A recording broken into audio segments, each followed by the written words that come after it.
my god. So, I have been thinking about what I want to play now. And I have reached a conclusion. And as you may or may not have noticed, I currently have the stream set to just chatting. Because I'm gonna change it as we change over to the game. Because, I mean, maybe you know, maybe you don't, but right now I can't really read the chat that well. It's fine. I like tried so hard to like make this a surprise, almost for myself too, really.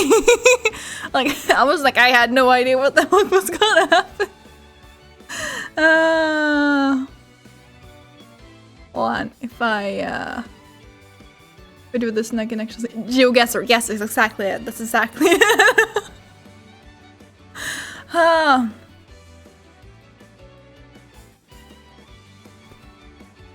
No, but I don't know.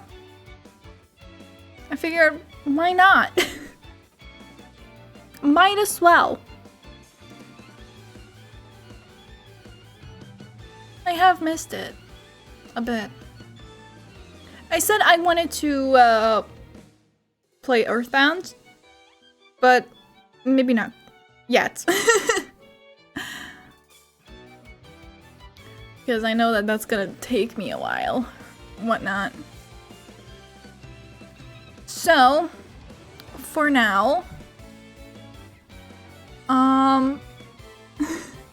you're curious? Yeah.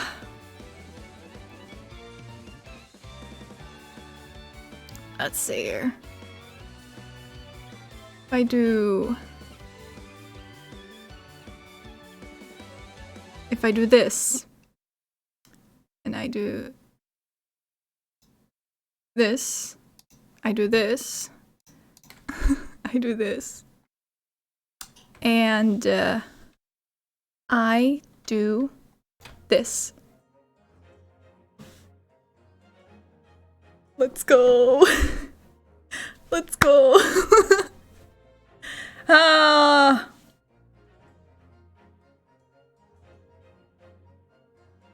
Ooh. What? There we go.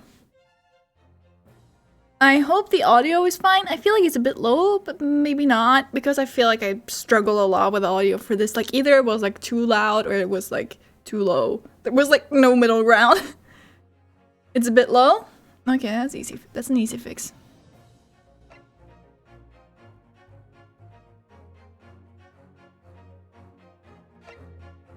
I think it should be fine there. I hope it is.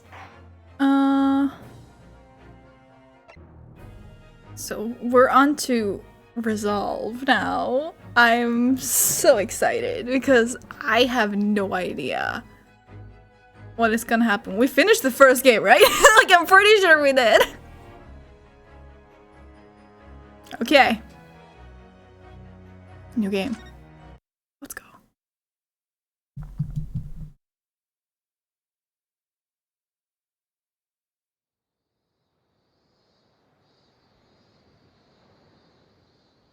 Cicadas, we must be in Japan.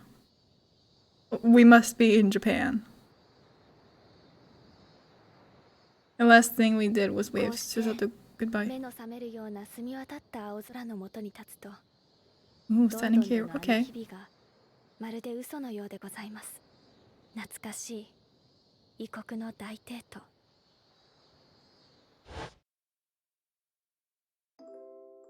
あの方はそれは立派な弁護士になられました。今もきっと彼女の法廷で勇敢に戦っていると存じます。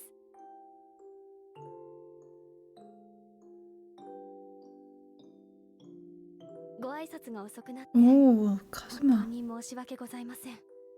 帰国より慌ただしい日が続いたものでございますから。それに一体誰が想像したでしょうか。この国に戻ってからたった2ヶ月 Find myself faced with another awful crime.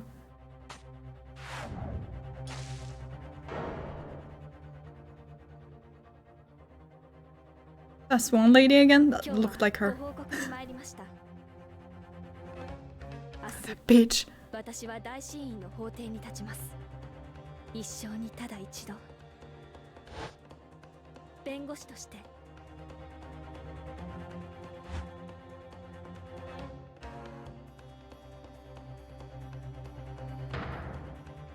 どうか。Swan lady is dead. Okay, well, plot twist. Yeah, I'll say. Yes. Kazuma. I figured, let's fucking go. The blossoming attorney. Yes. Oh, that's so pretty, actually. Oh, damn it. It was too slow.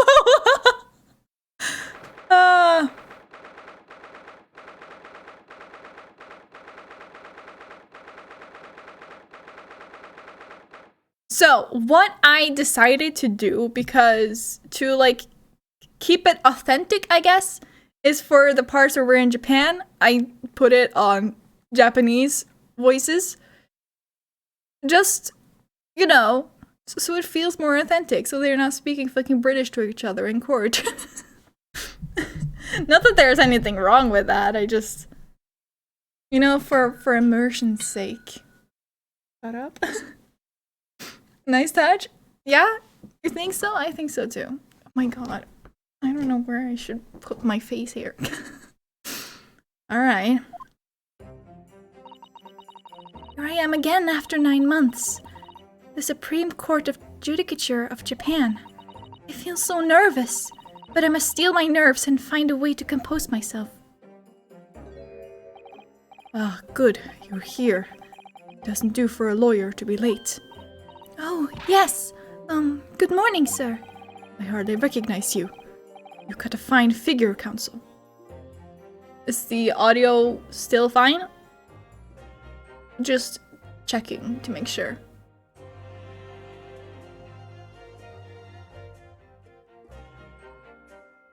Maybe it's just my audio that's a bit low. Could be.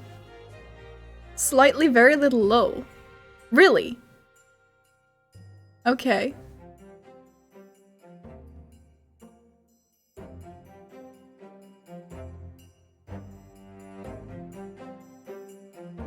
Okay, I'm trusting you on this. How is this? I think I increased it by like 3 or something. I feel like it's a bit too close to my voice now.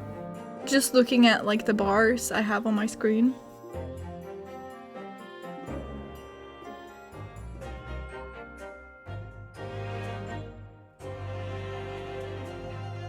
And now it's slightly too loud, okay. You look as white as a sheet, and those wide eyes aren't doing you any favors either. I am looking the wrong way, I just realized. Hold on, let me get my... Dear! Okay, let me get my face cam real quick.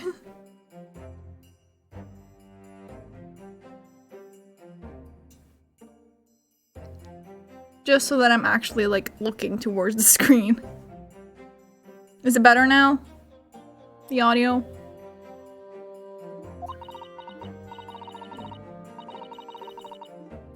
The truth is, I'm so incredibly nervous. I feel utterly nauseated. It's perfect? Cool. I almost wish that I'd never been born. Goodness, not the sort of thing a father hopes to hear from his daughter, I must say. Eugene Mikotoba, professor of medicine at the Imperial Yume University. A man who earlier in his life traveled to Great Britain to study the latest advances in forensic medical science. And of course, my brilliant father.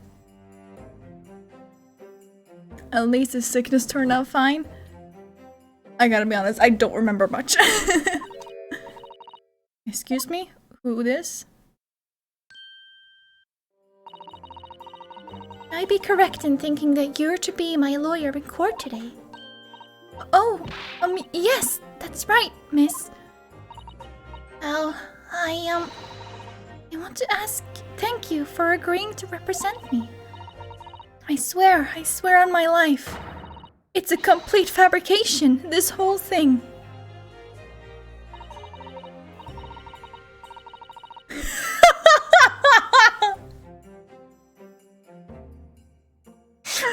Did she not travel home to see her dad since he was gravely sick? That's right. That's why she left, wasn't it?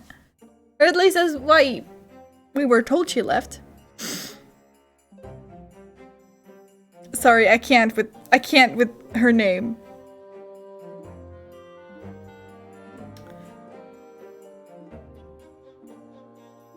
It's remember me.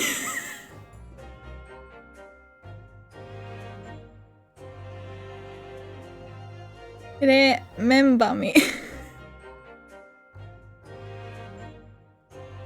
Wow, born the same year as I and my greatest friend. Though unusual for a woman in our time, she works at the university research laboratory, helping my father. And sadly, she's the defendant in today's trial, accused of committing a truly awful murder. I don't think I get it. I just know that bami is a delicious dish. No, her name is Remember Me. Remember me.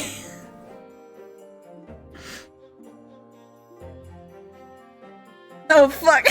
Yeah. I just sounded it out of my head and I was like, oh my god, are you kidding me? You're right. Yes.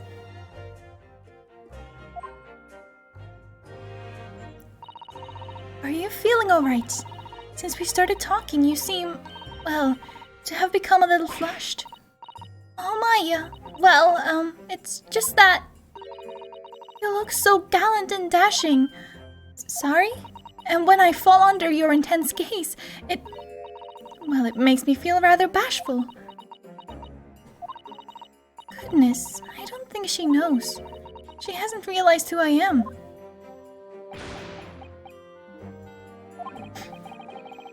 It would seem our little plan for this trial is going to work. What do you mean, Professor Mikotoba? If even your best friend can't see through the disguise, I think we can relax. Oh, you mean to tell us we're cross-dressing right now? Hello, let us see, please. Disguise? Yes, I've never tried this dressing this way before, of course, so I wasn't sure how convincing it would be. Women are not allowed in court, remember? I thought there was some kind of reformation, okay? Like... But this does make me feel a little relieved, as you say, Father. Father? Remember me. Do you not remember me? Is that you, Susato? I'm so sorry I didn't say anything sooner, right? It's just that... No! What are you doing? What's going on? What? That varsity uniform! That varsity cap! That varsity cape! That varsity badge! Look at you! You look for all the world just like a student of the Imperial Yume University. A male student! I'm so glad you think so. It means all my preparations have been worthwhile. I woke at 4 this morning to make a start. But I don't understand. Why are you dressed like that? Well, you see... It was the only way. The only way she would be permitted into the Supreme Court to take on your defense in this trial. My defense?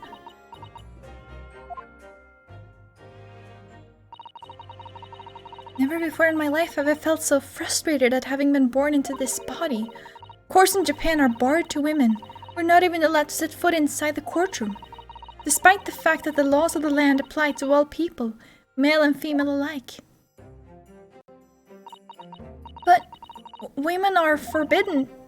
Just for today, I'll be leaving my true self at the courtroom door, so that I can act as your lawyer. Oh, Susato! You'd go to such lengths for me? Of course, you're my greatest friend. I just worry that I shan't be the lawyer you deserve. Oh no! I have complete faith in you.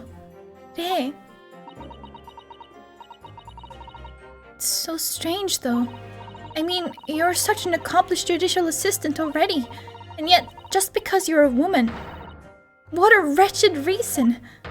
I mean, why shouldn't you be allowed in court? You are so gallant and dashing! Hey.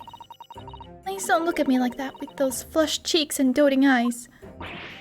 Oh, I'm sorry, it's just... You really do look so dashing. Yes, you mentioned that once or twice. You should be pleased. It means you look convincing as a man. I am pleased, I think. It certainly helped to bolster my confidence today. Hey. You're managing to put on a brave face in all this, but I can see through it. I noticed how your shoulders are slumped, and how you're trembling ever so slightly. Susato, you do believe me, don't you? It means you look like a man. Or that Ray had a lesbian awakening just now.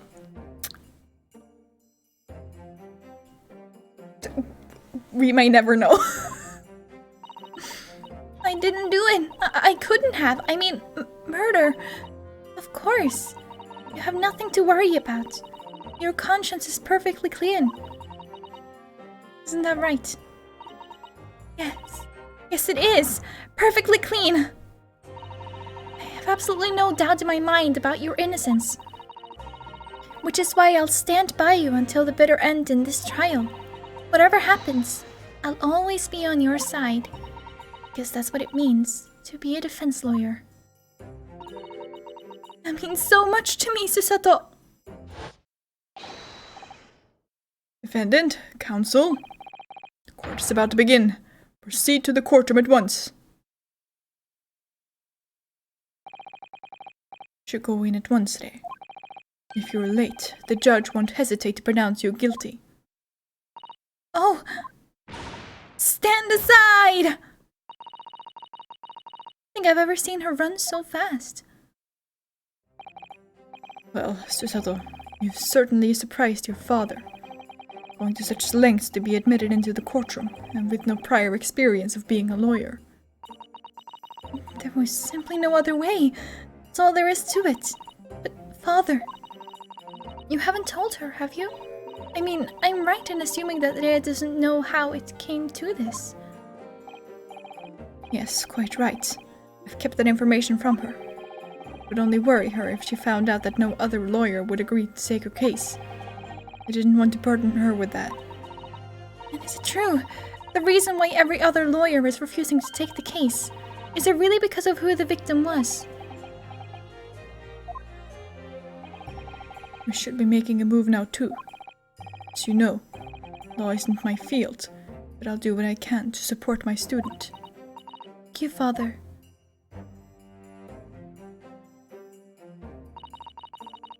I'm Susato Mikotoba, a judicial assistant. 8 months ago, I accompanied a student of law on a study trip to Great Britain. But 2 months ago, due to unforeseen circumstances, I found myself back in Japan. Was one lady not called Gazelle Bread or something? Maybe, it's been so long. How many times have I wished that he were here, I wonder? Still, I have no choice now, but to steel myself for the trial ahead. Wish me luck, Naruhodo-san.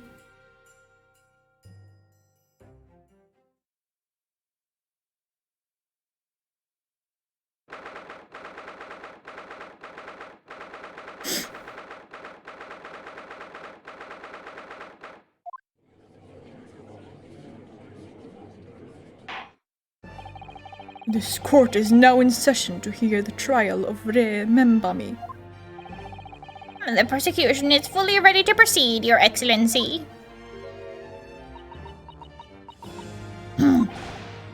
Defense counsel, are you ready? Yes, Your Excellency. We are ready. Ready! Yes, counsel. according to your registration details, your name is, what's it gonna be? Ryutaro Naruhodo. Is that correct? Sorry?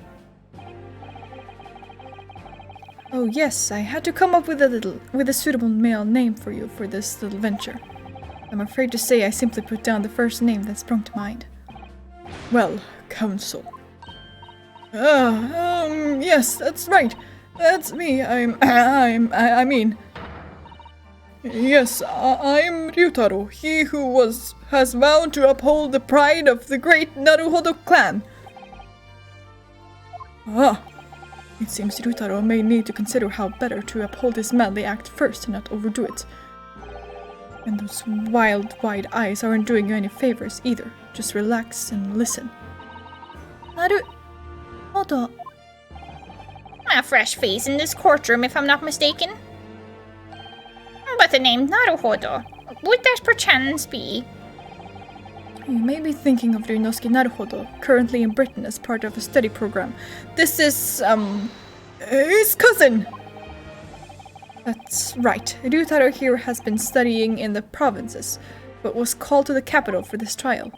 I assure you, in matters of law, his knowledge rivals that of any of Tokyo's preeminent lawyers. Any of them! What a pitiful situation. Having been rejected by every lawyer in the capital, the accused has had to call in a country boy.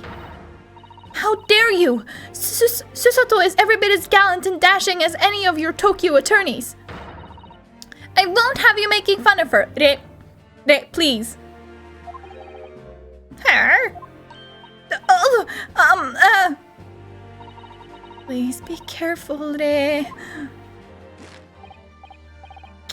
Ha! What an unnerved tomboy we have here.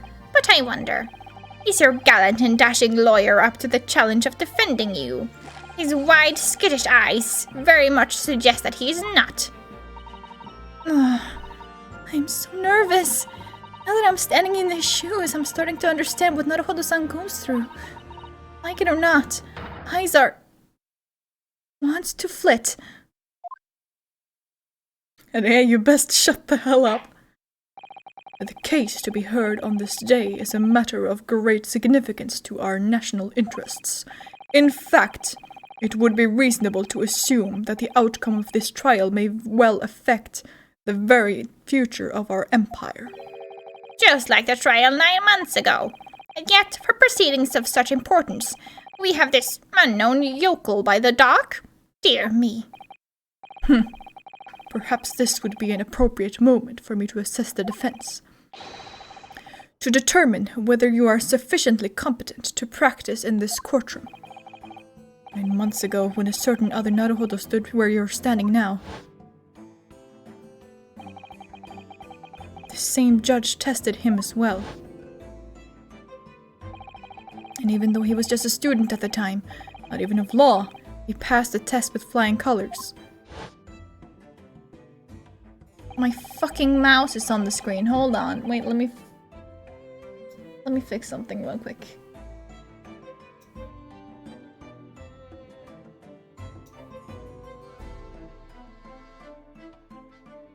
No? Ah, there it is. Haha. For a trained and experienced judicial assistant like you, this will be easy. So, counsel, do you consent to answering some simple questions? Right, it's time to prove myself.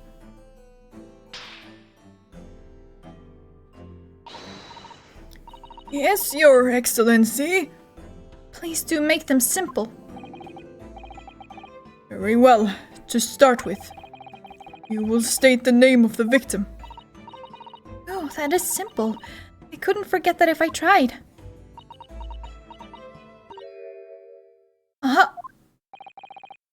What's the matter? Now that I'm standing in his shoes, I'm starting to understand something else Naruhodo-san goes through. Like it or not, minds want to blank. It's not surprising, really. It's your first time in this position. And in that guise, even a bright spark like you is bound to flicker and falter a little under the circumstances. Oh dear, this is a dismal failure. Don't fret. You need only use the knowledge you've gained as a judicial assistant to overcome the problem. Of course, the court record. Yes. The answer will be amongst all the key information about the case in the court record. I don't know how to do her man voice. That's right. Just use this button to open the court record. Open the fucking court record. This. You need to flip to. Then you need to flip to the people section. Okay. Let me. A tiny bit.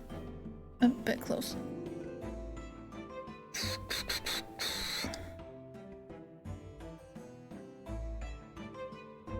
I mean, I guess it's just Susato trying to sound like a man. So Susato but lower. Easier said than done. You try making up a voice and just making that same voice sound lower.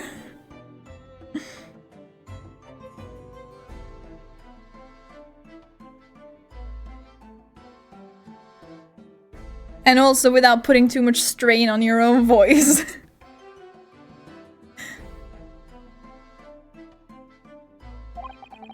Don't take too long, alright? Yeah, whatever. I know. Alright, check the court record. That's where the information I need will be. I'm waiting, counsel. What is the name of the victim in this case? You were right. But I also want to check here. Post-mortem report. Time of death, 11th August, at around 2 p.m., ascertained by examination and witness statements. Cause of death, single deep stab wound from behind, piercing a lung and resulting in fatal hemorrhage. Death would have occurred within minutes. I cannot even do accents to save my life. I am already impressed you managed to do so many voices. I feel like it's like 5 at the most. Notes, extreme meiosis, pupil constriction was observed in the victim in both eyes.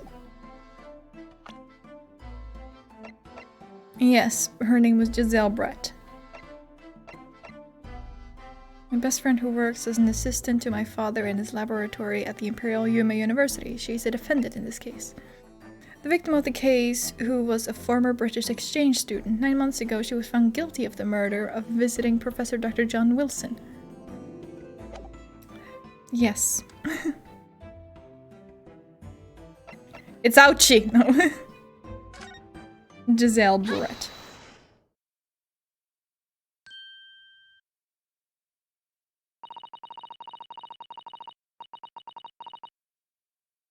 So she doesn't do anything to mask her voice? That's what I got from that. The name of the victim who lost her life in this case is Miss Giselle Brett.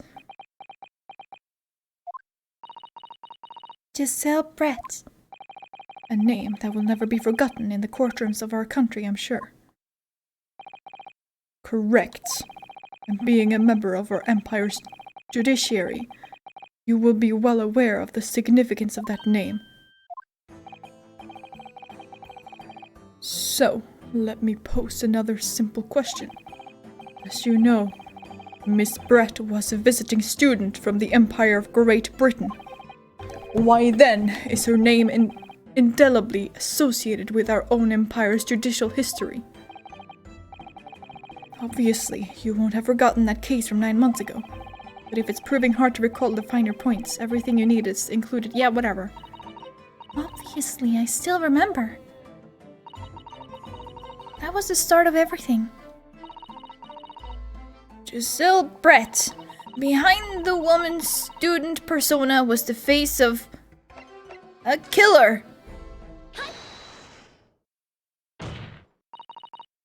9 months ago, a visiting professor of medicine at the Imperial Yuma University was killed, and the culprit was Giselle Brett. Yes, she was a killer. I remember that. At the time our country had just signed a new treaty with the Empire of Great Britain, and it was in the midst of this delicate diplomatic situation that the incident occurred. An Englishman, Dr. John H. Wilson, was shot dead. I believe he was an associate of yours, Professor Mikotoba. Oh no, that's her, actually. Yes, I was indebted to the man. He'd been my mentor when I went to London to study forensic medicine. Indeed, it was I who invited him here to Japan as a visiting professor at the university. Naturally, the murder of an Englishman on our soil was a matter the government wished to resolve rapidly. Indeed it was, which is why a secret trial was conducted here at the Supreme Court.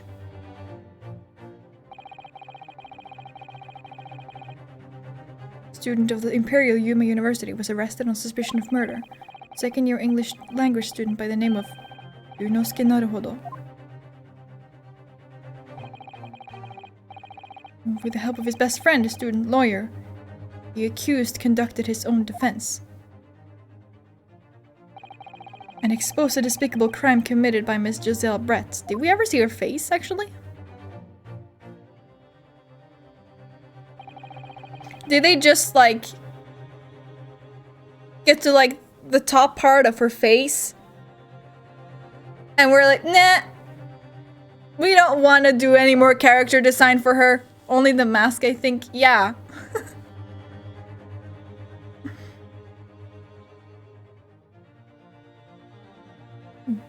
Miss Brett eventually admitted to her crime. However, when questioned about the motive that drove her to take Dr. Wilson's life, she gave no satisfactory answer before the trial reached its conclusion. Immediately after the trial, the British government brought its consular jurisdiction into play. We were unable to sentence Miss Brett according to our empire's laws. It was decided that she would be removed to Shanghai, China instead. Why Shanghai? There's a British consular court there. Correct. I oversaw the negotiations personally. The date of her transfer to Shanghai was finally settled upon only last week. All that remained of our empire's obligations was to see the woman safely aboard a steamship. And yet, the very day before her departure, the Englishwoman was killed. Only the day before.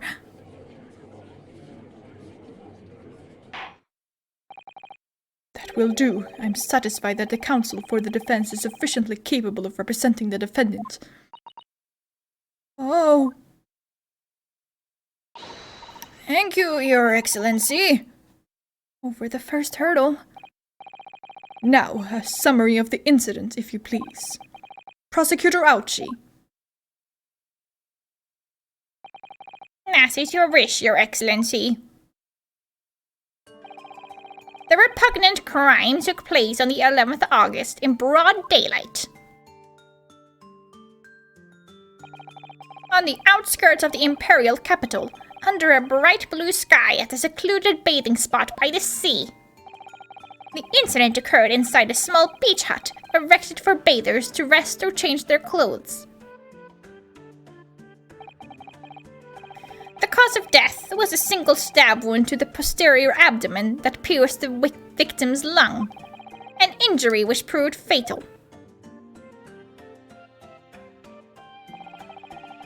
There were two persons alone together in the beach hut at the time of the victim's death. Miss Brett in her bathing attire, and the accused, remember me. Accordingly, there can be no doubt of the accused's guilt, especially when we consider she had a powerful motive. When the police arrived rapidly at the scene and promptly arrested the young lady.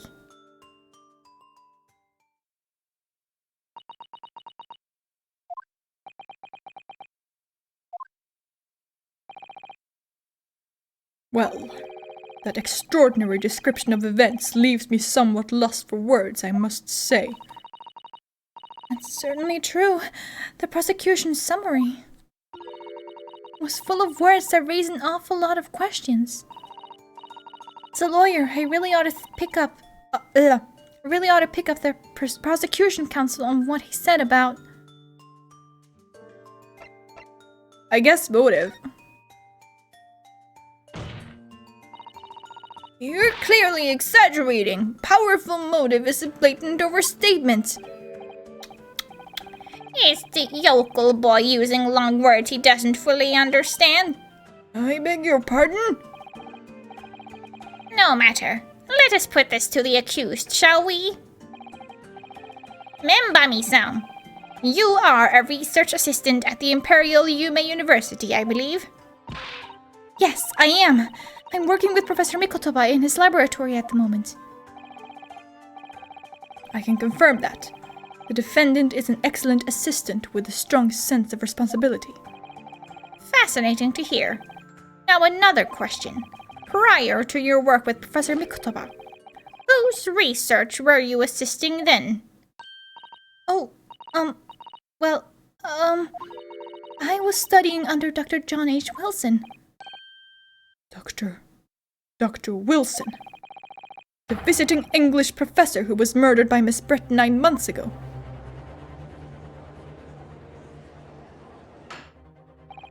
The accused had a deep-seated respect for her former mentor, Dr. Wilson.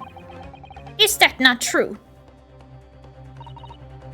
Yes, Dr. Wilson was a wonderful man. Interesting. Then tell the court what deep-seated feelings you had toward that English woman who killed him. Well, obviously I was filled with hatred for what she'd done.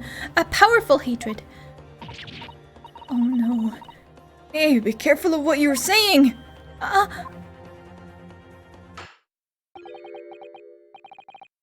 The motive was revenge, plain and simple, Your Excellency.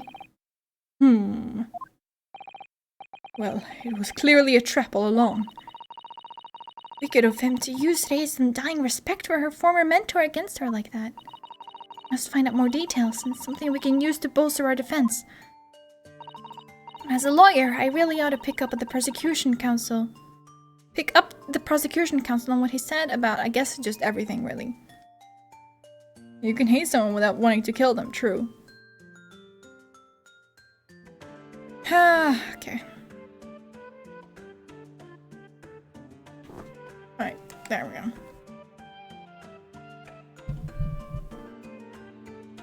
Also, why the fuck was a convicted criminal at the beach? Why not? I don't know.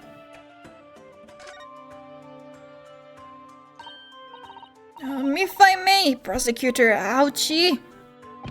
What do you want, you fresh-faced young yokel student? I wonder, could you explain, please? You mentioned a bathing spot. My apologies. Clearly my modernity has confused the poor country bumpkin's simple mind. Bathing spots are the very latest trend in health practices from the West. We are told that bathing in the water of the ocean is curative, therapeutic, and excellent for the skins. No, that's not what I meant. I was referring... It's so hard. Should I just keep her voice? I don't know. I don't know what I want to do. I can't really seem to land on anything for her anyways. Maybe I'll just use her regular voice, but I don't know.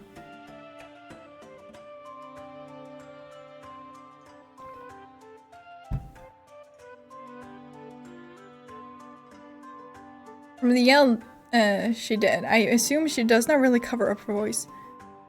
Yeah, that's exactly what I was thinking too, but like that still sounds really strange.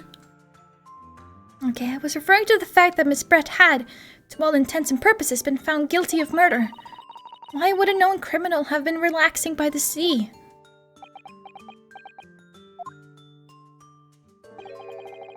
For old time's sake, I believe. Sorry? Miss Brett was to depart for Shanghai the following day. Her final wish, as it were, was to enjoy a day at our country's wonderful coast. And the British Embassy put extreme pressure on our government to comply. But on what grounds would we agree to such a request? Because, as usual, our government is unable to stand up to foreign powers. In matters of diplomacy, it seems we don't even have the courage to decline the whims of a known criminal. Don't look at me, Professor. It was the government who granted permission, not I. In any case, it was decided that with that dedicated detective on duty, nothing could go wrong. But in fact, the murder took place. I said don't look at me! It was that young student girl who did it, not I! No one has proved that yet. I wouldn't provoke the man if you don't need to. At this stage, I need to gather more information, I think. As a lawyer, I really ought to pick up the prosecution counsel on what he said about being alone together.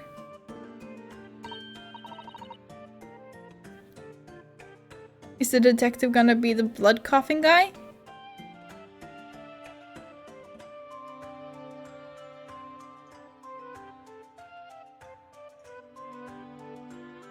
Oh, him! The guy with the glasses. I was like, who? Ah, yes. Membami-san. Yes, what is it, Naruhodo-san. I'm really starting to wish we'd made my alias Ryutaro Susato. Please tell the court why exactly you were present at the bathing spot with the victim in the first place. Why you were alone with her. Oh, well, no, that's not true. It wasn't like that at all. There were other people present. A detective who was guarding Miss Brett, for starters. I was just asked to accompany Miss Brett as a companion, that's all. The server, the seaman, and apparently detective. Yes, that's the guy. It just took me some time. I was just like, the blood coughing guy? I was like, who? But I remember him, yeah. I don't remember his name, but yes. But let us be clear. At the moment of her death, you were alone together with the victim in the hut. You and no one else. The truth is, there is only one reason why this young woman accompanied Miss Brett on her bathing sojourn. Sure. It was the accused's last chance to take the victim's life. No! Because, as we know, the following day would see Miss Brett extradited to the British authorities in Shanghai.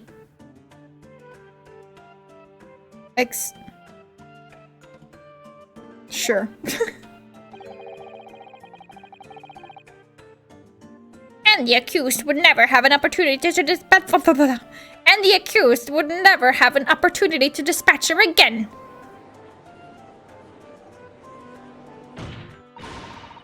Kindly refrain from conjecture, counsel.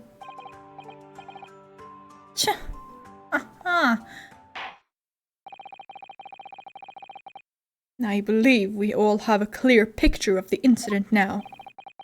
Despite her guilt being determined 9 months ago, Miss Brett managed to avoid incarceration, instead of continuing her research work at the university. Obviously, over that period, she and Rei could have encountered each other on a number of occasions. Seeing the murder of the mentor for whom she had such great respect enjoying such undeserved liberty. Yes, even if it was only temporary until Miss Brett's extradition to Shanghai, you can hardly blame Rei for her feelings of anger and resentment. Poor Rei. So, Your Excellency, if you'd be so kind as to peruse this...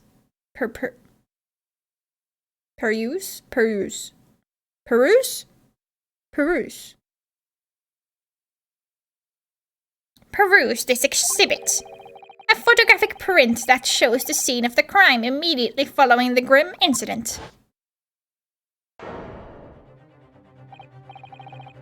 Yes, thank you, Counsel. Tragic image. As you can clearly see, there is nowhere within the hut that anyone else could have hidden. court will accept this photographic print as evidence. Alright. I understand it then. The victim and the defendant were alone inside the beach hut at the time. This is deeply troubling, I must say. The finger of guilt points firmly at the defendant.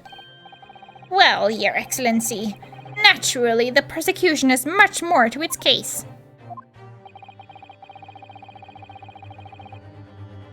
But it's a fucking straw hut. She was close to the wall, anyone could have stabbed her.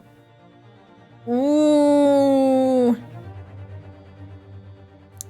I like your way of thinking.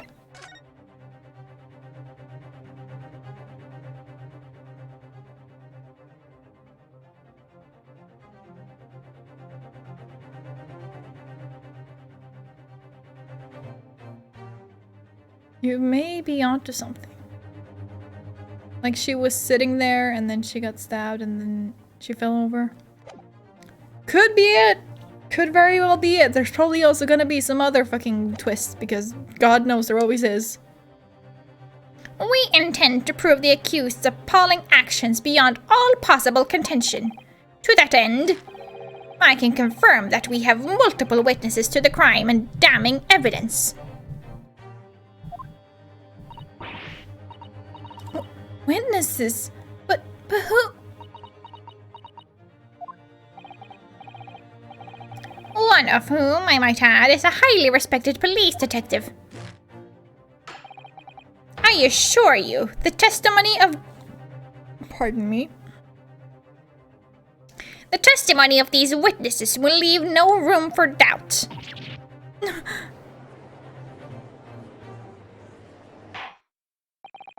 Very well then, counsel.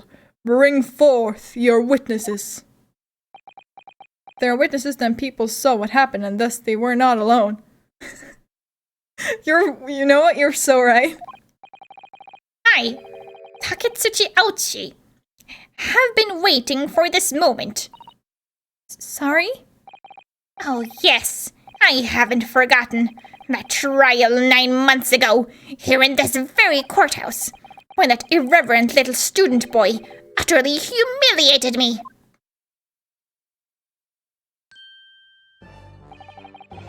Ah! Ryunosuke naruhodo! Yes? This insult to the Aochi family name will never be forgotten. You've become conceited with age, counsel.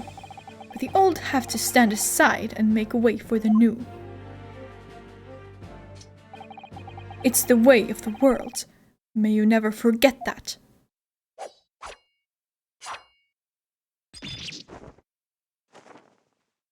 Oh, that's right!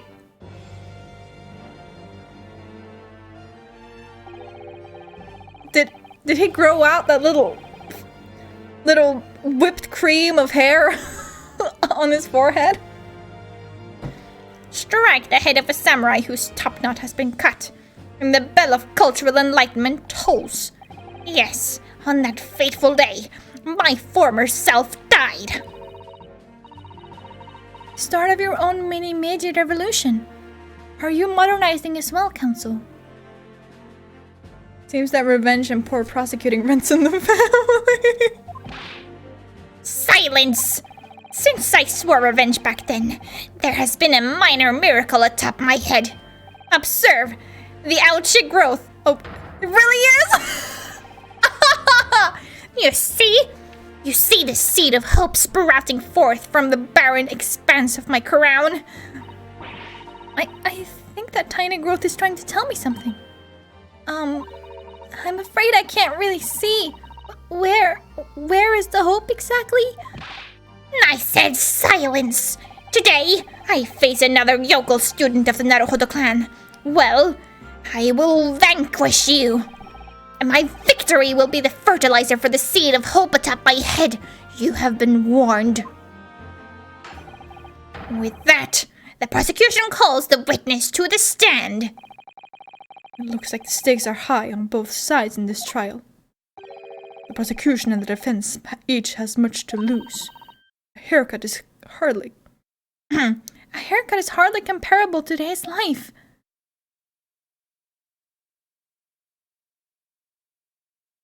It is! Oh, no, this poor man. Witnesses, please state your names and occupations for the court. Chief Inspector Satoru Hosonaga, Imperial Police Bureau. I'm in disguise, obviously, so I can go undetected. And I am, well, the next big thing in books. An author renowned throughout the capital, in fact. Yes. Soon to be sold out, the satirical I Am a Cat, a sensational success by Sosuke Natsume. Oh my goodness! Struggling student from the provinces, please. You needn't be in awe of me. I needn't? It's only natural that you'd feel nervous in my presence, but all of you, please, relax. Call me Sosuke even. Yes. What on earth is Sosuke-san doing here? Tread carefully, Susato. That author fella knows you from your time in London, doesn't he? If he exposes you for who you really are, this will be over before it's begun. Yes, of course, I know. I presume Sosuke-san won't have forgotten about me. I could certainly never forget him. Although he does seem to have changed somewhat in the 6 months or so that it's been since I last saw him. And as for Inspector Hosonaga, that amazing outfit is hard to believe. Do I have something on my face? Well, your glasses for one, although they don't seem to be helping you see. Thank goodness he hasn't recognized me either. I suppose it's this disguise, is it? I thought that appearing here in the clothes I was wearing at the time would make a more faithful testimony. It is my guiding principle to carry out all testimonies flawlessly. Well, I can appreciate why an Imperial Police Bureau detective might have been present. But what business did a writer such as yourself have being at the scene, Sosuke-san?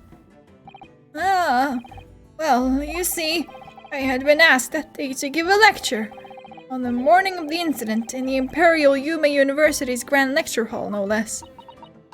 At Yume University? After the lecture, I had a very pleasant conversation with a researcher from the medical science department. The professor over there, in fact. With Professor Mikotoba! Yes, that's right. It was arranged by one of the newspapers. They wanted some story or other about 2 former students who'd studied in Great Britain. Of course, being a renowned author, the press never leave me alone. Secretly spy, snapshots, scribble stories, and scupper my privacy.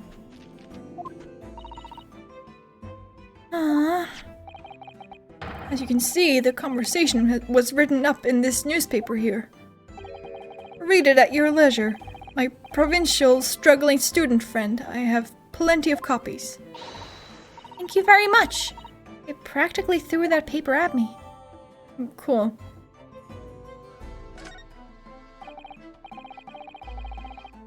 Hold that thought.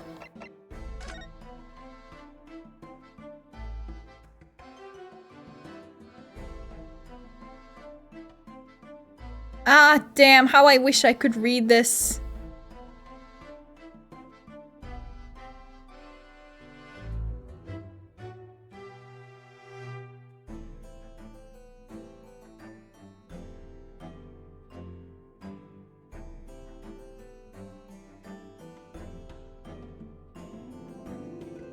No, I cannot. Interesting. Cat!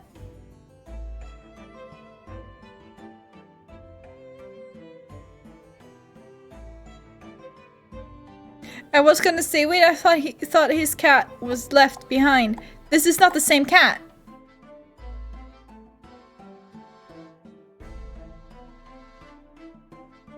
I'm pretty sure it's not the same cat anyway.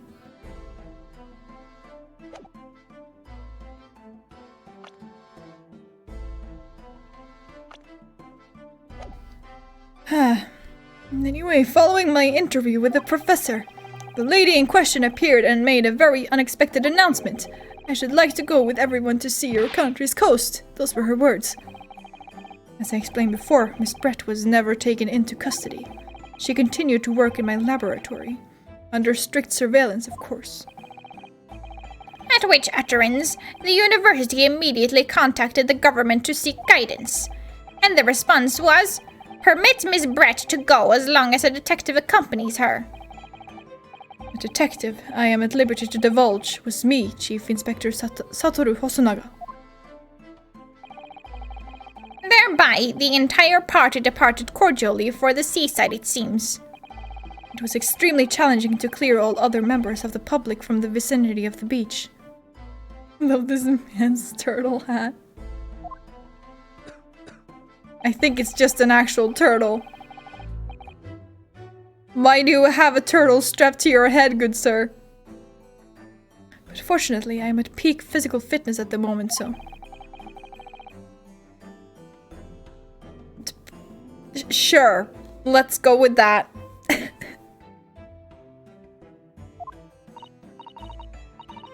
I was able to carry my duty flawlessly. Oh my, Inspector, you... Well, you do have something on your face now. Peak, yeah.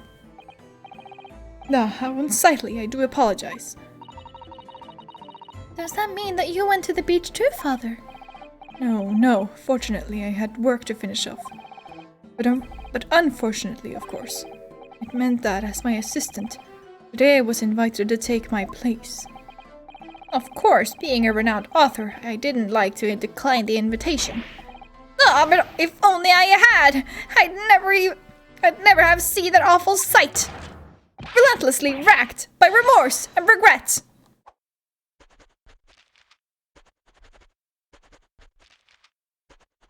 This one guy in the background, has like some smudged ink stain on his hand. I feel like that's gonna come into play at some point. Very well, I must now ask you to present your formal testimony to the court. You will give an account of all that you have witnessed on your impromptu excursion to the coast.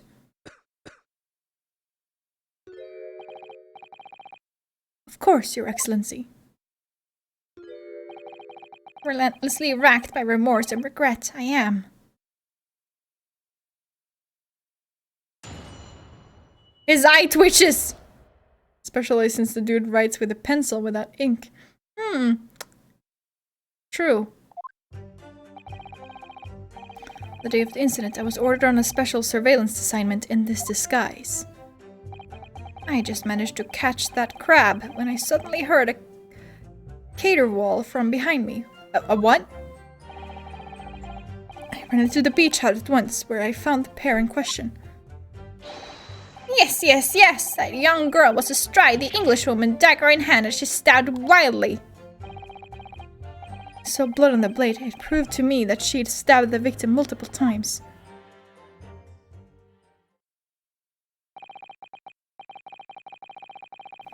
Indeed, it does appear from this testimony that both witnesses here present saw it.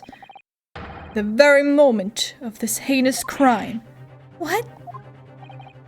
Now, if you will recall, I promised evidence as well. What phrase did I use again? Ah, yes, that was it. Damning evidence. Really? My face is covering it. Even funnier. Wait, I had like a button to turn off the face cam. Did I not? Maybe not. Well, it's kind of funny that I'm covering it up.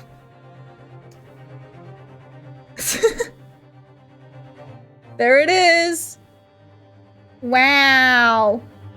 Really? A fucking pen?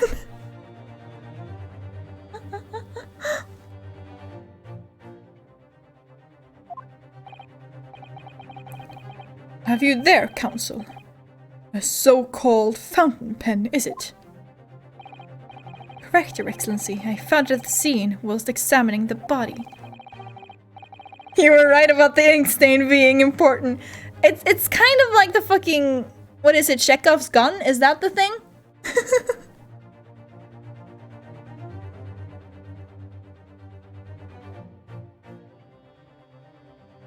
I mean, I guess not quite the same, but it's similar in a way.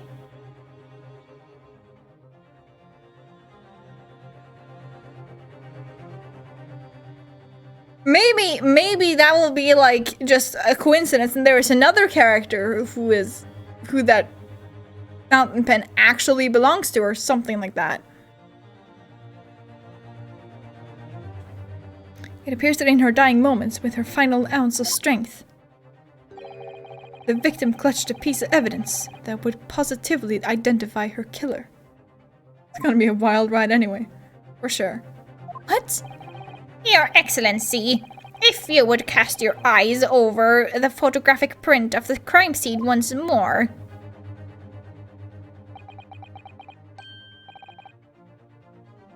Oh, goodness me! Yes, the victim is clearly grasping something quite deliberately there in her hand. That's right, the fountain pen. And if you would kindly examine the pen, Your Excellency. Ah! The owner's initials have been engraved into the ebonite barrel. R.M. Remember me. The initials of the defendant. No!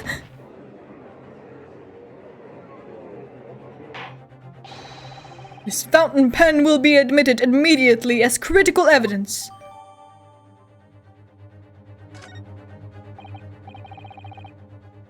So, have I omitted anything? Decisive testimony and damning evidence. There's a bright blue sky outside the courthouse today. Perfect weather to ascribe guilt, I feel. I don't understand. The prosecutor outed you of 9 months ago. Had none of this man's poise. Counsel for the defense. You may begin your cross-examination now. Naruhodo-san. Naruhodo. That means... Oh, yes! Me! Is there another Naruhodo in my courtroom?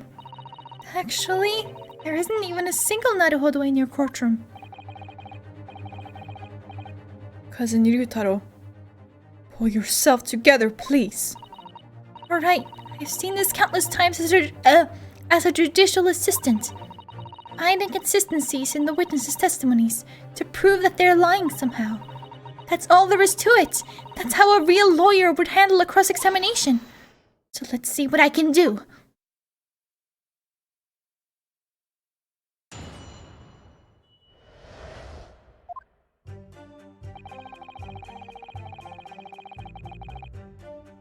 Hold on. I'm pretty sure it said a single deep stab wound.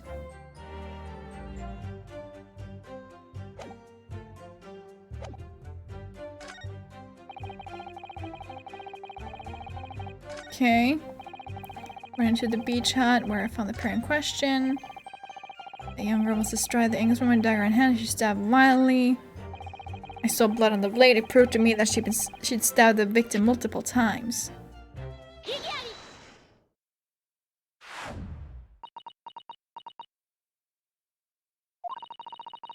That accusatory cry that just welled up from deep inside me. I think I finally understand.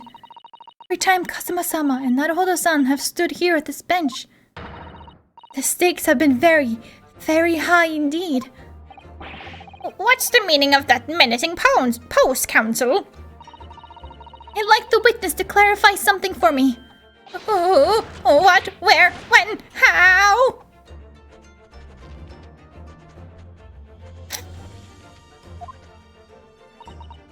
not you, Soseki-san.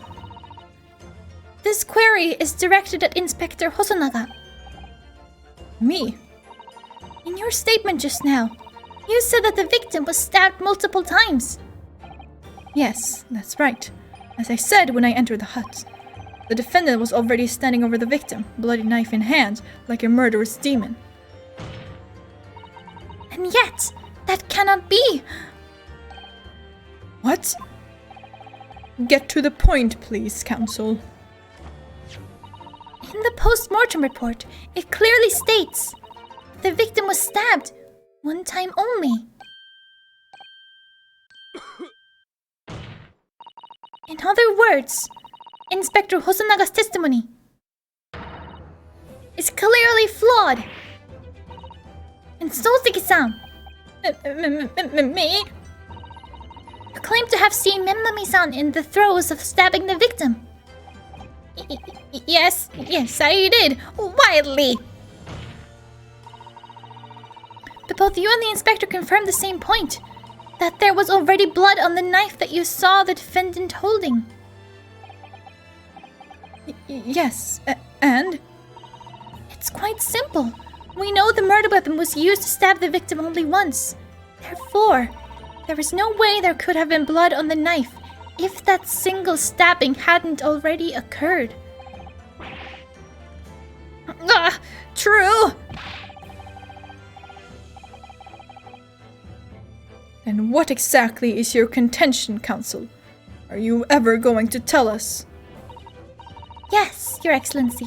There is only one logical conclusion.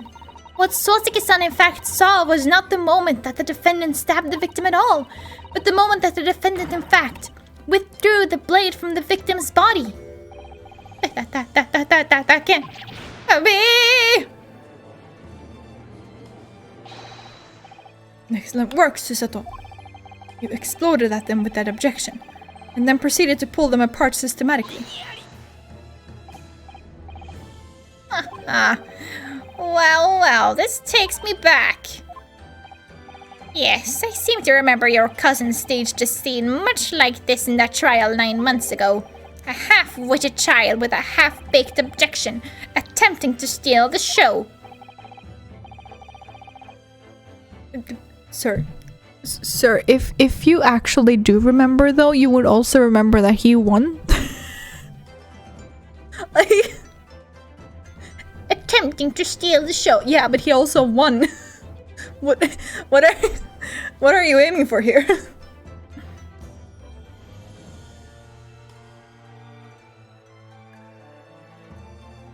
You're right, there were certain similarities. Except that so-called half-witted child managed to outwit the prosecution, who has only half a head of hair. Slander! My head is quite adequately dressed. Also, Naruto does literally no legal training. Fucking bested by a fucking student. And what? Like English? Was that what we arrived at him studying?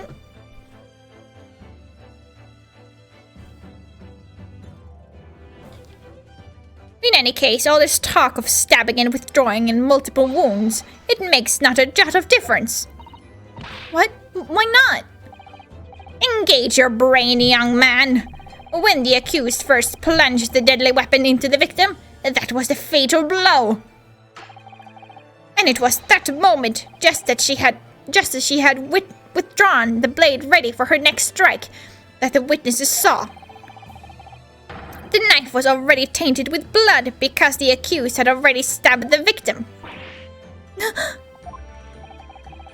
All you have successfully shown with your little display is that a mustached author is prone to moments of extravagance.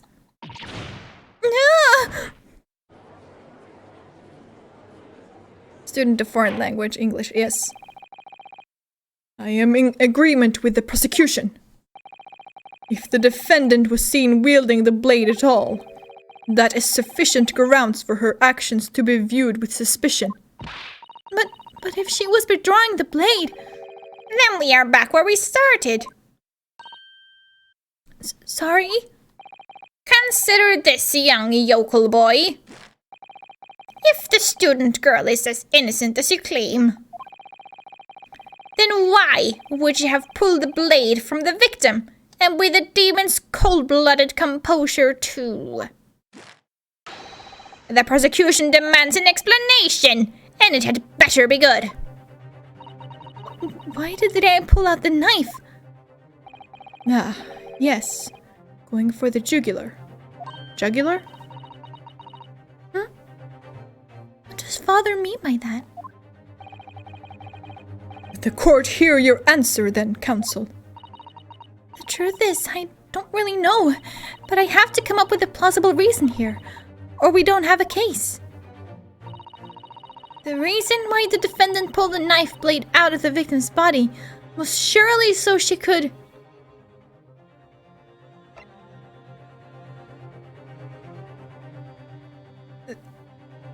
Save her life? But isn't it better to leave it in? Like...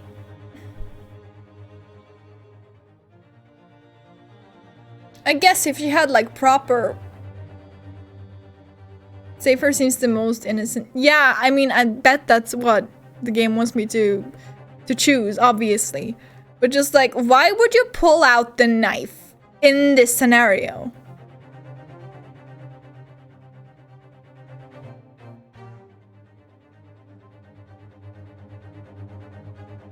Does Susato know about the leave it the fuck in? I don't know. She has a fucking book where she looks up everything. She probably will Google it or something. I don't fucking know. She's practically Google herself.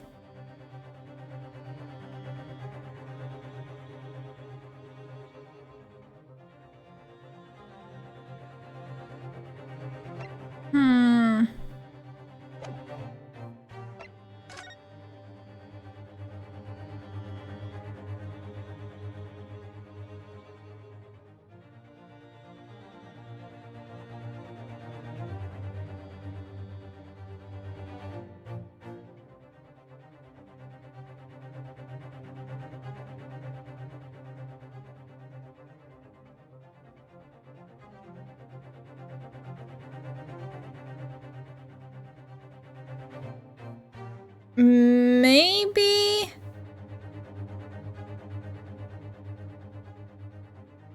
I feel like if she pulled out the knife, there is too little blood. So maybe she was already dead, because like the reason you don't pull out the knife or whatever if you've been stabbed, or you shouldn't, is because it kind of like it acts like a stopper for the blood. Like it makes less blood leak out. If you pull it out, the blood can just like freely flow out. If you have the knife in there, it doesn't compress it, which is what you should do too. Kind of like a tampon, kind of, but it doesn't actually absorb any of the moisture or whatever, the blood.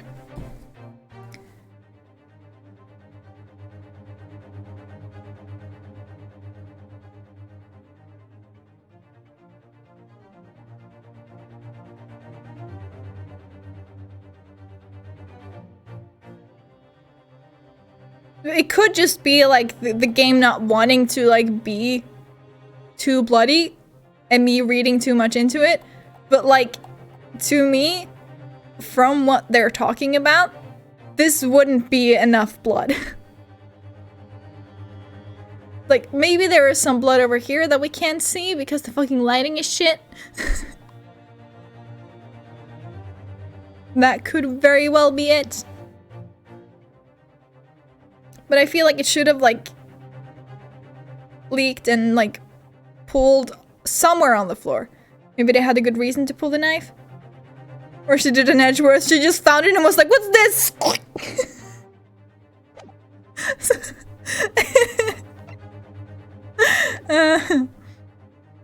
Let's try save her life. According to the post-mortem report, the victim's death was not instant. That's correct. It's thought she would have remained conscious for a short while after sustaining the injury. The Indeed, giving her the time to take hold of this piece of evidence that clearly indicates her killer. The point is, being a medical research assistant, Membami-san was compelled to act when faced with a wounded victim.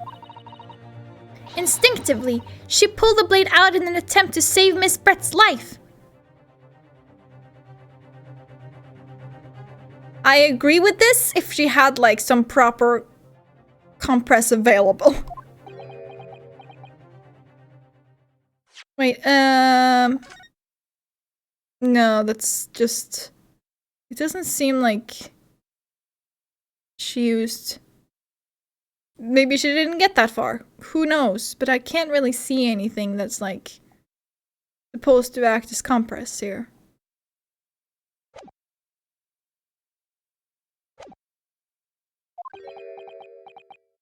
And the only reason you should pull a knife out is if you replace it with something better. Yes.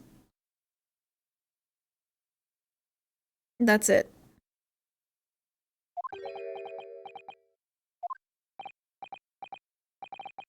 Did you hear that, Your Excellency? It would seem this is the best we can expect of this young yokel. Indeed. Is it just me, or does it suddenly feel much colder in here? No, it's not just you. I literally put on a fucking blanket because I'm kind of cold.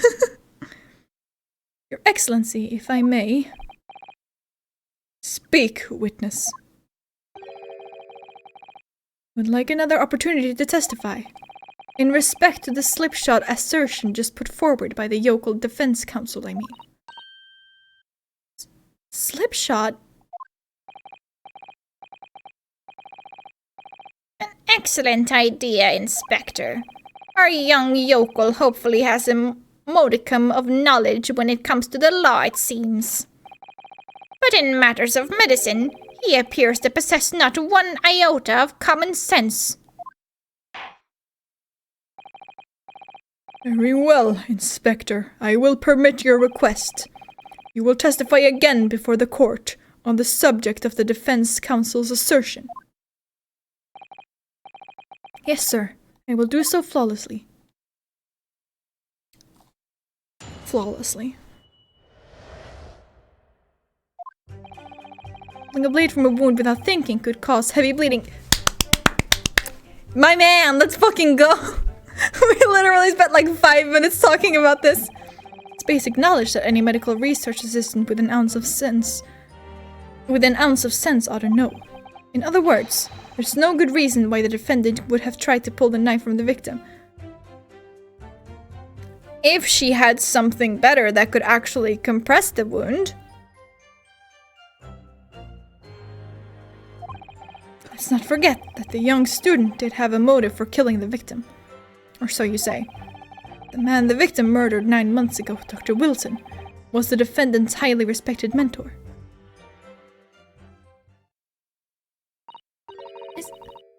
Is what you just said true, Inspector? Could pulling a knife from a wound really cause the wound to bleed heavily? Yes, think of the weapon itself as a stopper in the wound that prevents excessive blood loss. Thank you for just saying exactly what we've been talking about. Until the doctor is ready to provide proper treatment, that stopper shouldn't be removed. Oh, I see. This is why yokels should stay on the farm. Even a quack from some obscure mountain village would have such basic knowledge.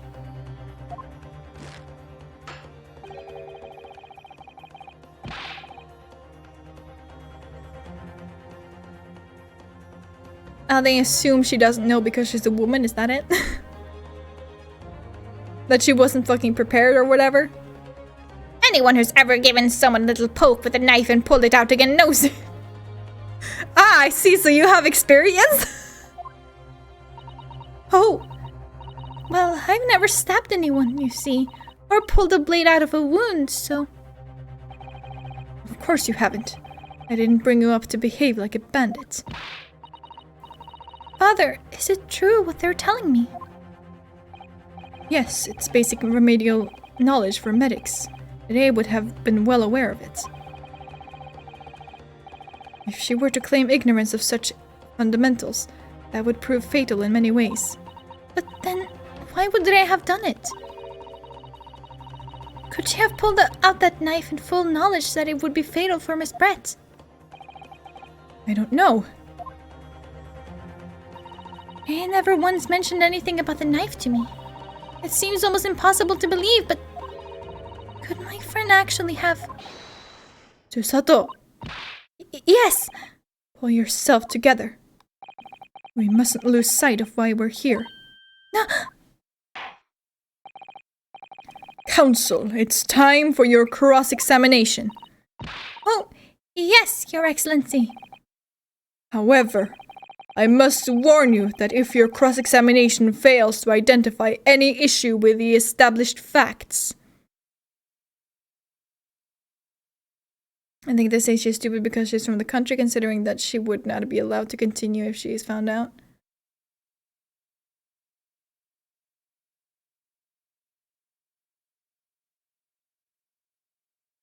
Ure?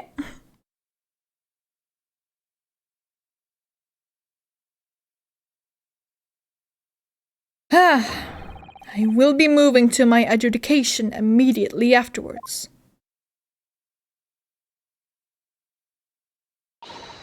I understand. Believing in your clients and fighting for their cause until the bitter end. I knew it would be hard, but I had no idea it would be this hard.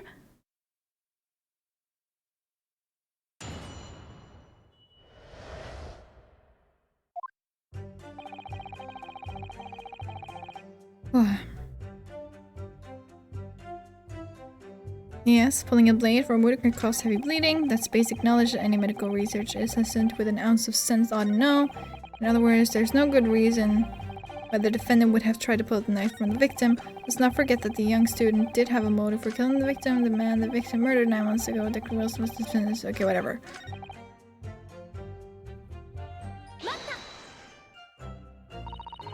But the defendant had suddenly encountered somebody she knew lying on the ground bleeding to death. The sight could have shocked her delicate sensibilities, causing her to remove the blade inadvertently. I really don't think inadvertent actions can explain this.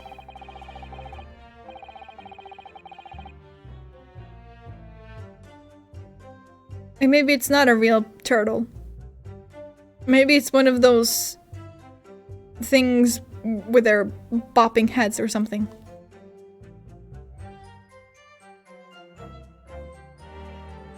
The woman is a medical research assistant. I can't imagine she would behave so irrationally. So, let's say she didn't? Like, why are you assuming she did? Oh, but irrational behavior is a woman's prerogative, isn't it?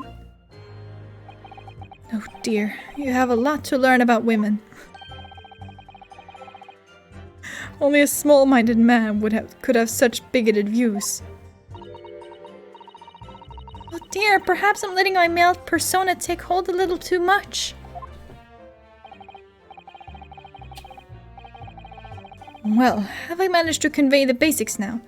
Should cover the medical side of the argument.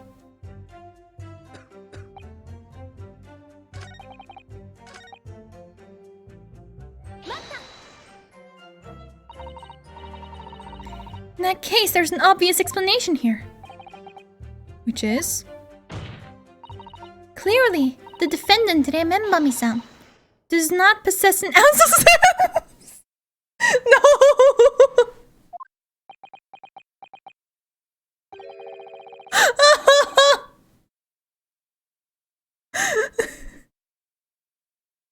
Susato! No!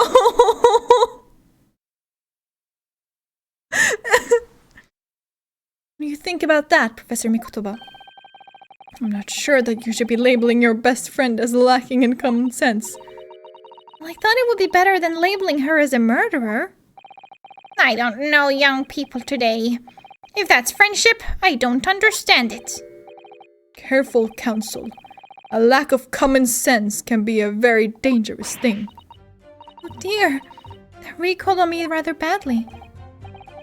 That's life, I'm afraid, a lesson everyone must learn. Well, you can see now that this is really basic medical knowledge. Being involved in medical research, Membami-san would certainly have been aware of it.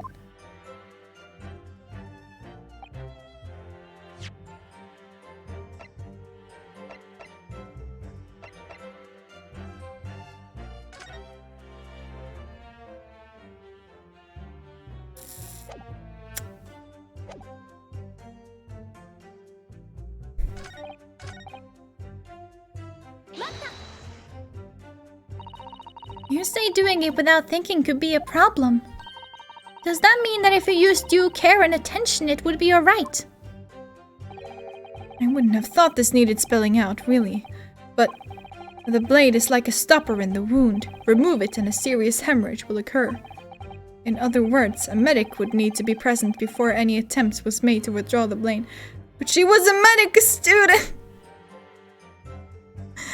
I think she would know what to do in the situation. Doing it without thinking would be madness. You just can't do it. Oh, well, thank you for such a thorough explanation. You see, Counsel, when you act without thinking, the result is a bloodbath.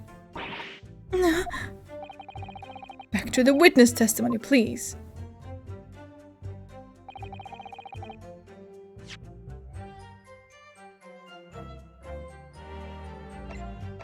I can't even... Damn.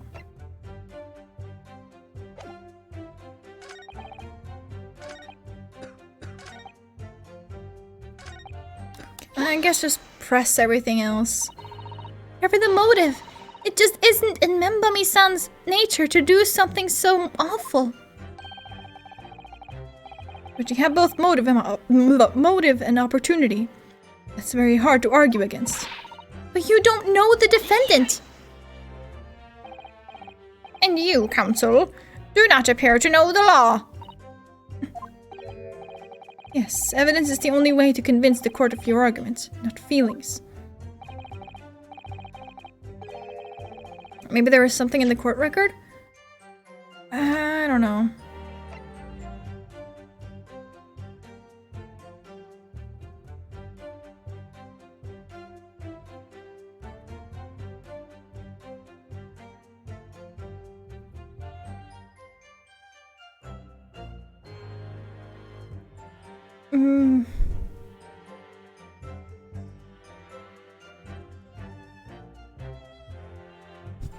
The fact that it pierced the lung?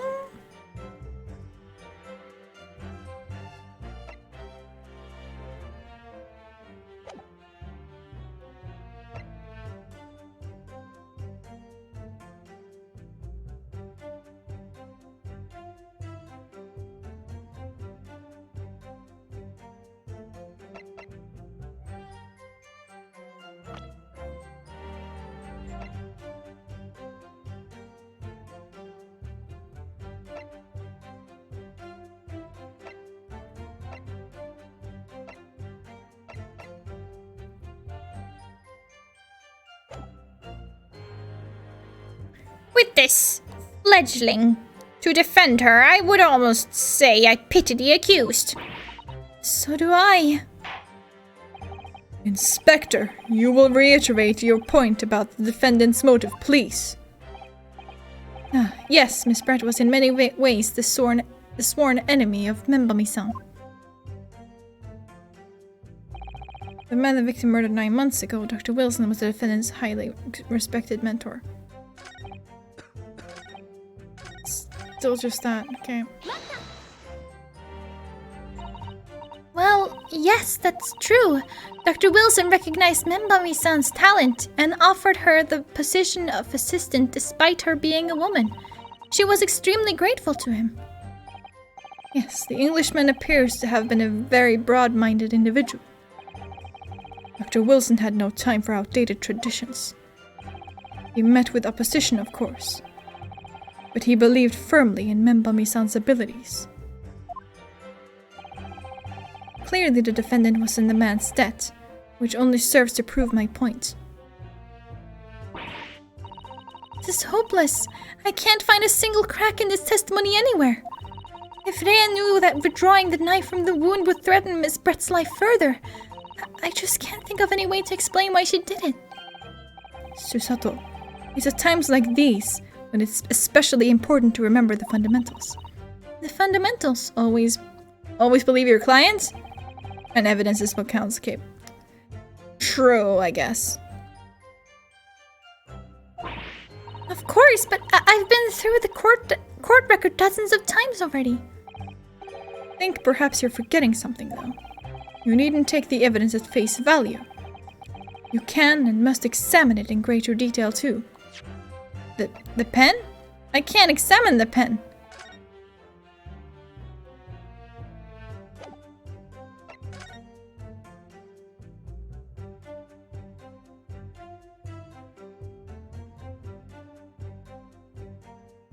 Is this supposed to be bandage? Because it just looks like ribbon.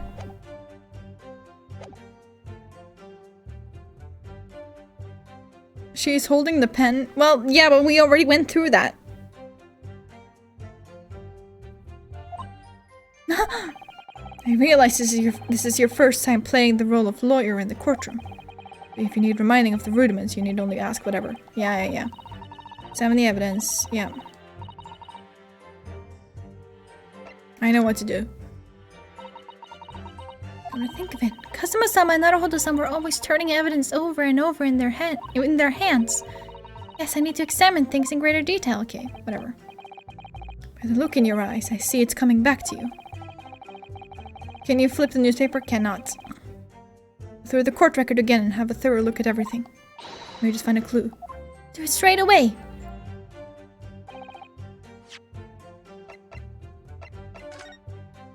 Now I can.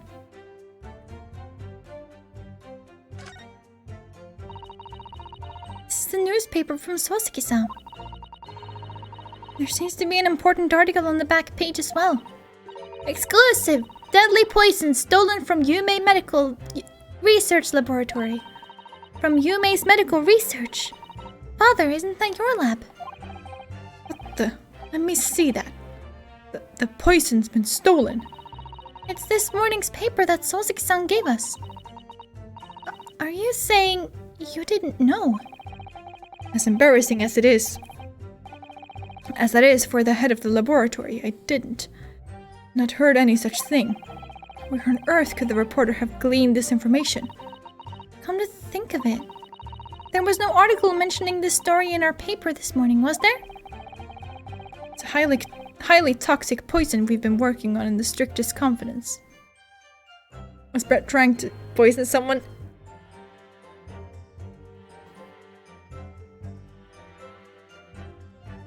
Again?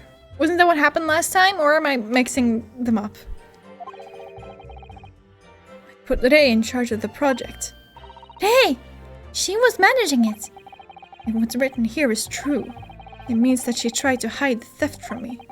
And moreover, the details were leaked somehow. I don't believe it. I need to read this article very carefully. I mean, if it worked once...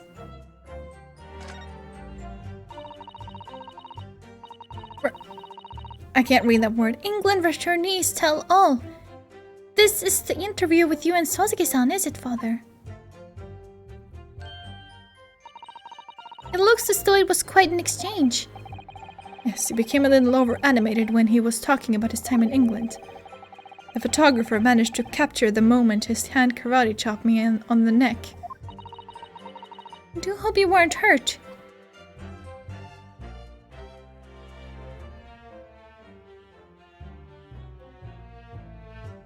Is that a reference?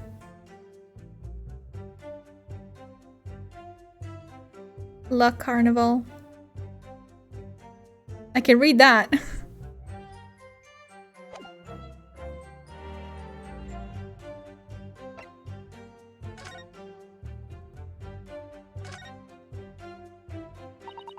If we take off the pen's lid.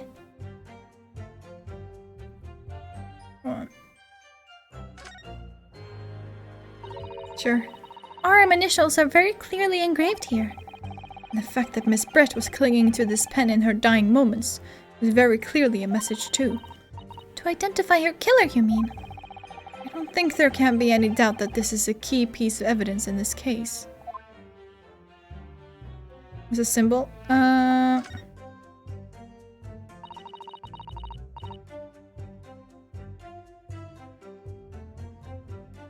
There's some sort of emblem here, look!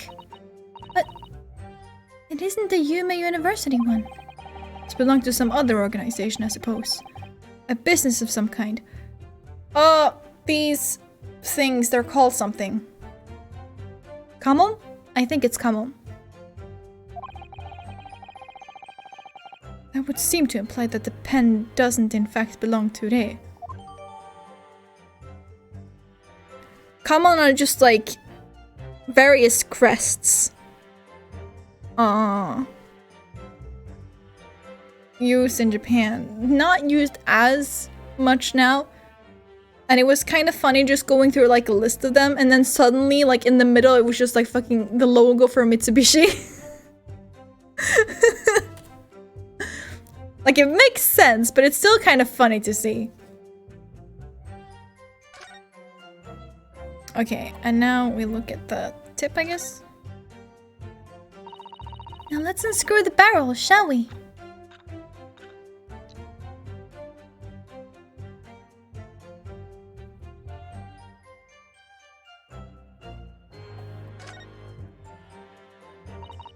This must be the little reservoir that holds the ink.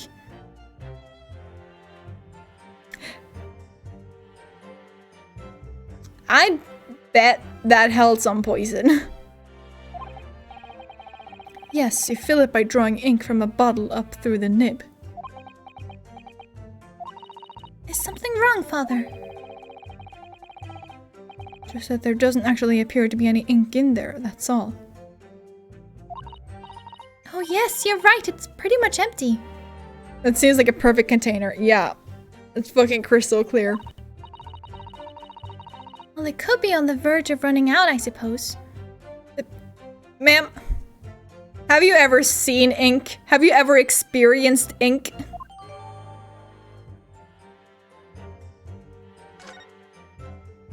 I'm pretty sure it will be stained.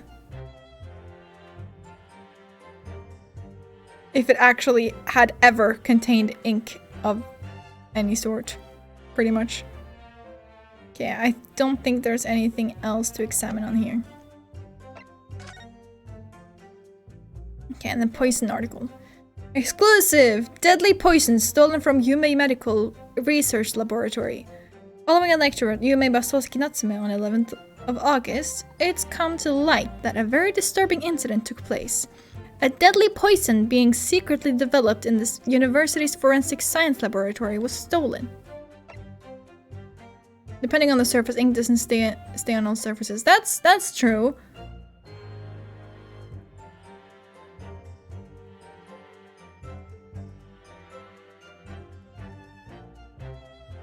I assume the vial or whatever is made of glass.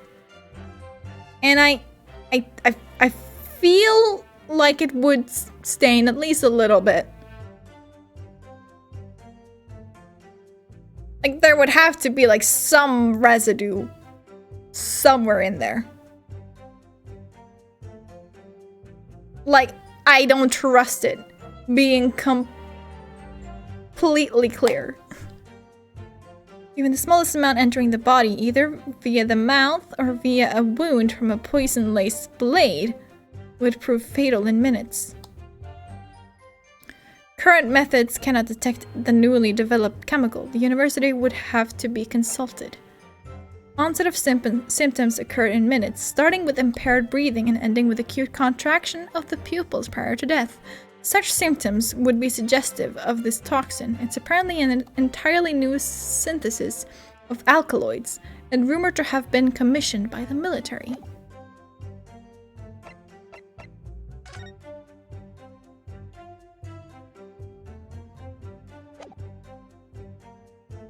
Were her pupils not fucky? Yes. Pupil constriction.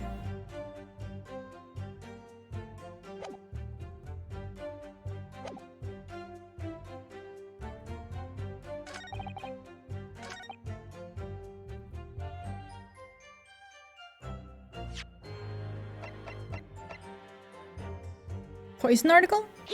Yes, let's go! No, there is one possibility. One very good reason why the defendant might have decided to withdraw the knife from the victim's wound. What? Huh. The yokel not only has a poor grasp of the law, but is also a poor loser. Tell us then, what possibility do you think you've identified? It's here, in this newspaper article. An article about a deadly poison having been stolen from a laboratory at the Imperial Yume unit. The victim perished from a stab wound. Poison has no relevance in this case. But... Prosecutor Ouchie, you will let the defense speak. But a newspaper article. The court cannot rely on the kind of hearsay those wretched publications carry. Counsel for the defense. I am going to need some tangible basis for your claim. You will indicate to the court precisely what part of the newspaper article mentioned affirms your assertion. Your Excellency! Yes, of course. Thank you. They would never have done something to further endanger Miss Brett's life without just cause. The reason why the defendant pulled the knife from the victim's body is explained in the article where it says...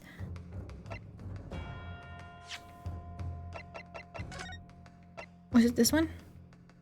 No. Deadly in tiny quantities, that's the one.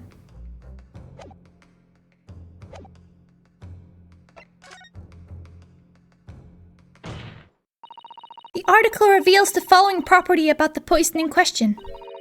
When the toxin enters the body on a knife laced with the poison, it's rapidly absorbed and causes death in minutes. Are you suggesting? If the knife used to attack Miss Brett was laced with this very poison, it would explain why the defendant, Membami-san, would have withdrawn the blade as soon as possible. Yes, the truth is, it was an attempt to stop the poison from entering the victim's body.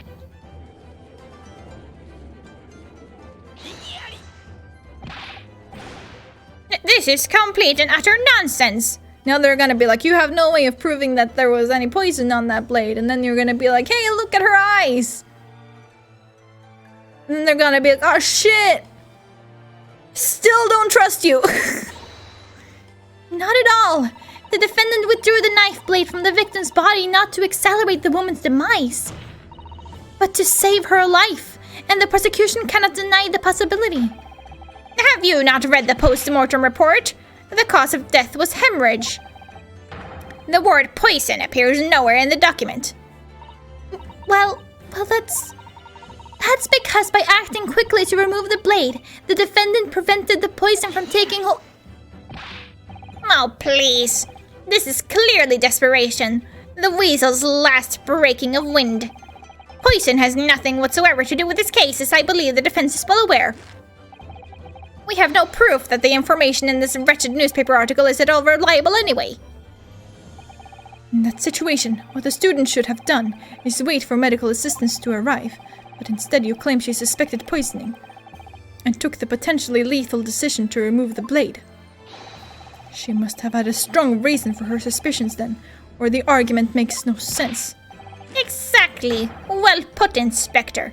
On what grounds did she do it, yokel?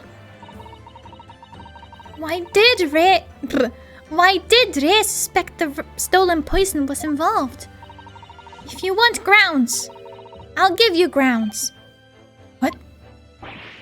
You can't possibly. From your expression, counsel, it would appear those are not empty words. But naturally, as you stand in this courtroom as a lawyer, you must be aware that words alone, empty or not, are of no value in our modern justice system. The court demands evidence. Yes, Your Excellency. I'm well aware of that. I've seen it many times, from my place at his side in the Old Bailey. In that case, counsel, you will present the proof to the court now, What evidence demonstrates a clear link between this case and the poison in the newspaper article? The post-mortem report. I would ask the court to refer to the notes section of the post-mortem report, which reads, extreme meiosis, pupil constriction, was observed in the victim. Clearly, being a yokel with no knowledge of forensic science, I have no idea, so please do tell me. Presumably, the fact that this condition of the victim was noted in the post-mortem report means that it's an unusual symptom of death? Well... Under normal circumstances, the pupils dilate when someone dies. If there was extreme constriction instead, it's most certainly unusual, yes. What are you doing, you yokel detective? In the newspaper article, there's the following information about the stolen poison. Onset of symptoms occurs in minutes, ending with acute contraction of the pupils prior to death. What? If the defendant, upon seeing the victim stabbed in the back, happened to notice that the pupils of Miss Brett's eyes had constricted severely. Yes, as a medical research assistant, she would have suspected poison immediately, without doubt.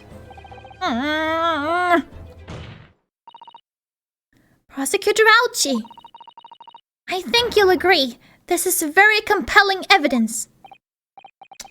You, yokel student and yokel professor!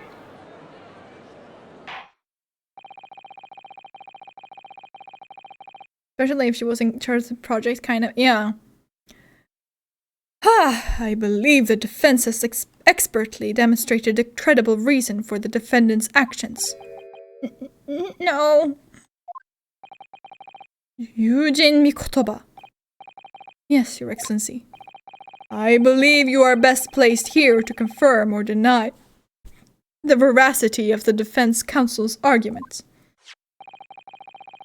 You will tell the court the truth about the details reported in this newspaper, please. It pains me to have to admit it, but I'm afraid I don't know. You don't know? The toxin was kept under lock and key in my laboratory, certainly, but I was unaware of any theft. Do you mean to tell the court that the reports of this theft are unfounded? No, Your Excellency. Without returning to the laboratory to investigate myself, I couldn't say. Ha! Listen to the bumbling academic. Unaware of the theft of secret state research from his own workplace until he reads of it in a newspaper. I take full responsibility for the incompetence of my supervision. Father. A pitiful situation for a university professor. You should have more control over your students rather than allowing them off on killing sprees. That's totally unfounded.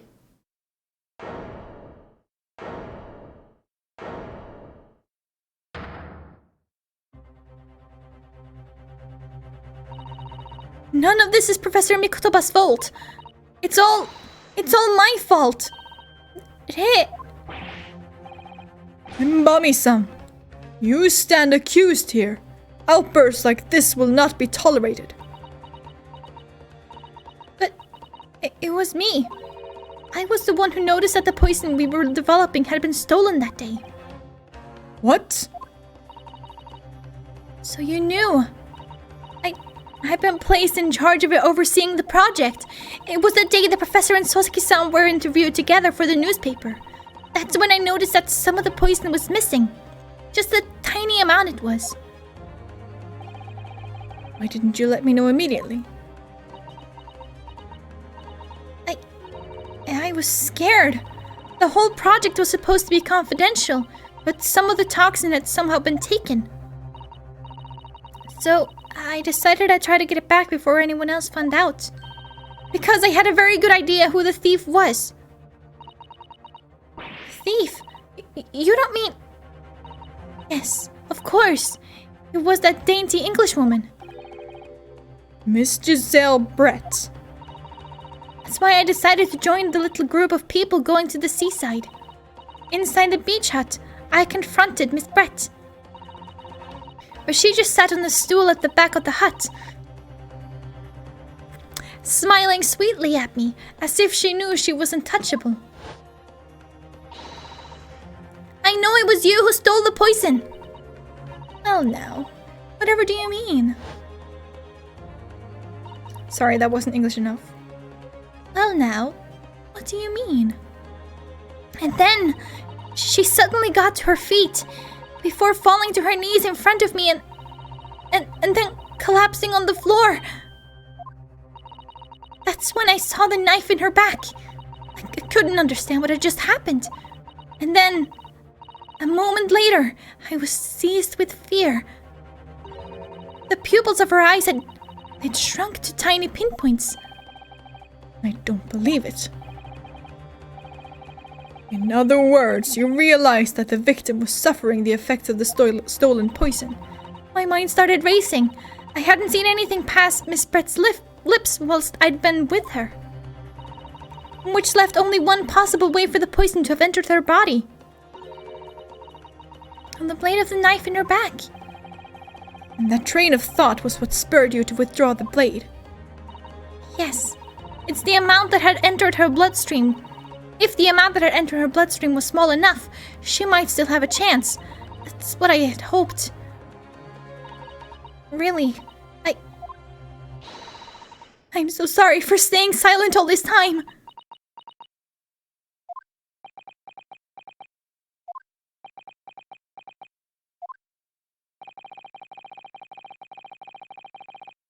Your attempt to hide the truth of what happened is not something that can be overlooked.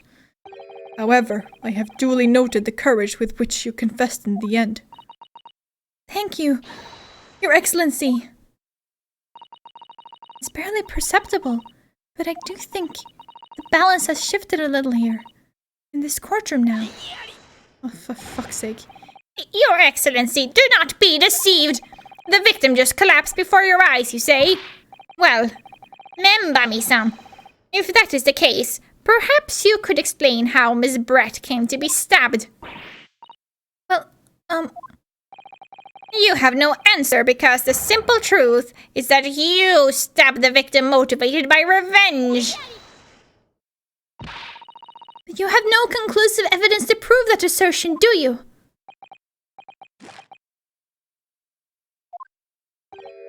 No, I have evidence, and it is very much conclusive. What's the prosecution counsel up to? It was brief, but he hesitated for a moment there. I'm almost sure of it. You will produce the aforementioned evidence at once, Prosecutor Ouchie. Was the slit in the straw hat not right by the chair? Yes. I'm pretty sure it was. Perhaps some praise is due, young yokel student. What? I had imagined there would be no need for me to submit this evidence. But you've brought this on yourself.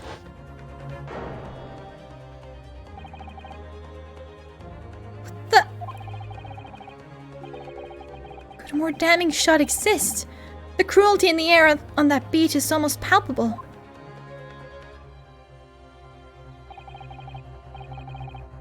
This evidence, more than any other, reveals the true extent of the accused's murderous nature. For it shows the precise moment that Membami-san plunged her dagger into the victim's back. No, that's not true. No. I don't believe it. No.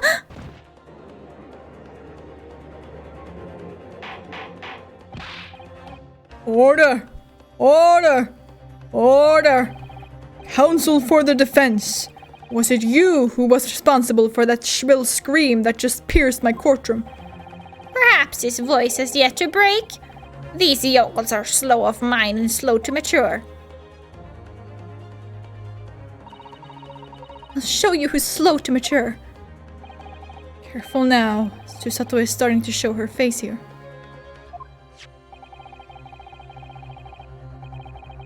It is often said that a picture is worth 1,000 words. And here we have ample proof.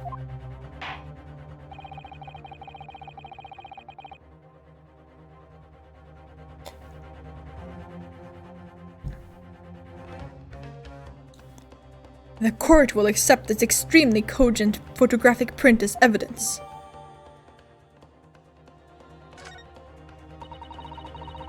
Can't believe he's had a photograph like that up his sleeve the entire time. It's such a stark image. I'm genuinely lost for words. Wait a minute. I don't understand. How did you... I mean, who took that photograph? Eh. That's of no importance here. Stop trying to divert attention. No. That's an absurd thing to say. It's crucially important. Whoever took this photographic print was a witness to Miss Brett's death. The court must be allowed to hear this person's testimony. I will uphold the defense's demand. The prosecution will reveal the identity of the person responsible for taking this photograph at once. It's important since they saw the quote-unquote crime. Yes.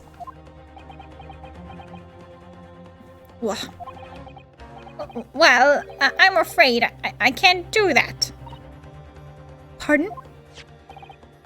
You see, this print arrived at the Imperial Police Bureau headquarters by express post yesterday. But there was nothing to indicate the sender's name or address. The provenance of the print is unknown. Goodness.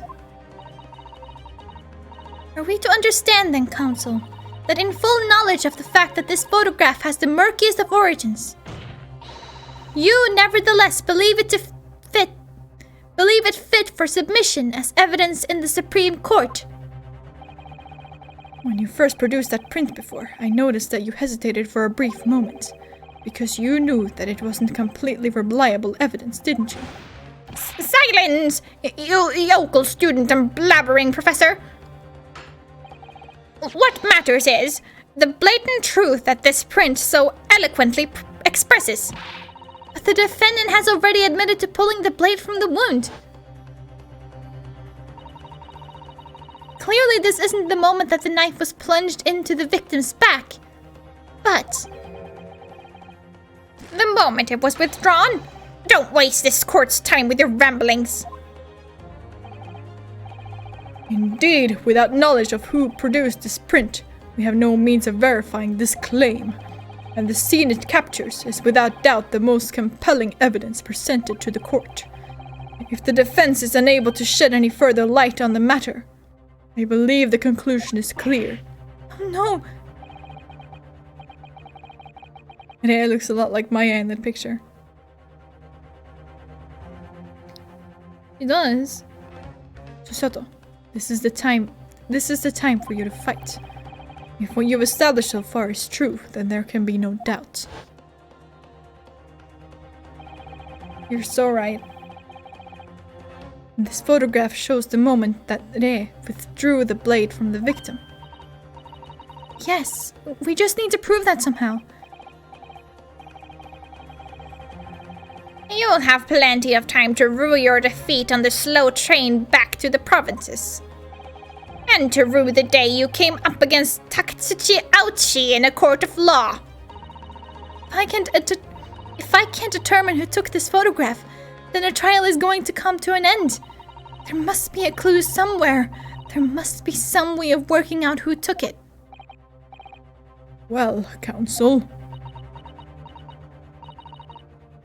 Your Excellency, the burning question is who took that photograph, and the truth is...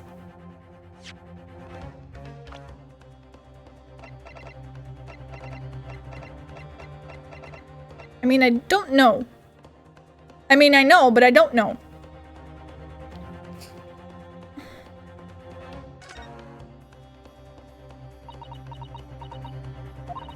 No.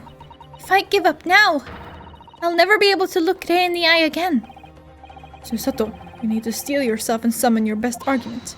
I'll do my best. Is that crack not present in the newspaper photo? Not newspaper, but a crime scene photograph.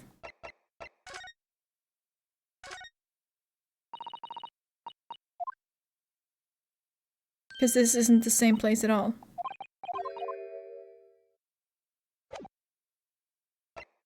I assume you mean this one.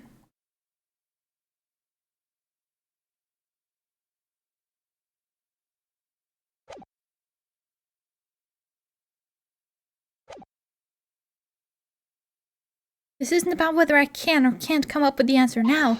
I simply have to. The lens crack! Oh my god. I didn't even realize. You're so right. This is the incriminating photo and the newspaper photo. You know what? That's it. You are so right. Damn.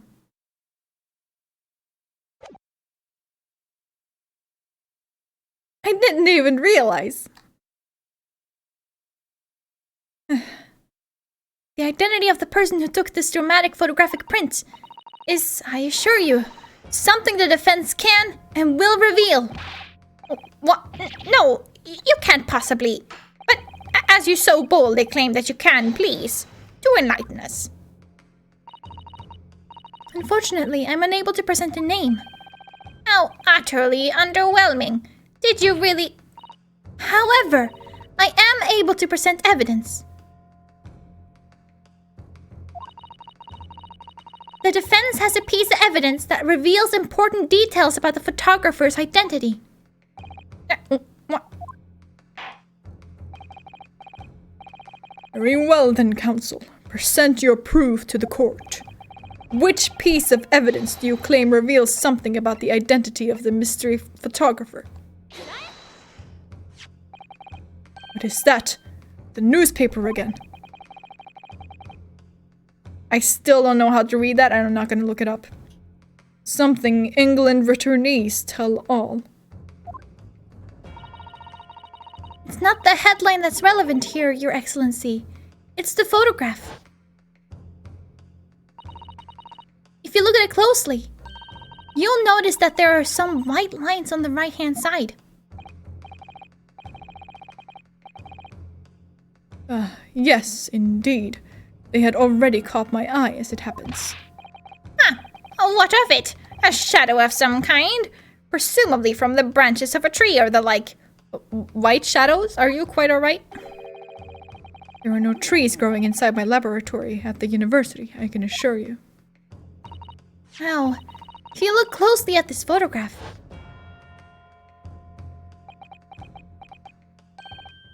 Good gracious!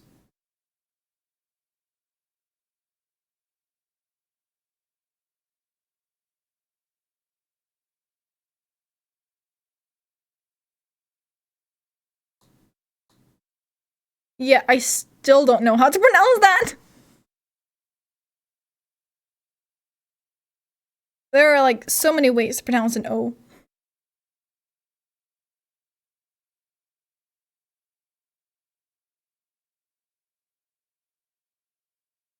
I'm pretty sure like the last part is Kaz. But I might be wrong on that too.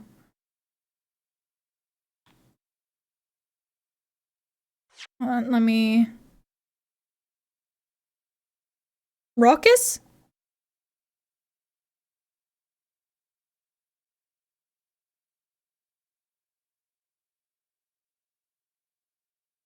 Exactly. Cool. Good gracious! Yes, exactly the same pattern of lines is present in this photograph too. Well, that tells us nothing. Hold on, I noticed something interesting too.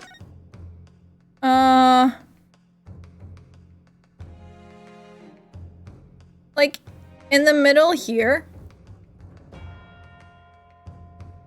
I feel like... Maybe not. Maybe I'm wrong about this, but like, wouldn't this like be a bit like shifted off? Like once you get like a crack in the lens. And considering this is like a whole piece for itself, most likely, it will be like a bit offset towards like the rest of the lens. Or am I just thinking about this too hard? Like the same thing here. It's like doesn't have that. Like it has nothing to do with the game. It's just like, you know, technically.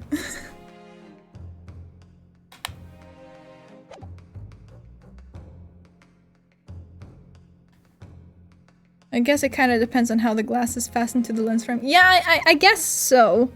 But I think that regardless, it would be like, even like the slightest bit, like, off from the rest. Well, that tells us nothing. Haha! Yes, it's a shadow of some kind, definitely. From the branches of a tree. There wouldn't be any trees growing inside a hut at the beach, Council. What's quite remarkable about it is that the two patterns are absolutely identical. How could such an extraordinary similarity have transpired? The curious matching pattern that appears on both photographic prints is the result of a camera defect. Obviously, it must be due to a problem with the camera used to take the photographs. With the photographic device? Yes, we can confidently say that the camera's lens must be scratched. And that the scratched lens causes unwanted lines to appear on every print taken with the device.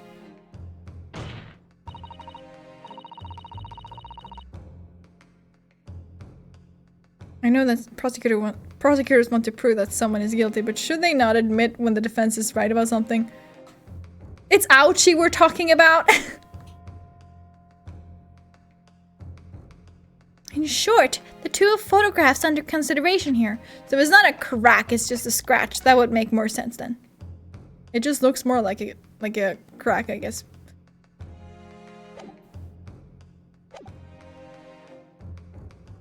Even Fonziques admits when you're right. Yeah, it's like I said, it's just ouchie.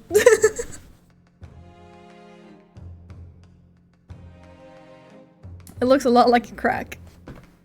Looking at it closely, I guess it can be like a scratch because like it seems like there are several lines or whatever. But yeah.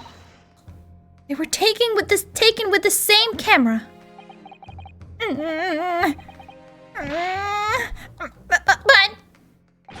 But there must be hundreds of such camera devices here in the capital. It would be utterly impossible to identify the owner of this particular one. I think you're forgetting, Prosecutor Ouchie, that one of the photographs featured in a newspaper article. A newspaper? No. That's right. The author of that article is the mystery witness to this crime. What?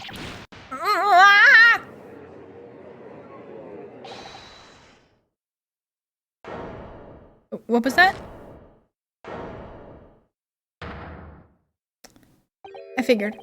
I see why you were called a raucous England returnee. What are you yelling about? You've already testified. It's many memo. I tell you, many memo. Memo. Soseki-san, what was that? Did you say mini memo? Ever since I returned to Japan, a reporter from the Shoyu News has been hounding me, following my every move. A reporter by the name of Raiten Mini Memo. Yes, hounding me from the dawn till dusk. Ah, now that he mentions it.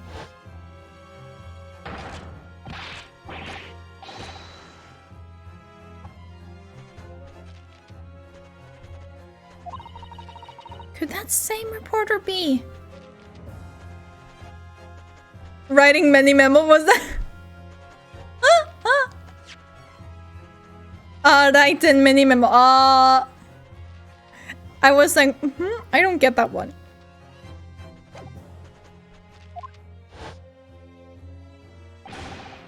A camera to the left of him, a notebook to the right. There I am, stuck in the middle, with Raiten mini memo.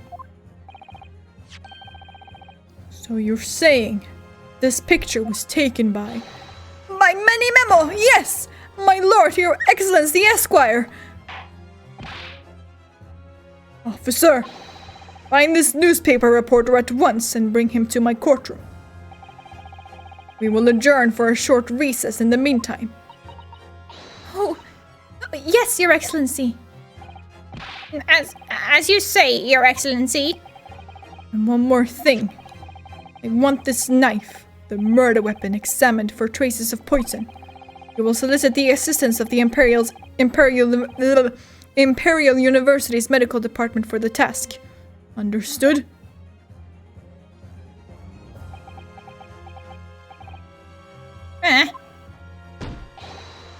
Mini memo!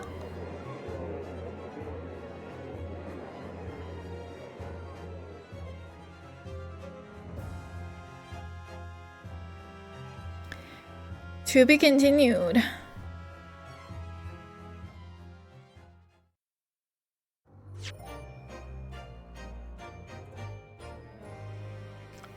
I have an issue. I want to change the color of my light, but I can only change that via an app, which is bound to my router, which still isn't working.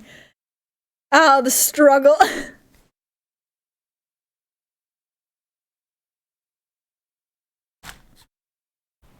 I can actually do the same thing. It will be really funny if we had the same app. I mean, I doubt it, but technically I can do it too. Oh yeah, look at that. Fucking party in the background. IKEA? No.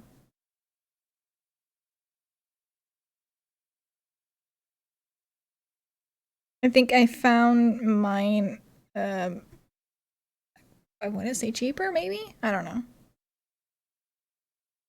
Man, I want green light too.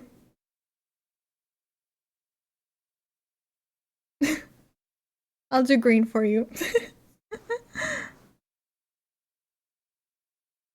Mojito, oh, that's way too bright.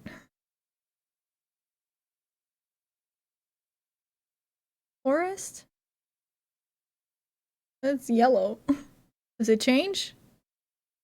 Yes, yes, it changes. No, jungle is best then. Or green, anyway. Actually, no, the best one for green is fucking Christmas. But it just switches between red and green.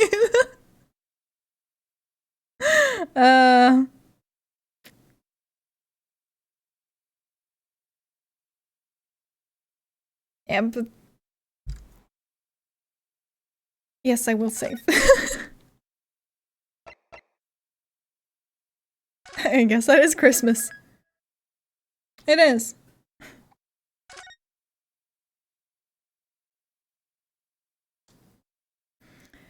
I want to finish this one. I don't think it should be like too long. If it's like 2 hours more, it's fine.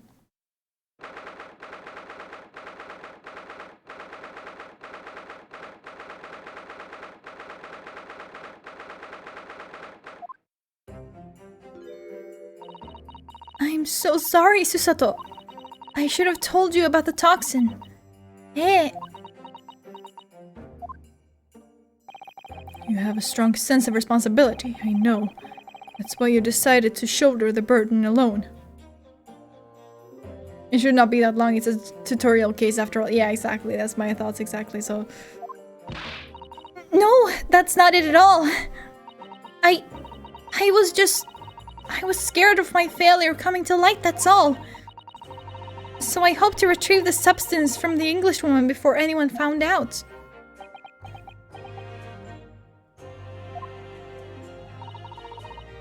Before the trial started, do you remember what you said, Susato? That you had no doubt in your mind about my innocence, that you'd stand by me to the last. I remember. And yet I didn't deserve your trust in me. Please, don't remind me.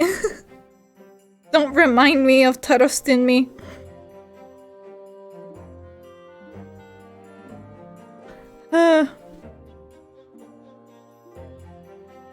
I hid important details from you, Susato.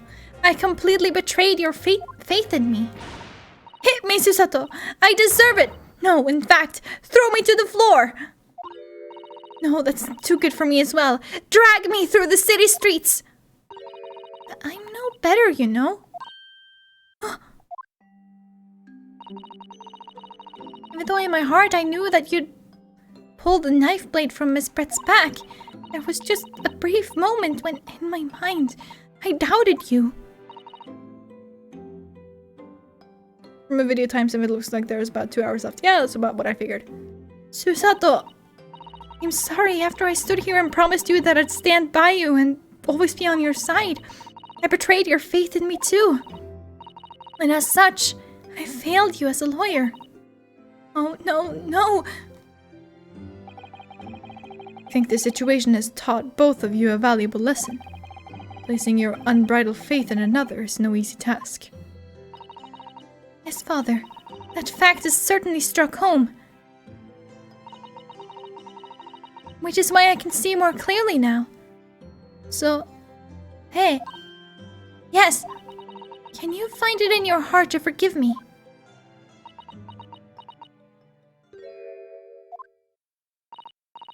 Oh, Susato. You know you'll always be a gallant, dashing lawyer in my eyes now. Ore.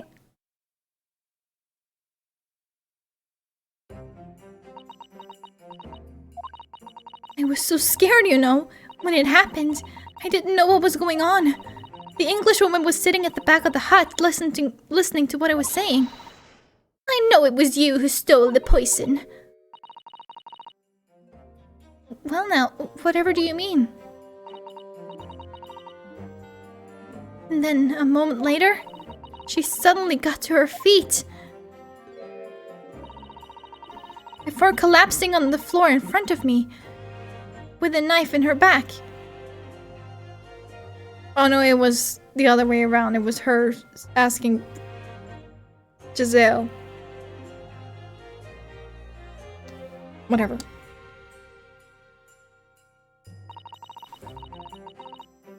It all happened right before my eyes. And you were the only people in the hut at the time. That's right. Just Miss Brett and myself. There was no one else. So I just don't understand how she could possibly have been stabbed like that. A great mystery indeed. I still can't believe it happened. That's why I just couldn't bring myself to speak up. We'll be alright. However it happened and whatever I really went on by the sea that day. I promise you that I'm going to prove everything you've said you saw is true. Spoken like a true Mikotoba. Now, I think we should discuss what's coming up in the trial, don't you? We don't have much time. We must make sure we have our facts in order. Yes, I expect the poison is going to come under close scrutiny in the upcoming proceedings. The police should hopefully have identified it on the blade by now. The trouble is, it's a completely new laboratory synthesized blend of alkaloids. The police won't have any way of testing for it. Oh, I see.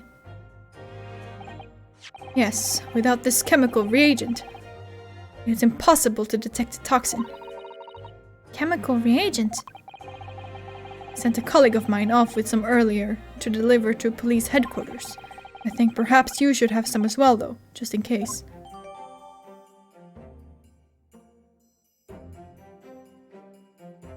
Are we gonna test the pen?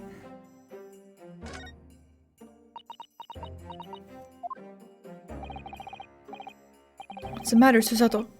You're certainly very quiet. Is this a newspaper article? Exclusive deadly poison stolen from Yuma Medical Research Laboratory. I'm wondering how the information got out, given that it was a government secret. Hold on. It doesn't say who wrote it, right? No. It was all the English woman's doing! What? It was when the professor and Soseki-san were being interviewed at the laboratory. That so-called English lady swanned in. And without any compunction said to Professor Mikotoba, "Oh, Professor, surely your guest would love to hear about your work on that substance there." It put me in a very awkward position, to be frank. But Soseki-san's curiosity had been piqued. I had little choice but to give him a cursory introduction.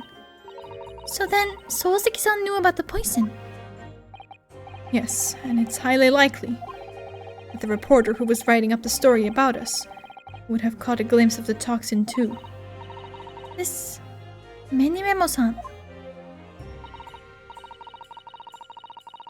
I could not figure out what Giselle Brett's name/poem meaning would mean, but apparently in Sherlock Holmes, Watson was struck in the shoulder by a Giselle bullet. Yeah, I think we talked about this actually in the first game. Like it came up there too. By the way, did that reporter join you all when you went to the beach? Oh, no, I don't remember the reporter being there. Indeed, shouldn't have been. I very much doubt anyone would have wanted him there. Oh?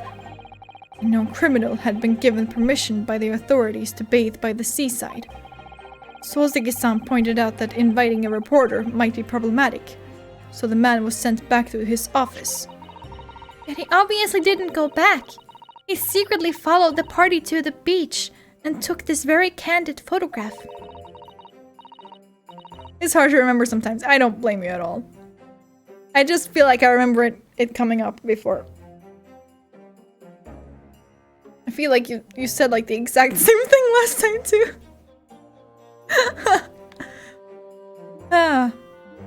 And then presumably he posted it anonymously to the police. Huh? Yes, that must be what happened. Counsel, you've just heard that the new witness is now ready to testify. The trial is about to resume. Please proceed into the courtroom at once. It's time to steel ourselves once again, then. Defense attorney Ryutaro Naruhodo. Yes! Rei has put her faith in me now and told me everything. So I can't let her down. I have to prove that what she's telling the court is true. I have to prove what really happened that day.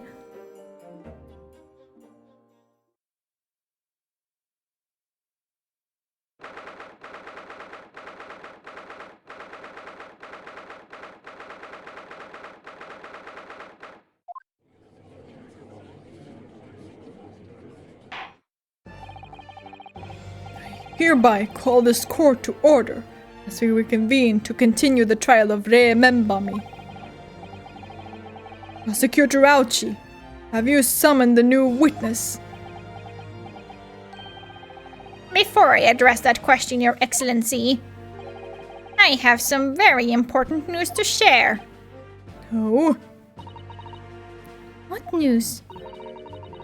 And why does he look so happy about it? During the recess with the collaboration of Professor Mikotoba's laboratory at Yume University, the police re-examined the knife that was used to end Miss Giselle Brett's life. Excellent. I admire your rapid handling of the matter. Oh, too kind, Your Excellency, too kind. I was merely carrying out your instructions, of course. I had the reagent delivered to the police headquarters by rickshaw, so it would be there in good time. But judging by the man's swagger, I fear we might need to brace ourselves for the inevitable. Oh, that's not him. But judging by the man's swagger, I fear we might need to brace ourselves for the inevitable. Counsel, what were the results? This dagger, which was so cruelly used to end the life of the victim, has no trace of poison anywhere along its blade. What? Are you sure about that? I would stake the reputation of the police on it. And with the reagent, the test is extremely simple. They couldn't have made a mistake. Yeah, it's in the pen. In short, the accused's feeble excuse earlier has been utterly destroyed.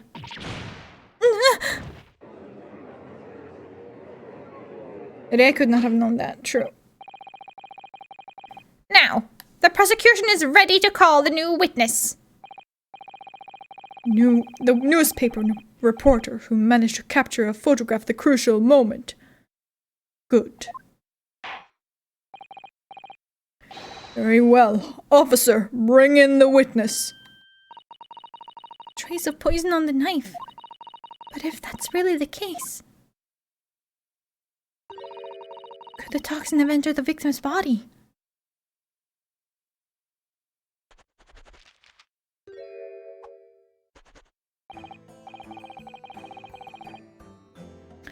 Witness, please state your name and occupation for the court. I did many memo of the Shoyu News. I'm what people like to call a journal. What's a journal, Father? Do you know? Simply a contraction of journalist. I'm there where the news breaks, putting pen to paper to catch those scoops so they are in print the next morning. Lotta, is that you?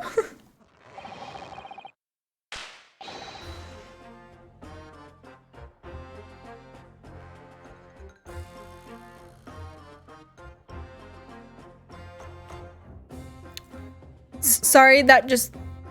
Hey, it's that symbol again. I didn't even notice. I was... I was too busy thinking about that balloon! From the... Phoenix, hello! How are you? Oh, right in Minimemo, or RM. Gee! Who would have guessed? Not me! For sure not me!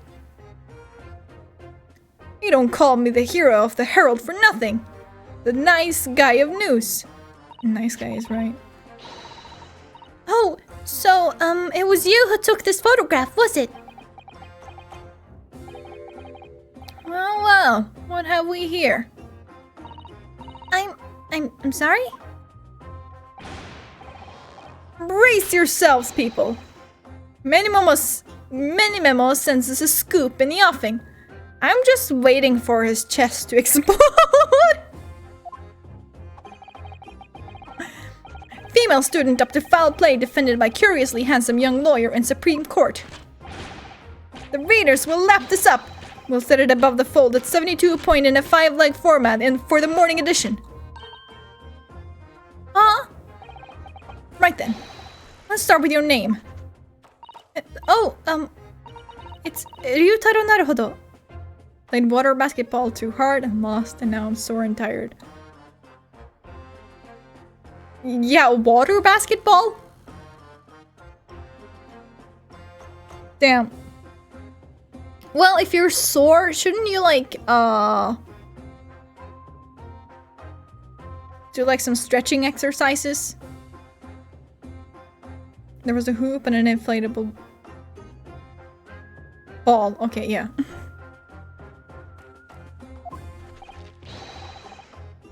Next, what made you want to become a lawyer?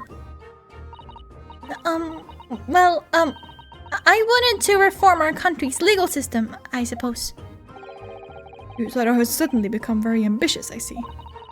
I just borrowed Kazuma-sama's dream for a while. By the way, my name is Taketsuchi Aochi. That's Taketsuchi Aochi. You're too tired? Yeah, but you really should do it, or your body's gonna hate you even more. This so-called dark horse of the Supreme Court, my objections strike fear into every defense lawyer's heart.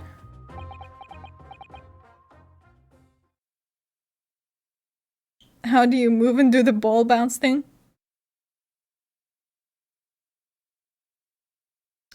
Well, I don't think you do the ball bounce thing. No, the readers won't buy that. You don't dribble, okay. Witness. Yes. What this court demands to know is whether or not you were responsible for the taking of this picture. It was delivered anonymously to the Imperial Police Bureau only yesterday. Yeah, I wouldn't be a journo if I didn't click quick when presented with a scoop like that now, would I? Sometimes stories call out to me, sometimes I have to chase them down, but either way, you've got to be fast. Fast legs to run with and a fast hand to write with. It's no good if you don't note it down. It's no good if you don't note it down, I always say. That's what I call my mini-memoism. Mini-memoism? Yes, I remember your face. We met that day when you were interviewing myself and Sosuke-san. Yes, right, that was me. Mini-memo again. You were supposed to be going back to the Shoyu News offices after our meeting. Shoyu? Isn't that soy sauce? I guess it depends on the kanji, but... But the scoop is, I didn't! Because that Englishwoman's words had piqued my journalistic interest. Miss Brett's words? A criminal, left to do as she pleases just because she happens to be a British citizen. It's horse dung! Okay. This country's judiciary is rotten to the core! The Supreme Court's rulings aren't worth the paper they're written on. The police are just imperial pawns. Stay your tongue, young man. There are complex political issues at play.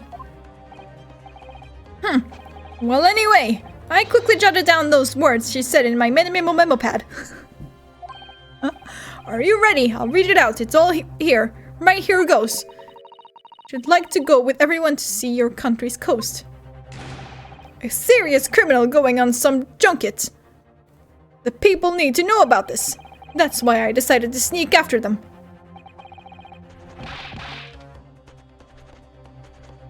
To get the woman's story so I could hammer her in the press.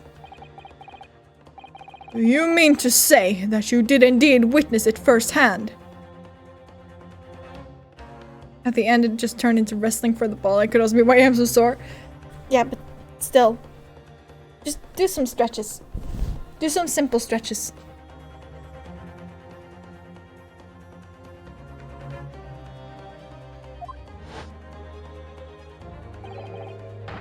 The grim scene portrayed in this photograph. Oh, yes, I saw it with my very own Giorno eyes. From start to finish, through the viewfinder of my trusty camera. Thank you, Memo-san. You will now give a formal testimony before the court.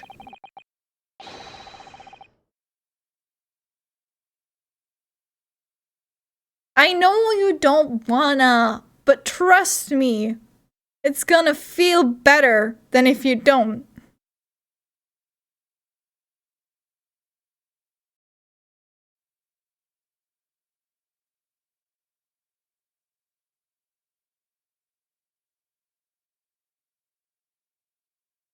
You will state exactly what it is that you witnessed of the events surrounding Miss Brett's death.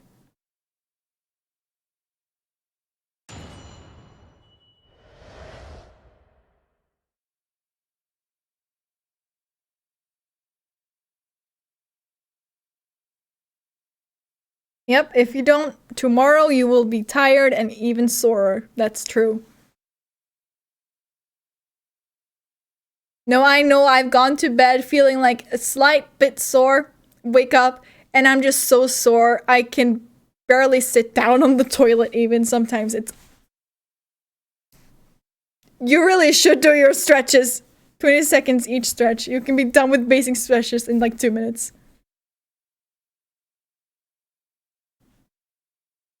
Ah.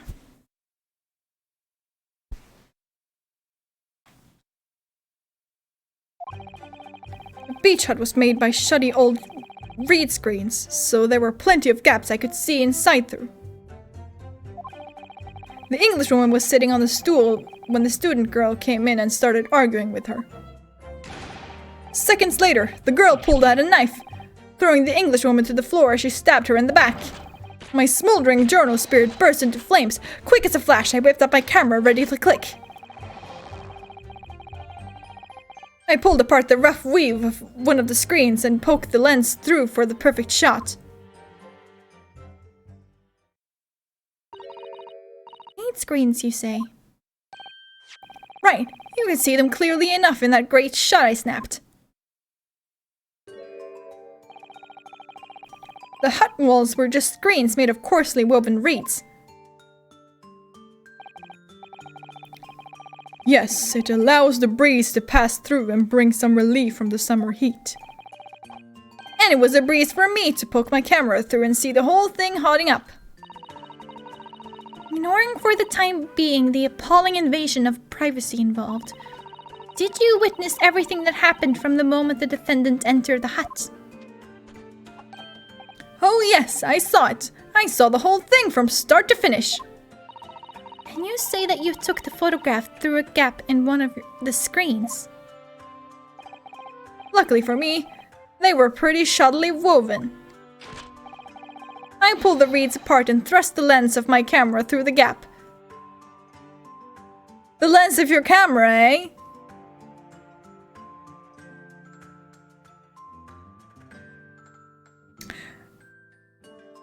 I don't think it's just the camera.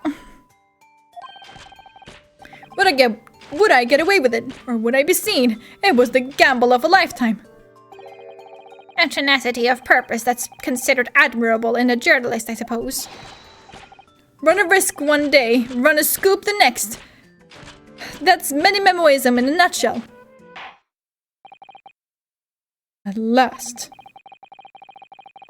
It would appear we have a genuine witness to this wicked crime. The evidence and testimony are extremely compelling. I believe we may be close to a verdict. No! Wonderful news, Your Excellency. Wonderful! Nevertheless, it cannot be denied that this testimony begs one very large question. What question? Exclusive news, startling photograph, all the makings of an exceptional story for the reporter.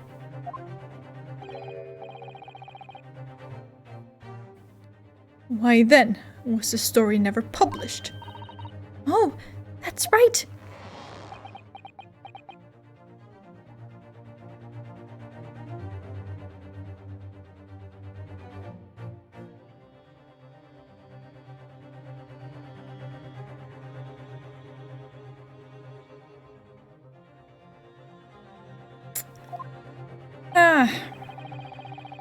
It seems clear to me that there are circumstances at play here that are yet to be understood. Whatever is really important for the recovery of muscles too.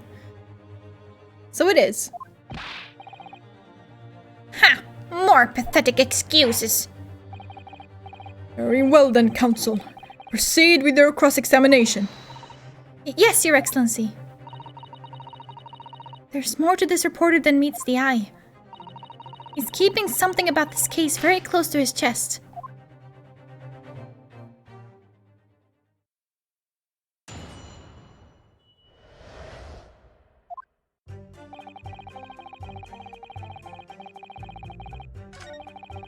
Someone was sitting in a stool when the student girl came in and started arguing with her. I got later the girl turned the instrument to the floor and stabbed her in the back. Morning journal spirit burst into flames. It's a flash, I whipped up my camera ready to click. I pulled apart the rough weave of the screens, poked the lens through for the perfect shot. Seems to have spied the whole affair from start to finish. If true, his testimony is devastating. But it does seem as though he's holding something back, doesn't it? That's how you feel. I suggest that you trust your instinct and press him on everything he said. As you've no doubt done many times before in your role as judicial assistant. Yes, I have. I've seen witnesses like this pressed often. I know exactly what to do.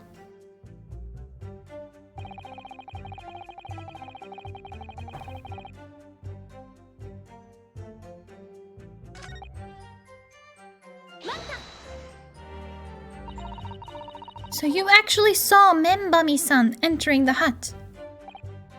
Yep, and she was raging like my journal spirit. And the argument you mentioned, what was it about exactly? You stole it. I didn't steal it. That kind of thing. Talking about the poison, I suppose. Student girl walked right up to the Englishwoman and really started laying into her. I mean, if she'd laid into her anymore, there would have been eggs. Huh?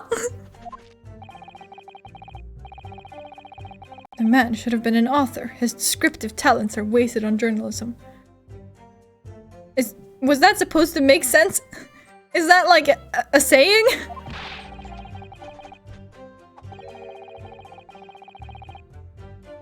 But the student's rantings fell on deaf ears, like a Japanese person listening to English for the first time.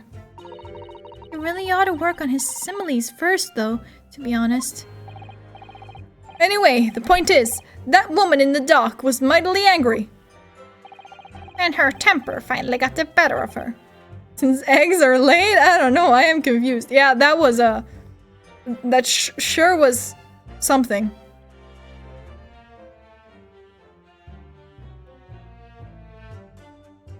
And her temper finally got the better of her, it seems. Dear me. Which was the climatic moment that I caught on film.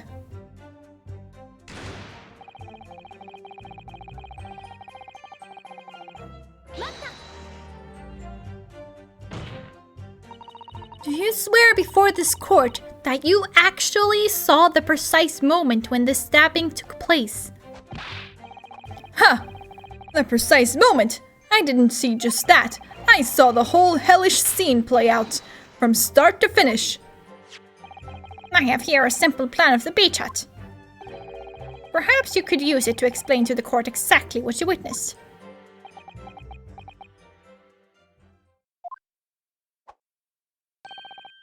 Right you are. It's all here in my memo pad. When I first peered into the hut, I'm sure that the Englishwoman was on this stool at the back of the hut here. Yes, the accused's own testimony confirmed that. She just sat at the back of the hut, smiling sweetly. That's what I have noted down. It's my turn to testify now. Try not to interrupt. Then, the next moment, as I was watching, the evil student girl entered the hut. After a while, the pair of them ended up in the middle of the hut, arguing furiously. The Englishwoman went for the student, but the girl dodged out of the way. And in a flash, plunged the knife into her adversary's back as the two passed each other.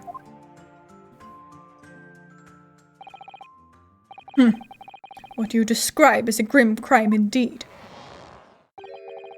Never sugarcoat the truth. That's what many memoism says.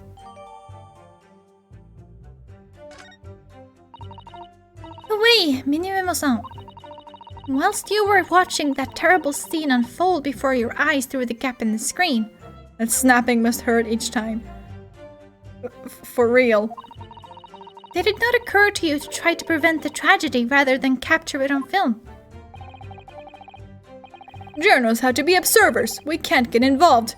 That's our raison d'être.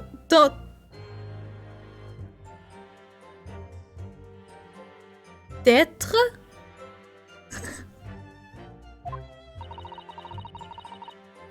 So you didn't converse with Miss Brett at all? Obviously not. An observer always remains, on the outside looking in. And that's something to be proud of, is it? Excellency, if I may. Yes, Professor.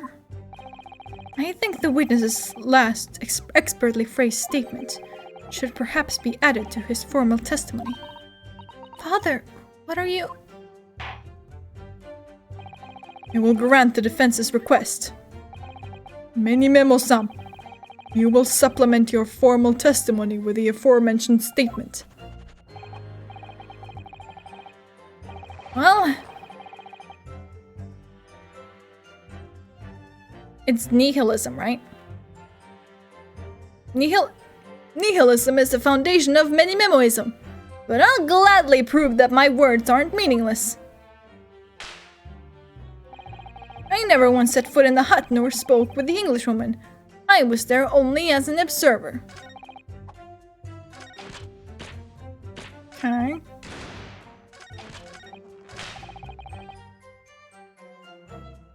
Oh! Wait.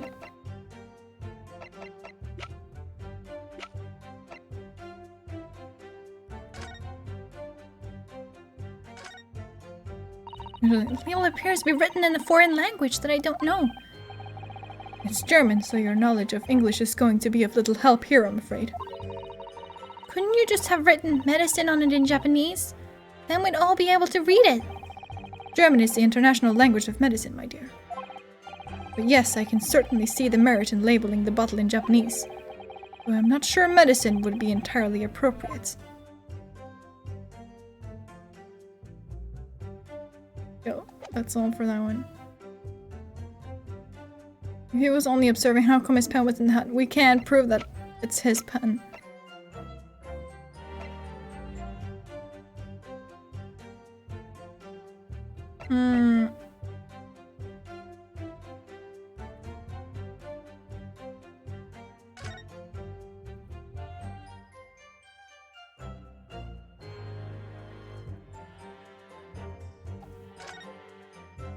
This is still the same thing? And we know for certain that this emblem isn't that of Yume University.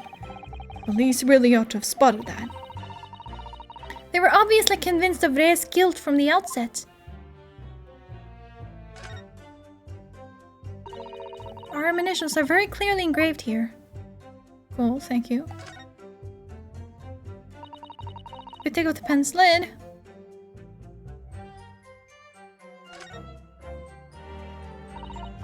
Unscrew the barrel. Like there is no trace of... Also, I checked, the only definition of shoyu I could find was soy sauce. Yeah.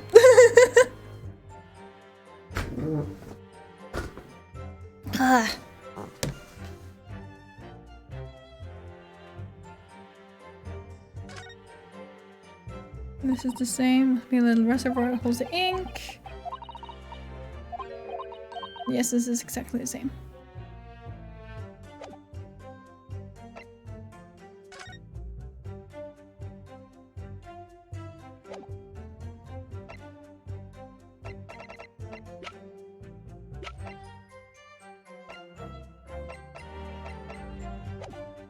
We haven't proven that to belong to him yet.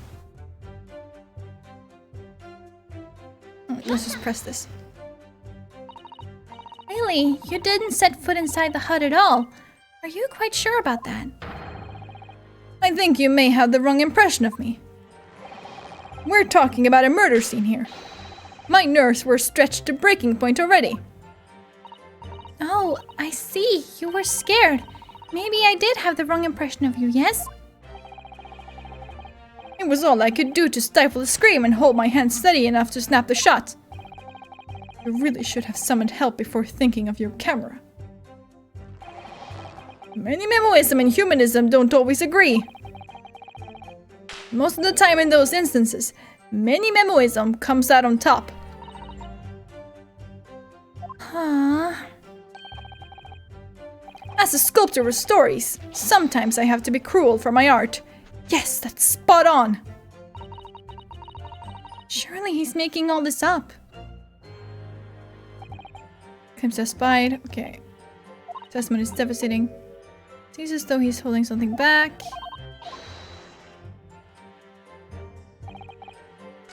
Okay, let me try the pen.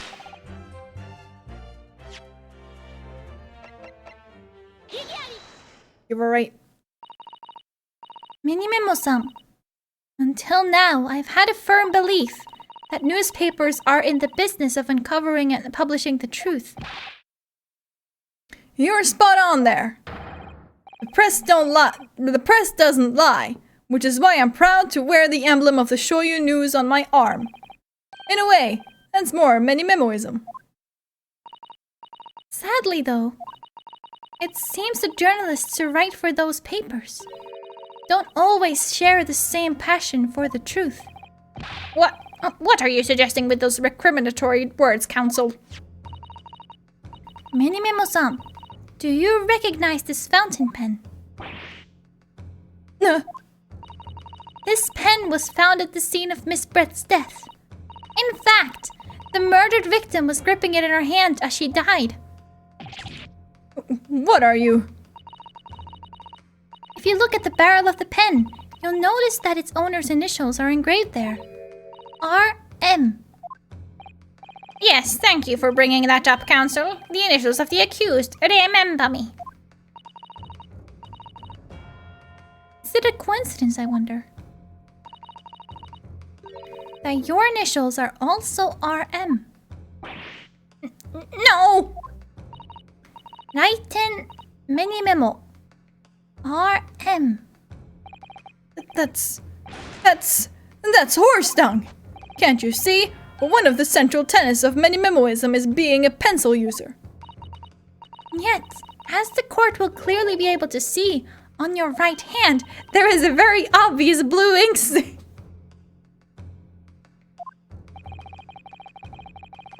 It would appear that you must have rather carelessly left it somewhere recently. Your favorite fountain pen, that is.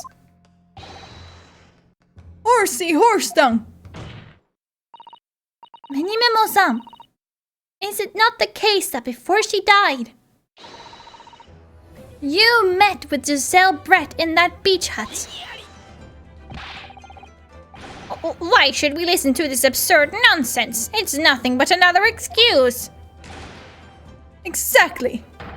Shoyu News will stand behind me all the way. I deny everything. There must be as many people with the initials RM as there are stars in the night sky. You called this from the beginning. I mean, to be fair, it's the first case. The defense has neither the time nor the inclination to count every star in the sky.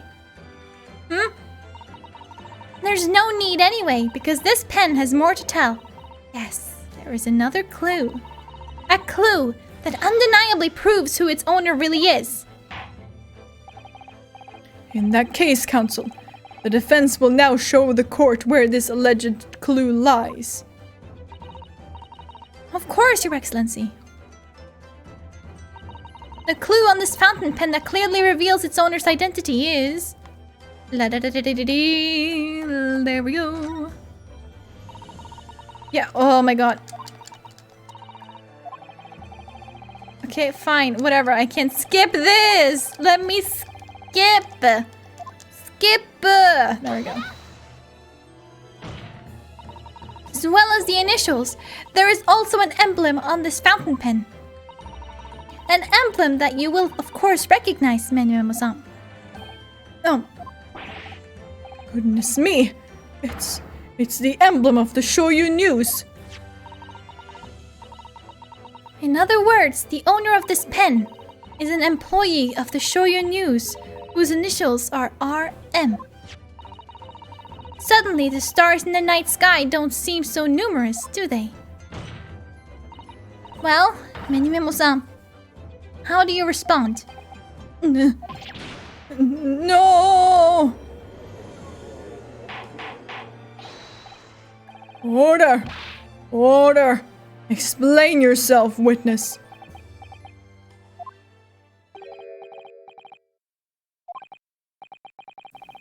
So, this is how the mighty Supreme Court works, is it? using coercive tactics to have well-meaning citizens reveal harmless secrets. I've used nothing but honest tactics. Right then, fine. I won't try to hide it anymore. Yes, not long before that grim tragedy unfolded.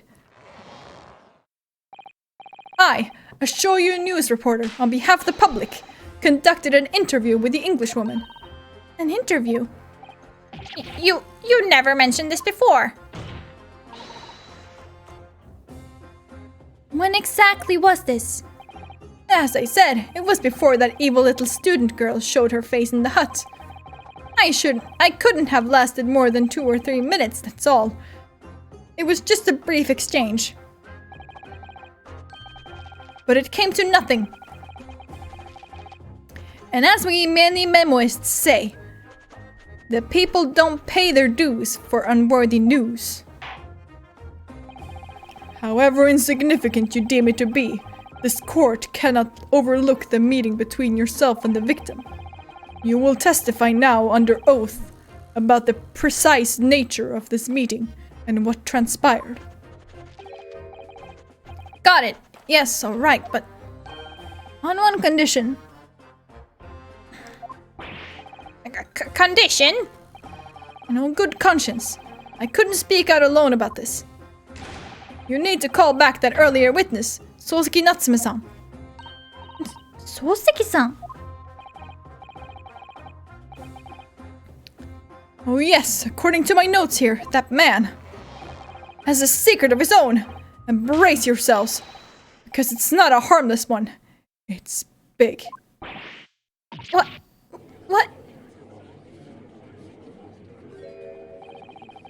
And many memoism states that one man's secret is every other man's front-page story. Very well, I will grant the witness's request in this instance. Officer, summon the earlier witness back to the stand. Soseki-san, hiding something.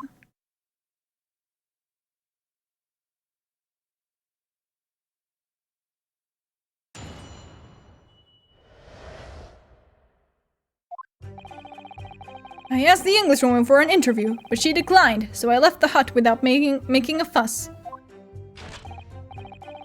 I'm very quite sure that a witness is not allowed to make demands like this. It's fucking Ace Attorney, what do you expect? Then, watching secretly from outside, I saw the woman being stabbed and the other witnesses come running. The detective realized that the victim still had a pulse, so he ran off to fetch help. That's when this writer man here asked the woman a very significant question. But he didn't say anything about that in his testimony, which is why many memoism demands I reveal it now.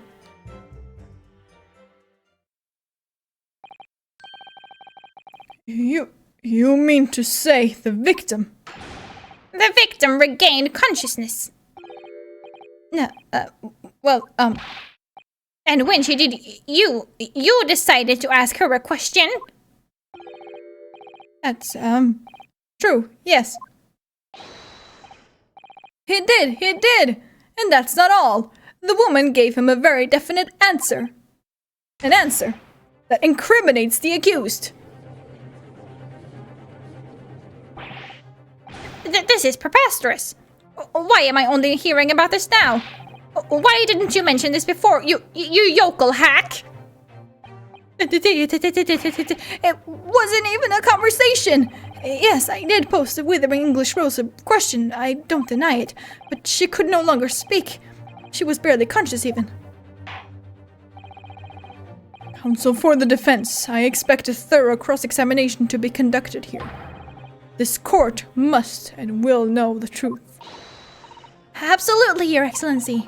The reporter is claiming that Miss Brett implicated Re somehow. What on earth could have happened in that hut?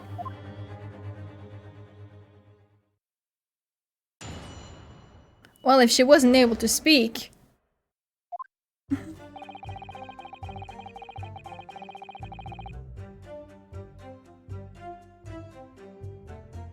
I assume she showed him the pen.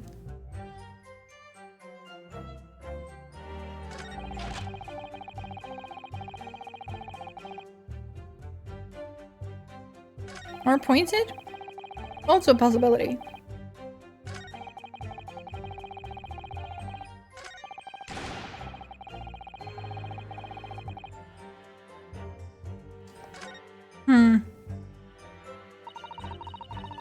Poor Sosuke-san has been fidgeting constantly in the stand next to Minimemo-san.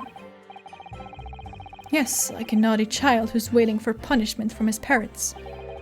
It rather reminds me of you when you were younger. I was like that? Remind that now. The question is, how far can we trust this reporter's account of events? We must focus our energies on gathering information and establishing facts. Yes!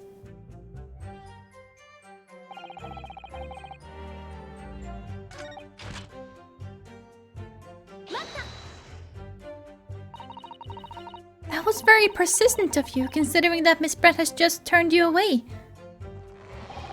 Persistence wins the prize. Any memoist will tell you that. Let them think you've left.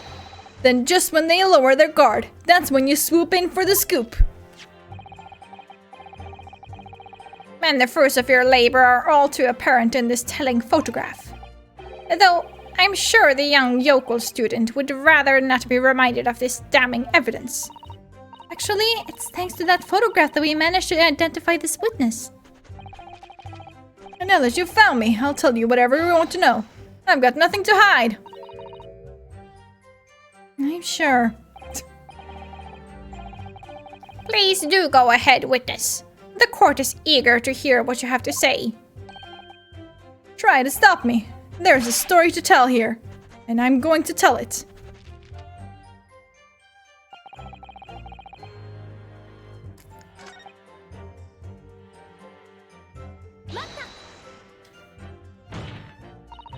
What question? What exactly did it say? Well now, you should hear that from the horse's mouth, I think. Don't you, Mr. Rider Man? Still not damning since you cannot tell if she's stabbing or removing the knife. It looks bad, but that is all you can tell. True. But in Japan, and it very much still is, it's guilty until proven innocent. And I imagine it was even worse back in this time. Out with it, you yokel hack! What did you say to her? What did you say to the dying Englishwoman? Well, in truth, I had been catching crabs at the water side and building castles in the sand, you see.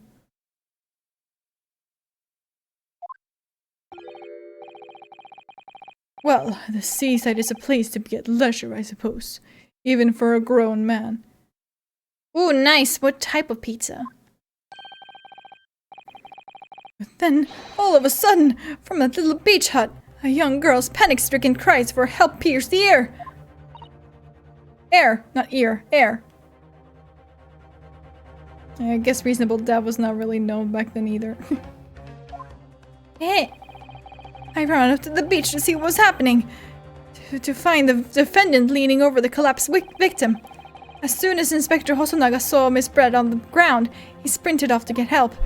And then, just a moment later, I heard a faint moan.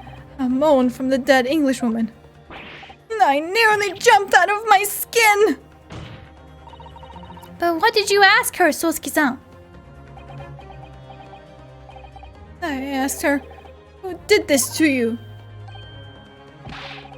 Don't protract this any longer. How did the woman respond? She didn't! She said nothing in response. But... when in the stand, you will answer the questions asked of you unambiguously. Now, without evasion or reticence, I demand that you amend your testimony. I will!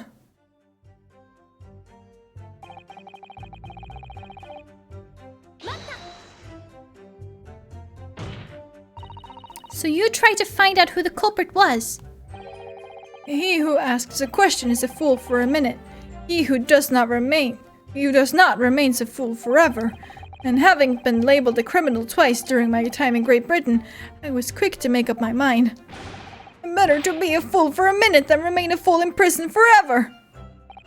However, you've indicated that the victim failed to respond. Is that correct? I know why. I know why the Englishwoman said nothing. She was ignoring me because of my stupid mustache, because I'm Japanese. Oh dear. Soseki-san has really developed a dislike for the English, it seems.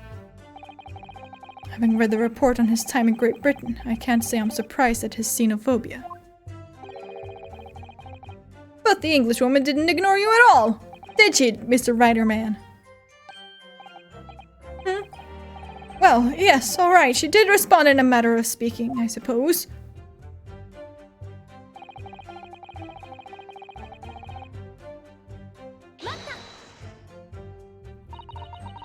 She pointed a finger, yes.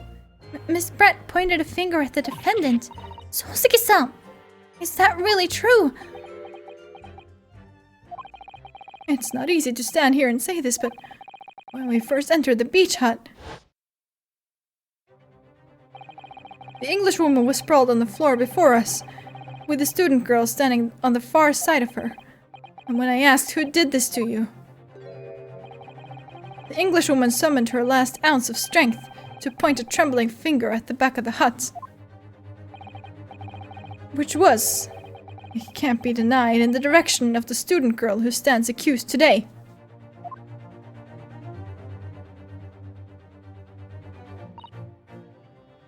No. Soseki-san, why on earth did you neglect to mention this in your original testimony? But fiddlesticks, I say! At the back of the hut, you know, where there was a huge hole in the straw hut? Nah, it's just a coincidence. This is not a British court of law. You will respond in Japanese. Yes, of course, the Englishwoman did point her finger toward the back of the hut, but I was trembling, and she was trembling, and everything was a blur. And thinking about it, I feel as though perhaps she was pointing in a slightly different direction. Actually, no, not slightly, in a very different direction to where the student girl was standing. To somewhere at the back of the hut, where nobody was standing at all. You mean that your memory of events and the direction in which the victim was pointing are both unclear? Yes, that's it. Unclear. I'm very, very unclear. Your Excellency, surely this proves the matter beyond all reasonable doubt. Yes, the woman may barely have been conscious, and yes, perhaps her finger wavered slightly. But there can be no doubt that this was an attempt by the victim to confirm the identity of her assailant. Why? Because as the court can see, there was no one other than the accused in the direction the victim was pointing. I have already forgotten that there was a photography man. Journalist man on the outside of the hut. Right outside the way she was pointing. I've already forgotten all about that, so do not even try to bring that up. Out of sight, out of mind.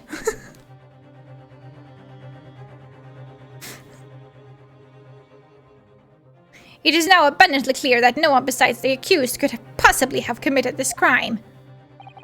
I am inclined to agree. And in the absence of any credible argument to the contrary, I believe we can now conclude this trial. No! No!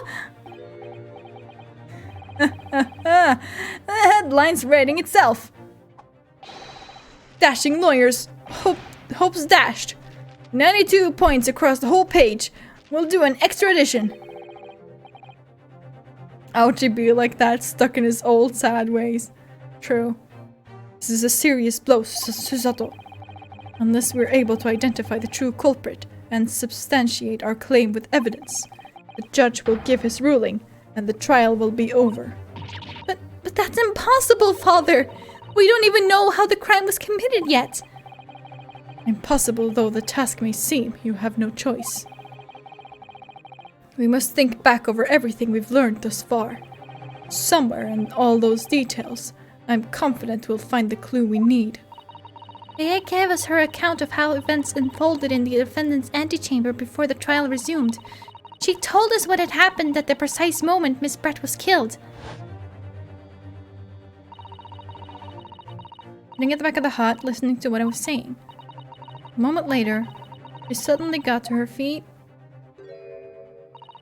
before collapsing on the floor in front of me.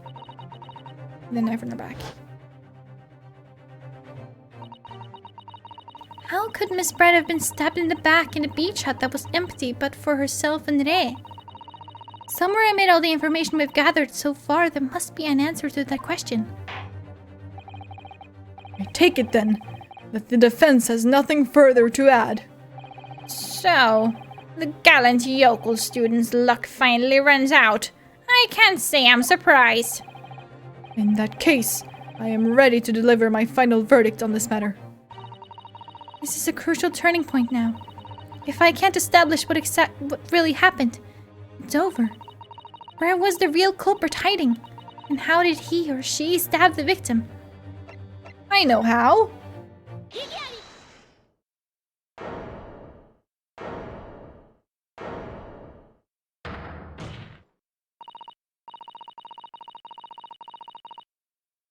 Oh, while looking at buying the I Am a Cat book a few days ago, I found out that the Japanese title is Waga hai wa neko de aru. The references, man. They're everywhere. Your Excellency, I respectfully ask you to postpone your adjudication for the time being. Oh? To what end, Counsel? The defense would like to present the court with an alternative theory. An alternative theory that can explain who the victim was actually trying to implicate with her dying gesture. An alternative theory? Ha! None exists. There was someone else present at the scene who could have committed this crime. What? And the victim, Miss Brett, tried to reveal who it was to those around her at the time by mustering all her remaining strength and pointing a trembling finger in the killer's direction. This is fiction, fantasy.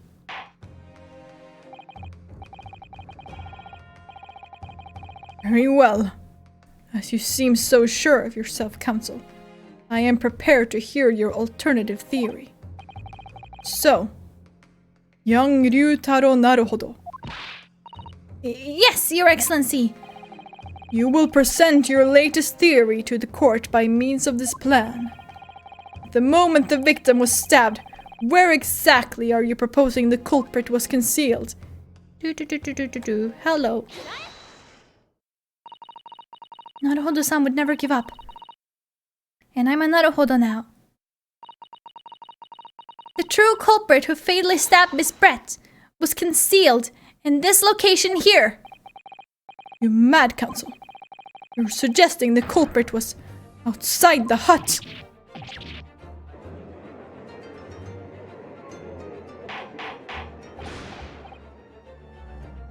Order! Order! Order! But student lawyer Naruhodo-san Esquire! That makes no sense at all! You just pointed out the exact spot where I was hiding to get my scoop snap! But I didn't see any suspicious individuals loitering about, I can swear to that! Obviously, if the culprit had been outside the hut, there is no way that he or she could have stabbed the victim who was inside the hut. Actually, Prosecutor Ouchie, there is a way. And, in point of fact, the defense can provide evidence strongly suggesting that it's precisely the way Miss Brett was killed.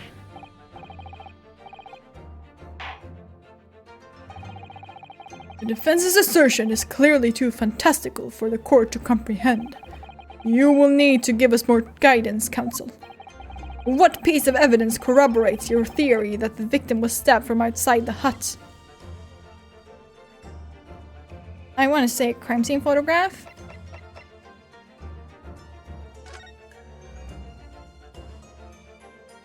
like maybe also this?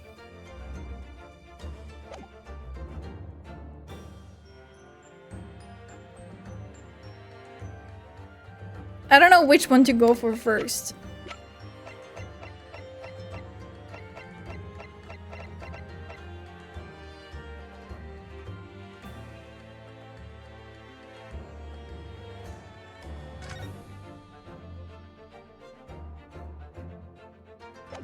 The crime scene? The original photographic print of the crime scene. Yes, it's clearly visible in this print. The trace of the fatal thrust that was delivered from outside the beach hut. Do you take us for fools? There's no hint of any such thing. I'm not sure that everyone present would agree. Someone at least appears to have noticed what it was that I'm referring to. Counsel, once again, I must call on you to be explicit for the court. Where in this photograph is the trace of the stabbing which you claim took place from outside the hut?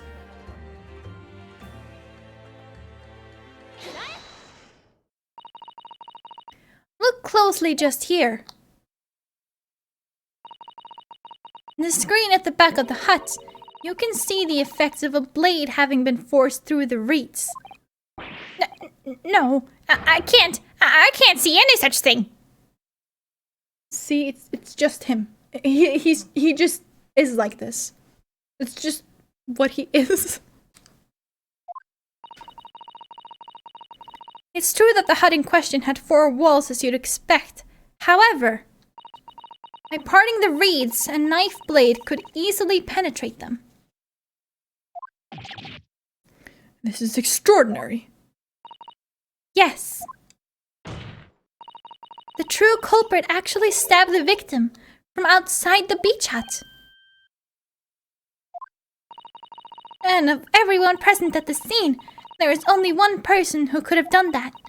Only one person who was directly outside the hut when Miss Brett was killed. Right then, Menimemo-san. It could only have been you. No! This preposterous idea leaves me almost speechless. Just look at the photograph again. The victim lies almost exactly in the center of the beach hut, does he not?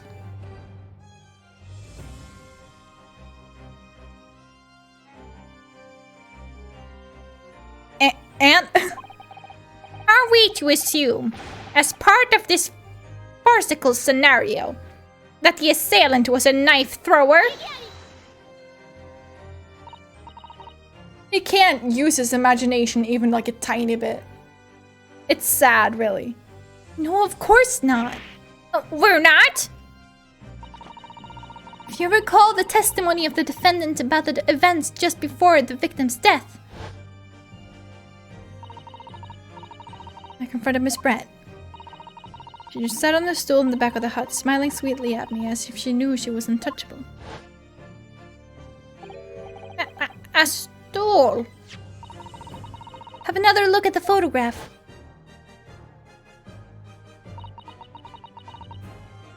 The slit in the reed screen would align perfectly with the back of a person who was sitting on that stool. My word. So, in fact, the victim was...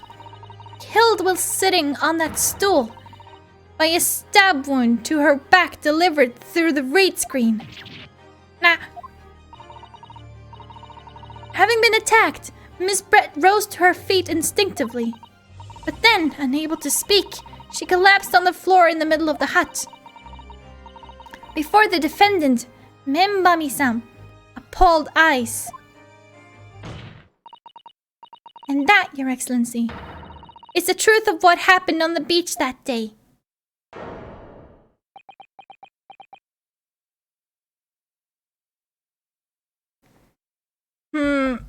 Okay, how is the fucking poison thing gonna come into here? How is he gonna counter this? I wonder.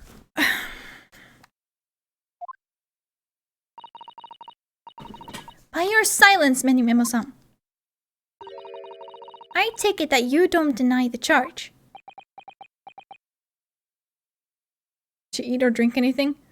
Re said that she didn't see her do that, which is why she jumped to the conclusion that, it has to be the knife that has the poison.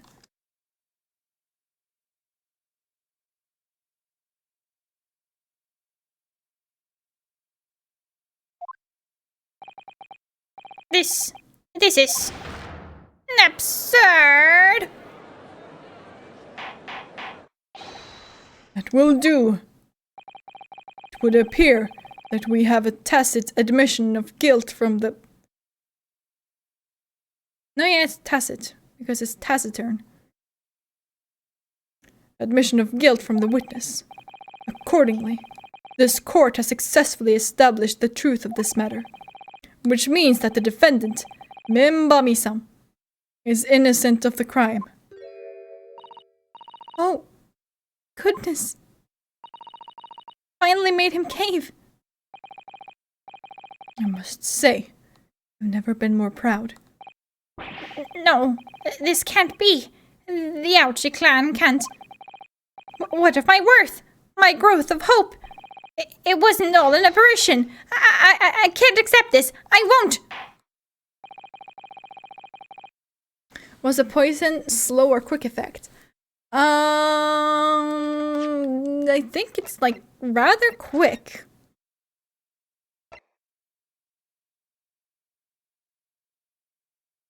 Yeah.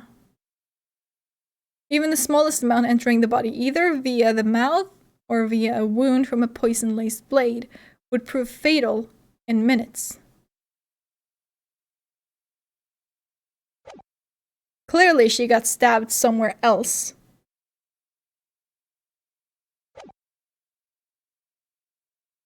I see no reason for the continuance of this trial. I will therefore move to conclude the proceedings by... Is it many memos on?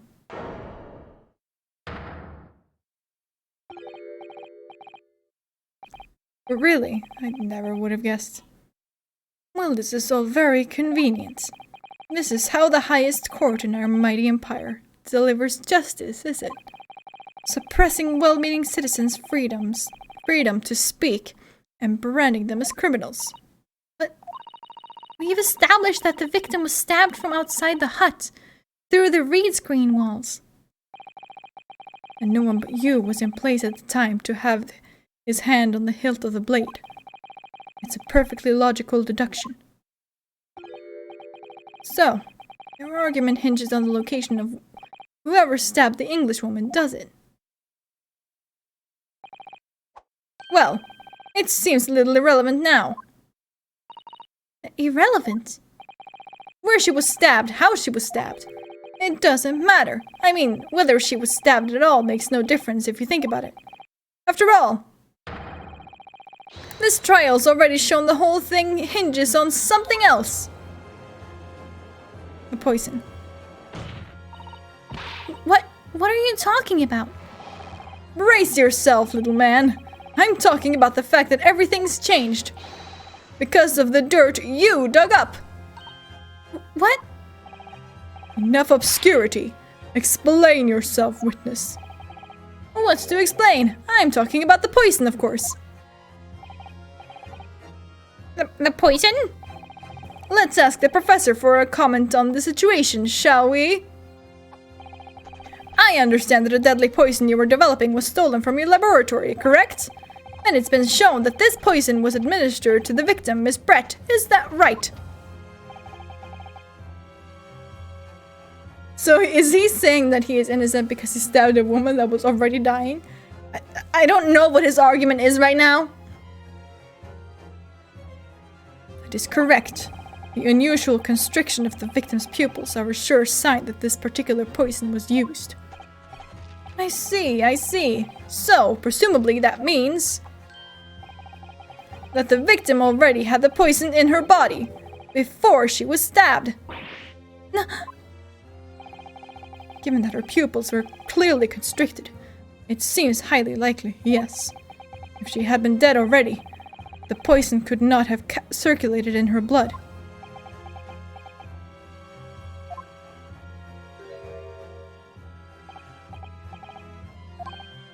Ah, how refreshing to hear the argument of a metropolitan mind. Precisely. It matters not a jot who stabbed whom, in whose back and with whose blade. Because quite simply the Englishwoman's life was taken not by the knife, but by the poison. But that can be explained by the poison being on the blade. Is that already... Forgotten already, have we, yokel? During these very proceedings, the laboratory of the professor at your side assisted in proving that the blade of the weapon used to attack the victim had no trace of poison on it whatsoever. Let me get this down, the facts. As skillfully established by the defense in this trial, turn out to be a headline-making red herring. Is that about right? Well... Oh, no.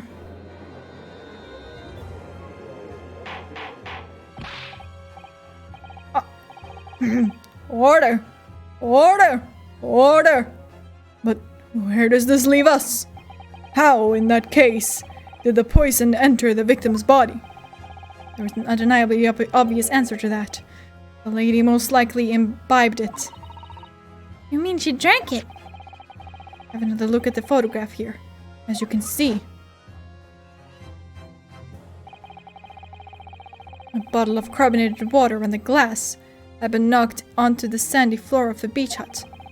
The poison could have been slipped into either. So somebody made Miss Brett drink it. Well, what do you know? Look at those dashing eyes! This will make a great front page shot! Hey! Why the bewitching stare? After all, I'm the last person you should be looking at. It would make no sense at all that I poisoned the woman, would it? I mean, that's been established already. Established? Oops. What are you talking about? That's it. Don't tell me you've forgotten.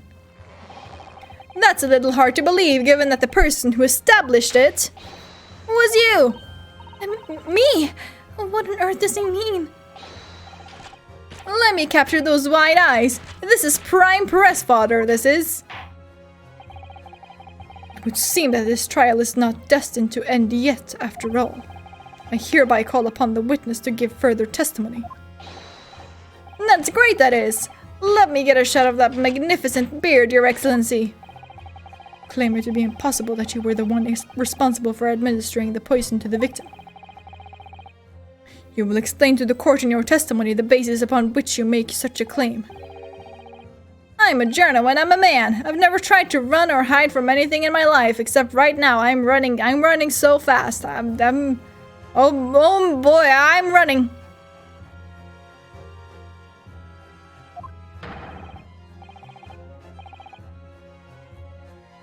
The only way he could have known she was poisoned when he stabbed her is if he poisoned her. Otherwise, he still had the intention to murder. I don't know what his plan is right now, to be honest. And I'm not about to start now, because that's minimalism. For a brief moment, I thought it illuminated the truth, but it slipped right back into obscurity again. Just where is this trial going to take us?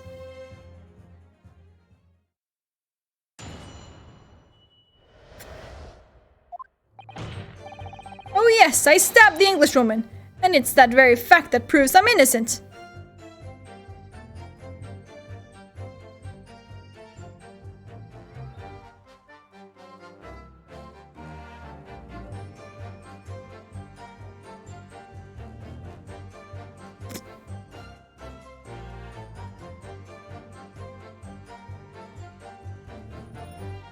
Then why did you stab her? I just stabbed her for fun. I just wanted to see what would happen. Like, what? What?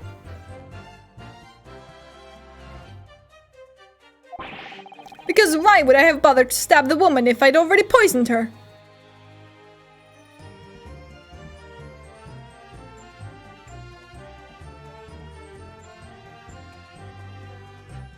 So you said... That's irrelevant, you still stabbed her! Because I tried to murder her, I am in fact innocent! I don't think it works quite that way!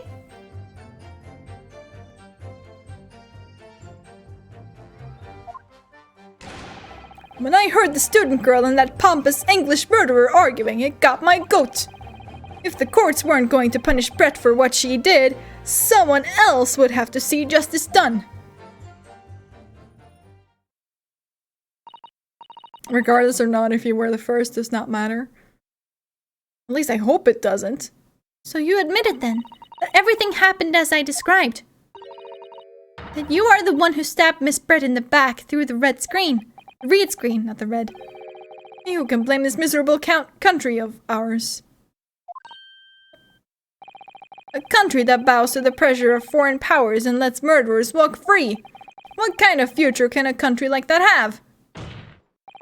That's why I did it. I did what our pathetic leaders didn't have the guts to do. Slap bang in the middle of the charming lady's back, I plunged the blade of sweet justice right in there, and that is why I'm innocent.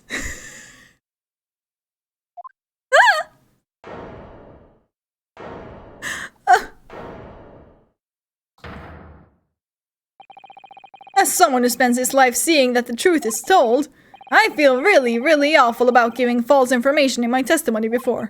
But as it turns out, there was somebody else who had it in for the victim and got to her before me. That's right, you guessed it. That pretty little student girl. Now there's a woman after my own heart. You're implicating Ray again. She's the one who gave the poison to the Englishwoman and ended her pitiful existence. Suddenly, snap, this journo here is off the hook. Sir, you do know that the post-mortem report says that she was stabbed, right? Cause of death, single deep stab wound from behind, piercing a lung and resulting in fatal hemorrhage.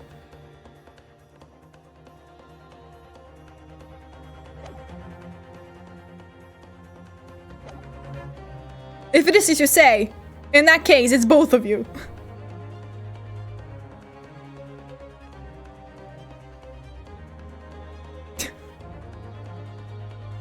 This journo here is off the hook?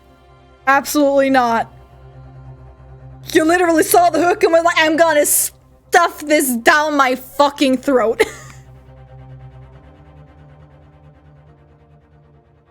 By myself. On purpose. Ultimately, the stab wound killed her before the poison did. Maybe, we don't know. The argument is sound, certainly. No. Judge, please. Use your brain at least a bit. The witness had administered the poison himself. He needed only have waited for it to take effect. Subsequently, stabbing the victim in the back would have been entirely nonsensical. And therefore, this reporter had nothing to do with the poisoning. Yes, it's all quite logical. I had such faith in you, Judge, right? That's right. It is logical and true. I'm glad you've all seen the light. Justice at last! This is unbelievable. And after I'd made so much progress in proving his guilt, is he going to get away with it now?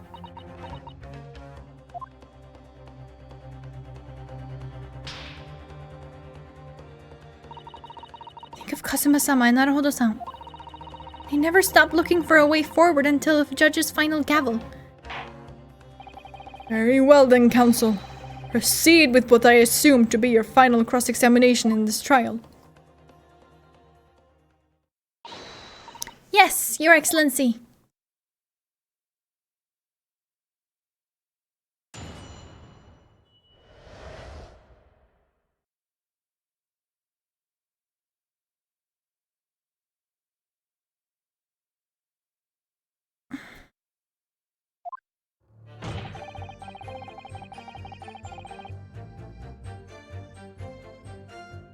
This is so funny. I'm fucking screenshotting it.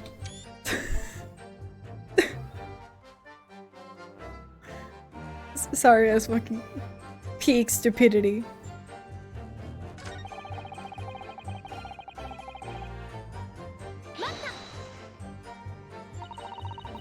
So you still maintain that you didn't give the poison to the victim? Obviously, that'd be like putting a belt on your trousers when you were already wearing braces like these. The accused administered the poison, following which this victim stabbed the victim. This witness stabbed the victim. This victim stabbed the victim? Sure. An unforgivable act, certainly, but not one of murder. That crime rests on the accused's shoulders. That is how the law works, you see, yokel. Who knows, you may even learn something here today. I'm gonna teach you something, my god. 2 consecutive attempts on her life in the space of minutes. Quite a day for the victim. Do something that evil and you've got it coming. That's how the law works, the law of reckoning. You can really say this with a giant shitting grin on your face. You can... That's not the kind of law this court upholds. You will reiterate why you were compelled to stab the victim, then, witness.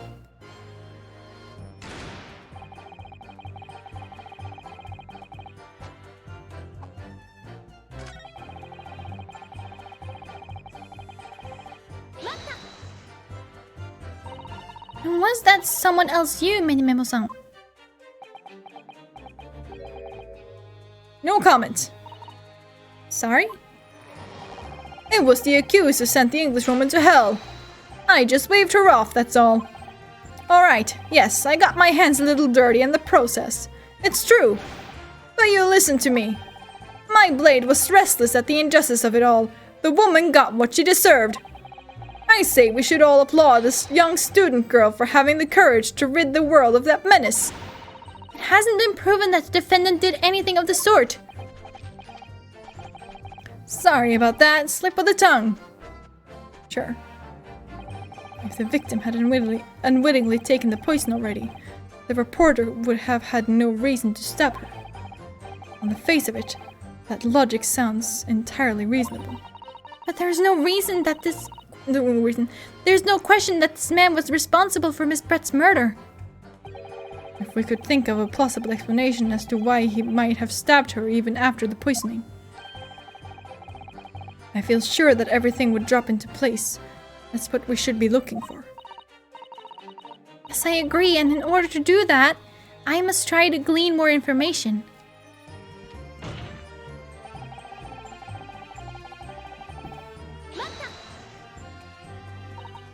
So, you do admit that you had murderous intentions towards Miss Brett, then? The woman's very existence offended my sense of justice. Your sense of... He's claiming some sort of righteous indignation. She was pure evil, a cold-blooded killer who'd committed murder right here on our empire's soil. But did our good-for-nothing government do anything? Not a chance, so I had to step in. Fly the flag of justice, put things right for the people. Yes, it was my civic duty. That's what drove me to do it. So in summary, murderous intentions then. Whatever you want to call it, the point is this. That Englishwoman was a blight, so I had to do what was right for society. Yet a real wrong was done by the student girl in the dock. A crime for which she must pay. Obviously, because the poisoning was nothing to do with me at all.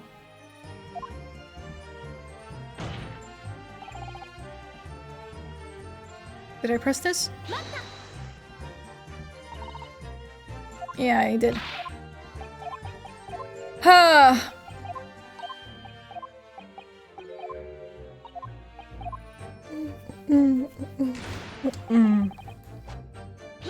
This one. The got my goat thing. What exactly were they arguing about? About what happened in the restaurant 9 months ago, that's what. The student girl was laying into the Englishwoman for killing her beloved mentor, Dr. Wilson. Yes, John H. Wilson, a professor of medicine invited here from England by Professor Mikotoba no less. Right, but the Englishwoman just jeered. Her case was to be heard by the British consular court in Shanghai.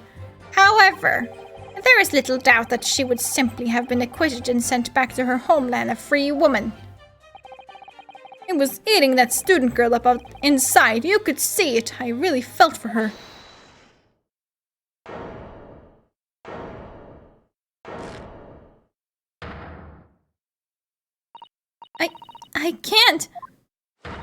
I can't stand here and listen to this tripe. Hey! Young girl, you stand accused here. You can't just blurt out whenever you feel like it. No, you can't. Sorry, but I'm in the middle of some very important testimony here. Just keep quiet and listen. But this awful man is making all of this up. Susato, please. You have to make them listen. Please. At least get my name right. Turn to the docket once, Membami-san. We are in the middle of a cross-examination. Your Excellency, please, I implore you. That journalist is clearly not a trustworthy witness. He's a journalist! Exactly. He's a filthy, rotten, black-hearted, bigoted, dirty, great, peeping Tom. Whoa, take it easy there. Please, I really think the court should hear what the defendant has to say. Your Excellency, I see no need whatsoever to entertain the accused's remarks. I will grant the request of the defense. But Your Excellency! This is likely to be the final cross-examination of these proceedings. As such, I believe it would be ill-advised to stifle the defendant's obvious concerns. So, whilst recognizing that this contravenes regular protocol, I hereby call upon the defendant to speak. Oh! Thank you so much, Your Excellency. There's nothing to do with Dr. Wilson. We were discussing the stolen poison. Okay.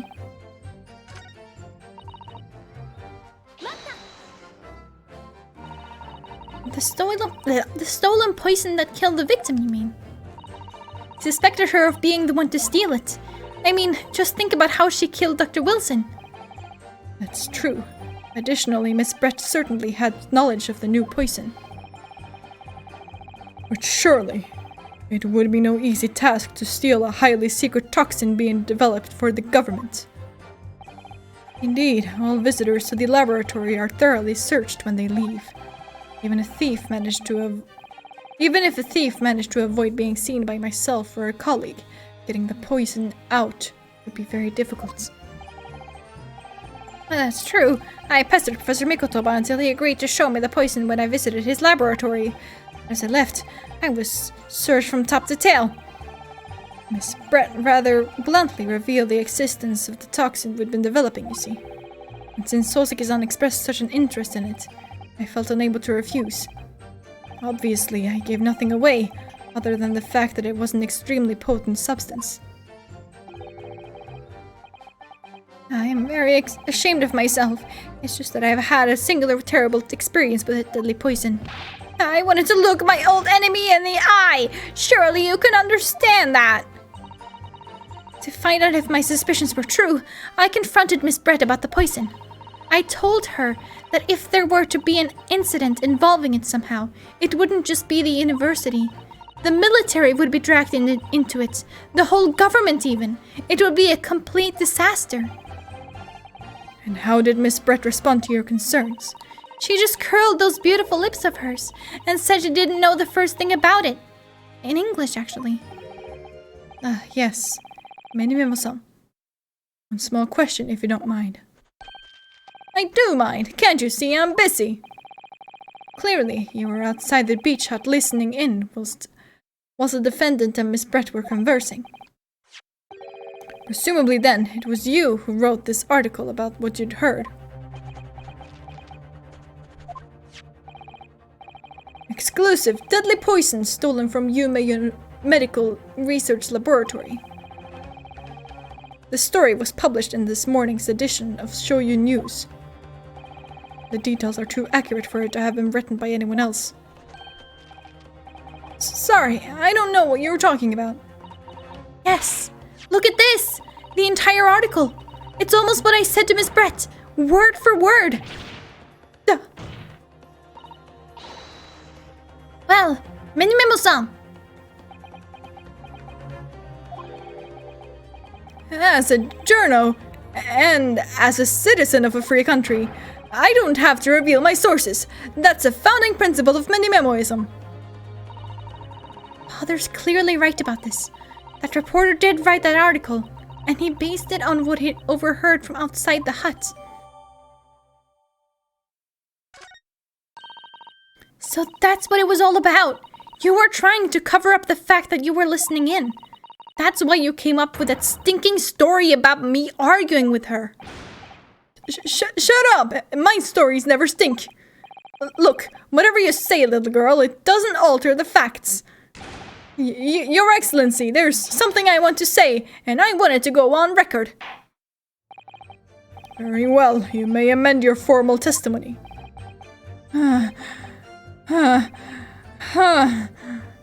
Okay. If you'd poisoned someone, there'd be no reason to then go and stab the person as well. Perhaps you doubted the efficacy of the poison and sought to make sure your victim would die. That's horse dung. What? That would be like pouring pepper on your Chinese ramen before you had even tasted it. Completely reckless. Although, it might surprise you to learn that I am a bit of an impetuous pepper pourer as it happens.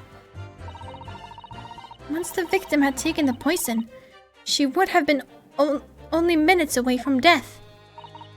And yet this man then proceeded to stab her in the back as well. There has to have been a good reason for that. There was a reporter who gave the poison to Miss Brett, then clearly he must have done it prior to Rei entering the hut. Oh wait, what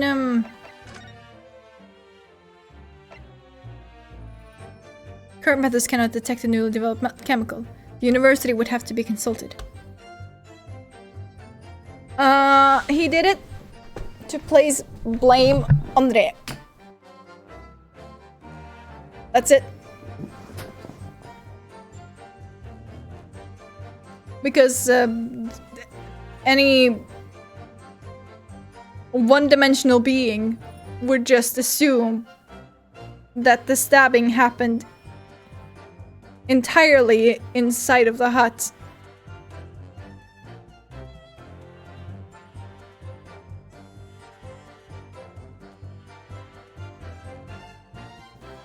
And if he framed Rei for the murder, then the poison would never come up.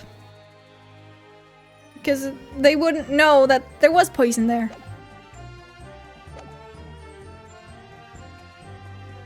I assume that's his train of thought. That still doesn't help with the yes, I stabbed her.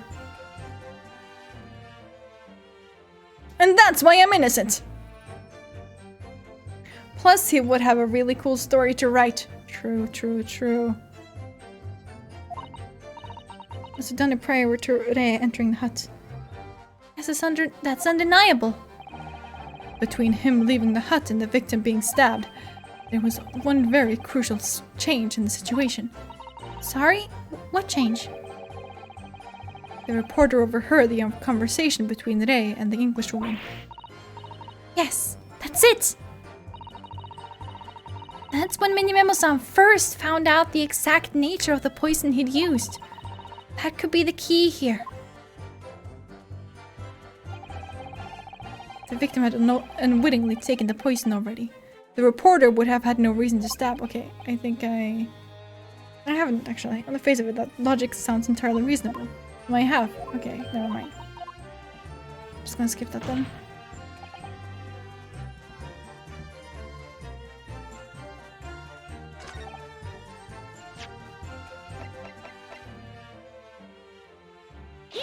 There we go.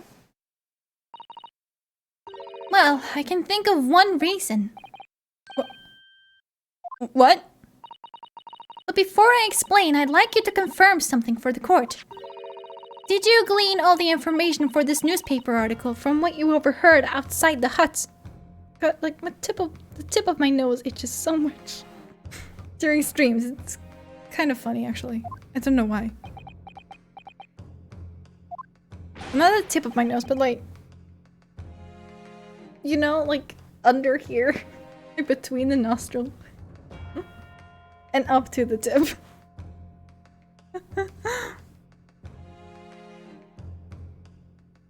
Of course you did. And there can be no question of that. After all, when we were all in the laboratory together. I hate when that happens. All we were told is that it was a terrible toxin. And there is one more important fact to consider. According to the witness, Membami-san's verbal attack against the victim began as soon as she entered the hut. In other words, it would have been impossible for her to have slipped the poison into Miss Brett's drink.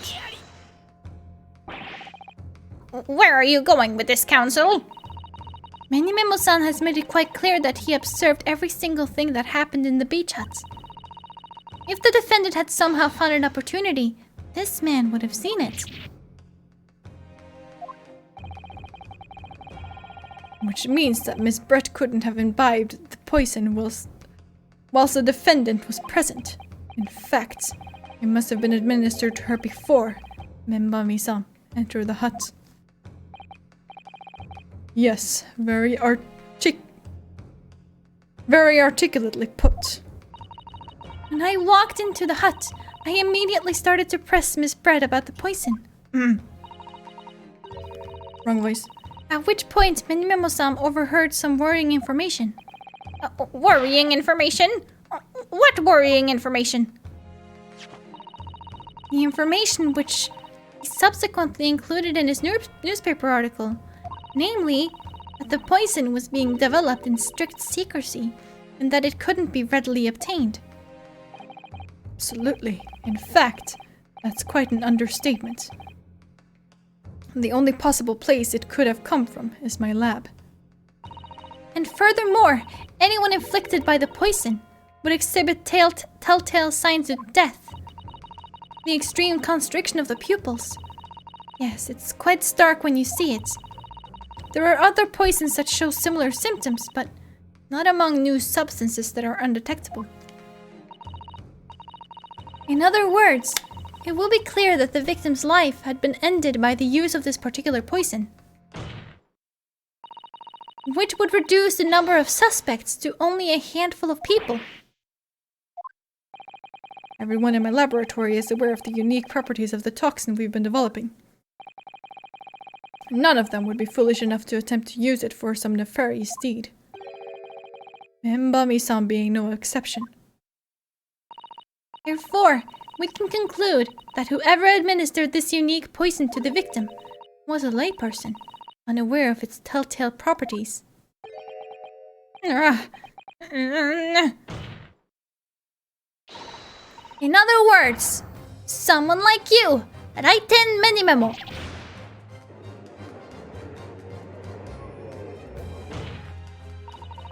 It was you who stole this poison from the laboratory that day. And it was you who administered it to the unwitting victim. But you quickly realized that that was a terrible mistake, because the poison caused such unusual symptoms and was so traceable. As you listened in from the far side of the beach hut's thin walls, you learned of these facts. But you'd already given the victim the poison at that point. It was too late. So you hatched a plan to disguise your mistake. plan that involved stabbing the victim in the back through the reed screen. But what good could that possibly do? Isn't it obvious, Counsel? The plan was to kill Miss Brett before the poison could take effect. Once in the blood, the poison causes the onset of pupil constriction. But he had hoped to precipitate the victim's death before that happened, hadn't he? Exactly. Because without any revealing signs of the new secret poison's use, no one would have ever suspected. This is extraordinary. Yes, the effects of the poison meant it would be too easily identified, so the killer had to mask its use, which he attempted to do by plunging a knife into the middle of the victim's back.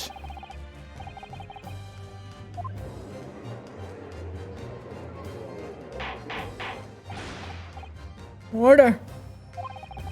The argument presented is sound. The court is satisfied that it warrants consideration.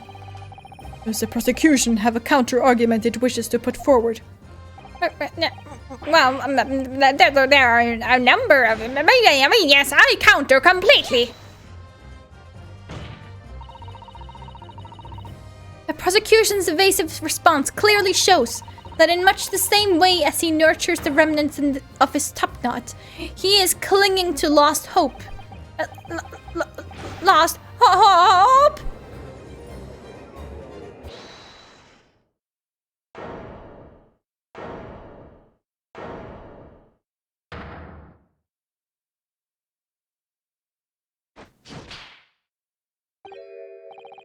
You pathetic, useless, fallen samurai. Yeah, this is the point where we are gonna have to prove that the poison is in the fountain pen. Because he's gonna be like, well, I never had it. You can't prove that I ever had it. Something like that, I bet. Fallen? Who are you calling fallen? I don't need a counter-argument. What are you talking about? It should be blatantly obvious. I stole the poison, you say. Gave it to the victim, you say. Stabbed her, you say. Lots of fine theories. Lots of fine game theories. And oh look, you had the detecting solution, right? But I don't need a counter-argument because you don't have an argument against yourself. Where's your evidence? Wow, it's like I've played these games a lot, and also it's pretty obvious in the first case, I'm not gonna lie. Yes, you make it all sound so plausible, don't you? But without evidence, it means nothing. Whereas I base my news on facts. Facts? What do you mean? Explain yourself. I mean what the professor said earlier in this trial. It's all here, in my many memos. Every word, every slip of the tongue, all noted. That's what the Shoyu News is famous for. It's the power of the printed word. It will be no easy task to steal a highly secret toxin being developed for the government. All visitors to the laboratory are thoroughly searched when they leave. Even if a thief managed to avoid being seen by myself or a colleague, getting the poison out would be very difficult.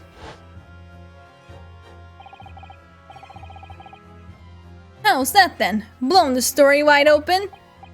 See, I, Raiten Minimemo, a mere reporter from the Shoyu News, couldn't possibly have stolen that poison from the professor's laboratory.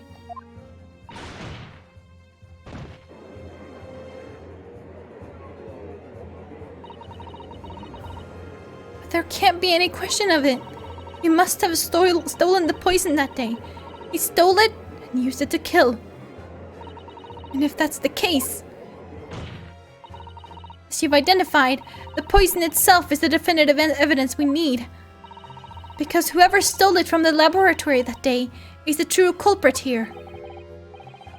What's your point, you annoyingly handsome country bumpkin? My point is this. There is one way that you, Minimemo-san, could have stolen the poison that day. I have heard enough verbal conjecture now. Thank you. What the court must be shown is evidence. What proof do you have that this witness stole the poison on the day in question?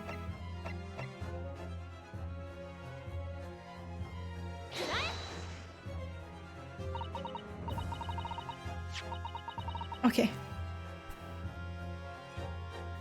The proof, Your Excellency, is this fountain pen. Fountain pen?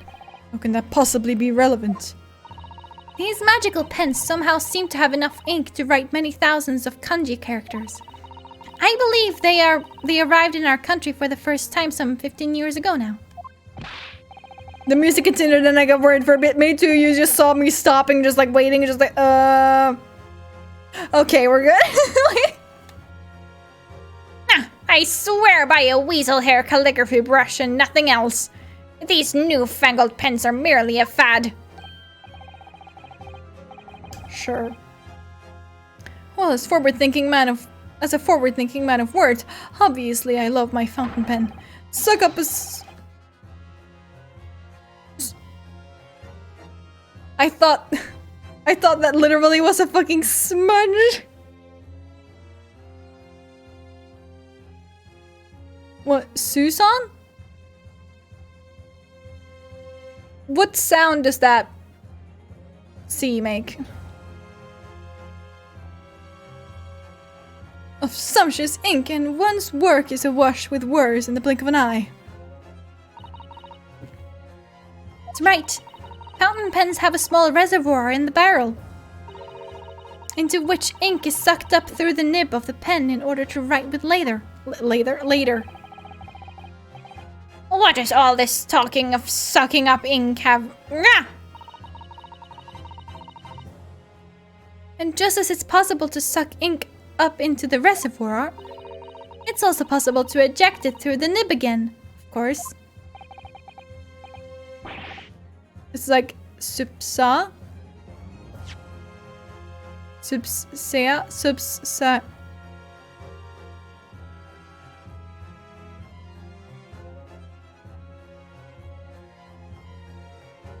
Okay, hold on. Damn it, I didn't want to do this.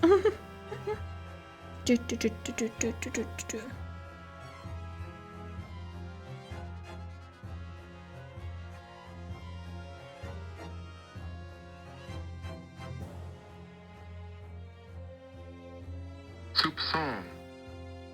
Ah, soupçon, okay.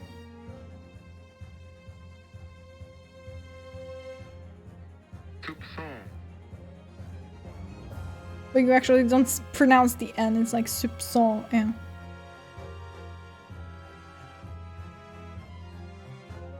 Interesting.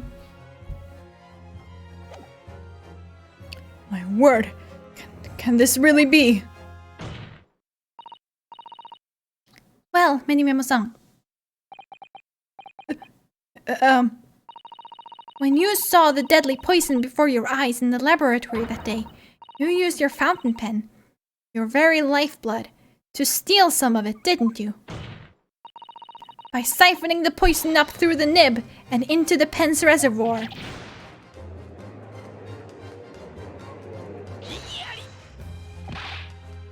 More absurdity! That never happened! True, we've heard that there were procedures in place to prevent thefts like this from the laboratory. But would anyone have thought to look inside a fountain pen of all places? No, I'm a little ashamed to say. That for fear of offending our guests, such a detailed search would not have been conducted. Well, this is quite startling, I must say. I remind the court that this pen was found in the clutches of the victim when she died. In other words, it was dropped at the scene by Minimemo-san. So the crucial question is, when exactly was the pen dropped? Are you suggesting? The natural conclusion is that in your haste to act whilst the victim was distracted for a moment, you dropped the pen after you emptied the poison from it into her glass. There could be any number of alternative explanations. For example, the witness could have been using his pen to write down the details of his conversation with the victim. And when shocked by one of her outrageous answers, the pen fell from his quivering hand. No, that can't be. If it was, how do you explain why the pen was devoid of ink? What? As you can see for yourself if you examine the evidence, there would appear to be no ink present in the reservoir. What newspaper reporter goes to interview someone with nothing in his pen? No, the ink was dropped after the poison that filled its reservoir had been emptied into the victim's glass.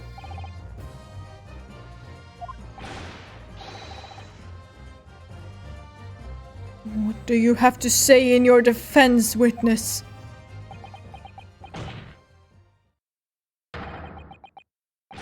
Can't prove that there was any poison in there, except bitch, I can. You think I would go down this road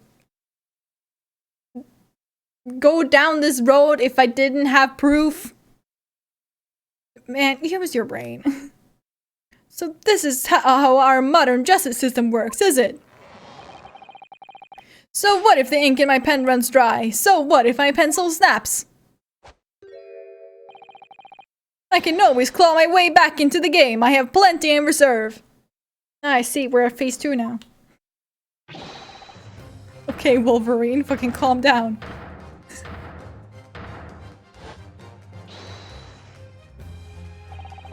You claim I sucked the poison up into my pen. That's wild speculation, nothing more. If you thought you could bring down a fine upstanding citizen with a trick like that, think again. It looks as though it's going to take one final decisive blow to finish this matter. As I see it, the situation is now very simple. It rests upon whether or not this witness did indeed steal the poison from on the day in question. We have means to detect the poison on us right now. And therefore, it all depends upon whether or not the defense can prove that he did, with evidence. No such evidence could possibly exist. Memo-san, this is how our modern justice system works. What? In the courtroom, evidence is everything. Something you would do well to remember. Because we are well past the point of speculation at this stage, I assure you.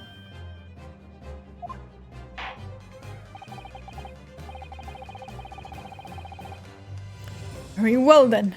I call upon the defense to present the aforementioned evidence. Just sit then. This will be the final piece in the puzzle. The defense can prove by means of this item that it was the witness's pen that was used to steal the poison. Steal the poison, not steal. Steal. Counsel, what is that bottle? This bottle contains the unique chemical reagent that can identify the poison in question. Yes, that poison is an entirely new synthesis of alkaloids developed by my colleagues and I. It would be impossible to detect traces of it by any other method. Or, from another perspective, simply with this chemical reagent, anybody at all could check for traces of the poison. Reagent? What?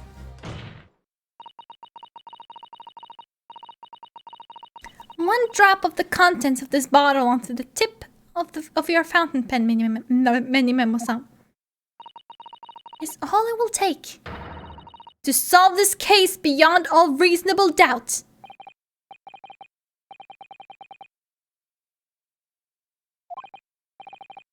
No.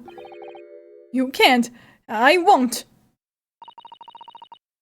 Your crimes are bad enough, but at least know when to admit defeat. Your Excellency, the defense requests permission to carry out the test on the fountain pen at once.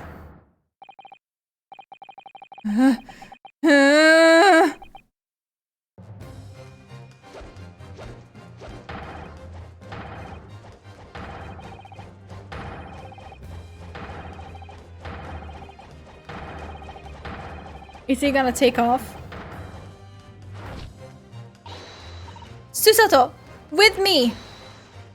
I'm there! Women. Women. Did I do it right? That was the Susato takedown, wasn't it? Double takedown. Not quite. That was the Ryutaro takedown.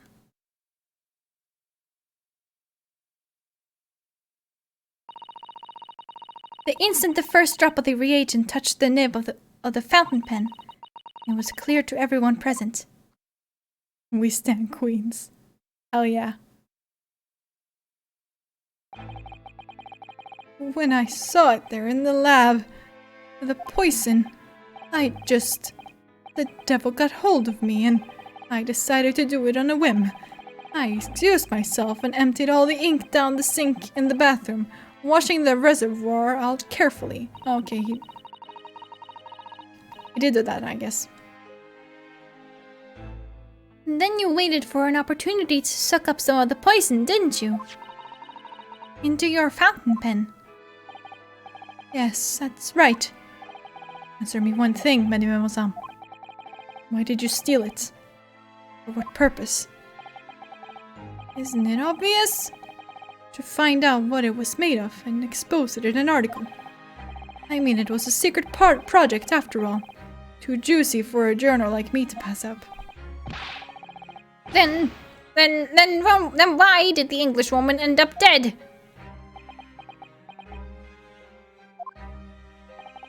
I went into that hut intending to quiz her on her situation. That's all, as a reporter. A known killer enjoying full freedom, evading justice by leaving the country. I told her what I thought about it.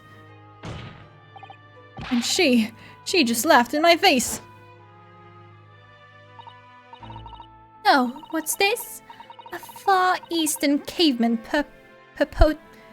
purporting to practice journalism? Really? You must learn the difference between reporting and listening as always, you ignorant plebeian. What did you call me? This country, with its pretensions to a justice system, to a free press, it's really very depressing. You see our superior ways in the West, yet you lack the mental capacities to emulate them. Get out of here, you oaf! Get out and crawl back into the cave you came from!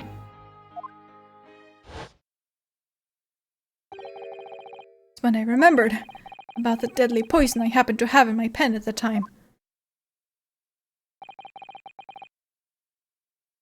The terrible fate. In my head, I knew I should just get out of there as quickly as possible, but I couldn't. I couldn't let her get away with what she'd done, when she clearly had no remorse at all. I suppose it was my journal spirit, getting all fired up.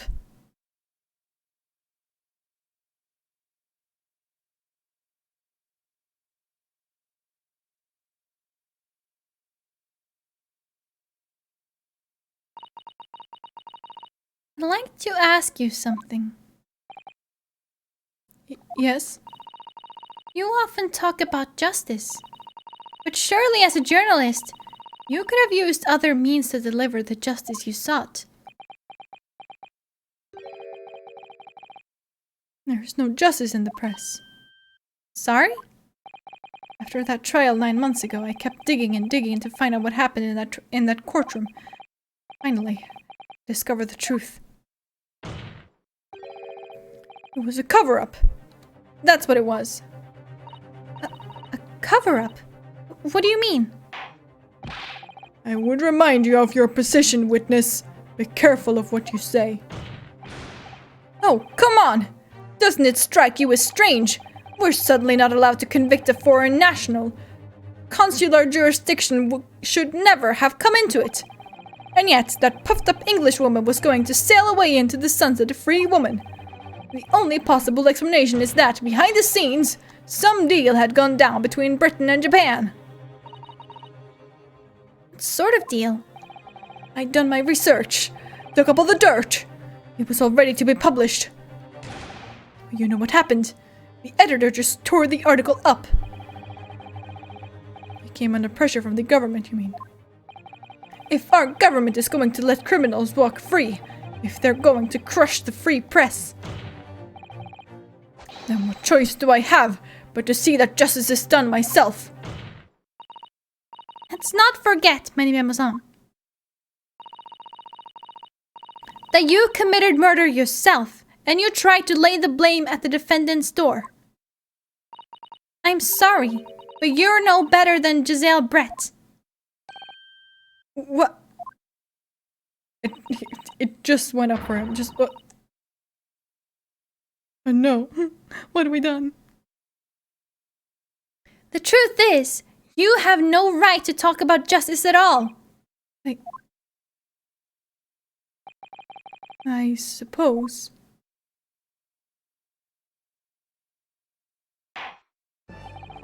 It would appear that we have reached a conclusion in this trial at last. Counsel for the defense, Ryutaro Naruhodo. Yes. Sorry, Your Excellency. Just musing in a medley way here. It's almost unbelievable that this is your first experience of the Supreme Court. It was an excellent performance. In truth, it very much reminded me of your cousin's exploits. Oh, Naruhodo's, Ryunosuke, you mean? The way he handled the trial 9 months ago, and the way you handled this one, it gives me hope that we are genuinely entering a new era of justice in this land. It's very flattering, Your Excellency. Hearing the defense you put forward today made me feel most keenly that the future of our own justice system will be forged by you and your contemporaries. Thank you. So, Prosecutor Auchi, do you have any final thoughts? Prosecutor Auchi? I, Takatsuchi of the Auchi clan, have been bested by a callow youth not once now, but twice. If there was any shred of my former self left, it has withered and died here today. Gosh, your journey to cultural enlightenment sure took a while, didn't it? Silence! Rather than living on in shame, I will end it all now with this blade. For that is a true path to Ouchiism! Ouchiism? One hopes that the only way in which he'll be modeling himself after the witness. That's the only way.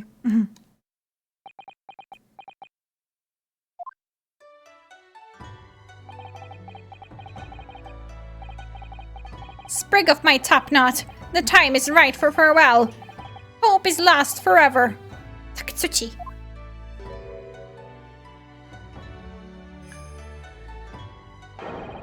Ah!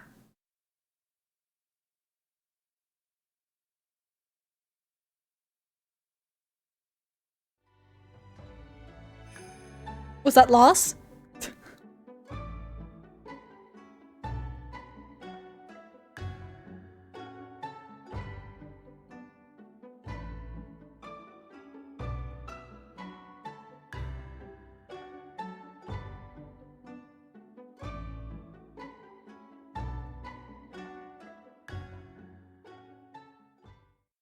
I love how serious they all are about it.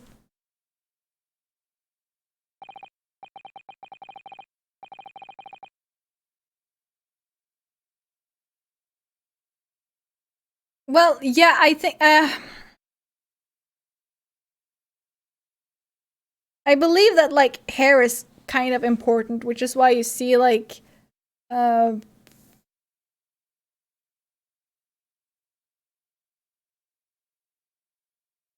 like the samurai hairstyle that the men had, where they still had, like, long hair, but like only parts of it or whatever. It's kind of important. Like hair in general is pretty important, I think.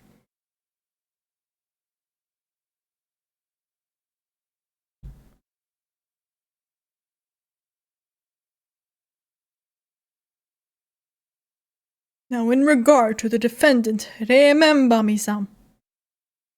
Short and long hair had different meanings. Yes, Your Excellency. I have reached my final verdict. I hereby find you something with honor, if I remember correctly.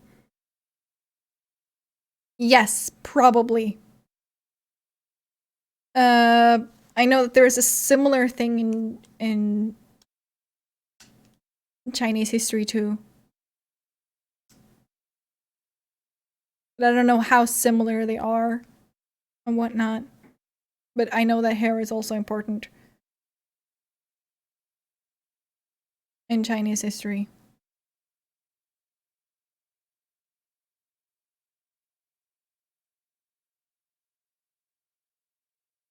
I think that has more to do with honor.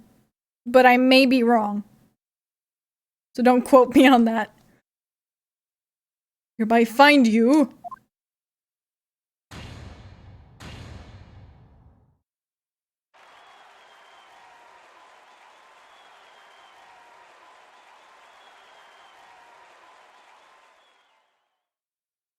We did it. Court is adjourned.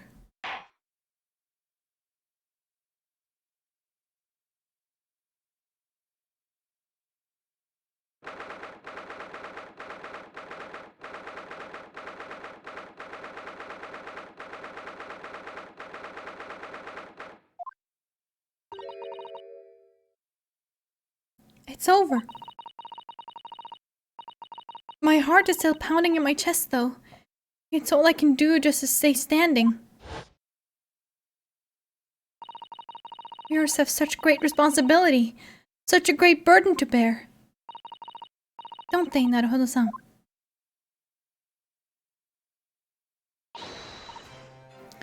Susato! Susato! Thank you so much! You were so dashing in there! Hey! And father! Honestly, I'm so touched by everything you... Oh no, I think I'm going to cry. It wasn't easy, but together we made it. I was on the verge of tears at the end too. The only reason I'm still here is because of you. No, I can't take all the credit. It took courage to tell the truth in there. You did wonderfully there. So I would have to say, the congratulations belong to you. Susato, don't be so standoffish. Sorry? We're friends, equals, and the trial's over. So no more of this formal super humility nonsense. It's time to celebrate with swagger. To throw caution to the wind. Caution to the... What? I'm the great defense lawyer, Ryutaro Naruhodo. And I'm taking you out to a milk bar tomorrow. Or something. Right, I see. From what my quick glance tells me, Chinese hair tradition had more to do with honor. White Japanese hair tradition had more to do with wealth and social status. Yes.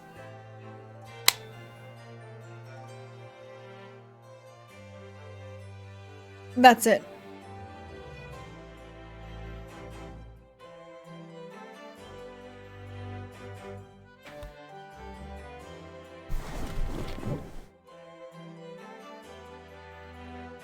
What about the samurai top knot, like in particular?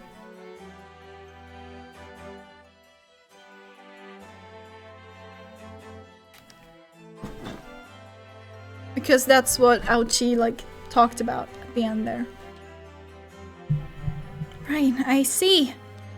I'll think about it there.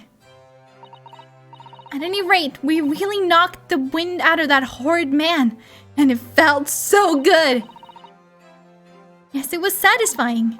It really was. Isn't there anybody else we could throw together? I hope you're not looking at me, Re. Oh my goodness! No, of course not! Of course not! There it is at last. Re's lovely smile. You fought for your friend to the very last. The top knot was originally there to support a helmet, but eventually it became a status symbol, and cutting it off signaled the end of that era of their life. After that, they would no longer enjoy a higher social status. Yes, so that kind of gives you like a better picture of what that scene was. And it's not just there because like, oh my god, it's just like this little... So, Aochi is retiring? Maybe? Could be.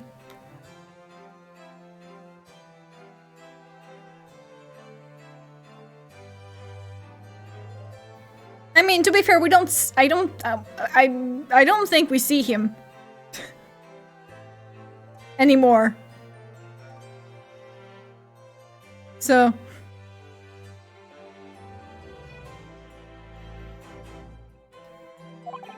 As your father, I'm extremely proud of you.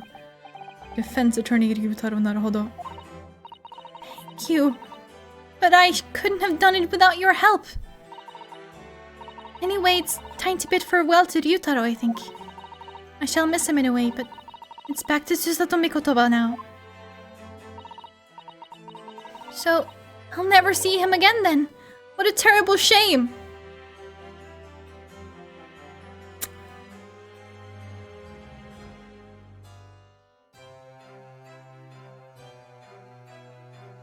But also chommage? Is that what they're called? Are more toward the back / middle of the head. Yeah. But it was supposed to like symbolize the same thing because he had that.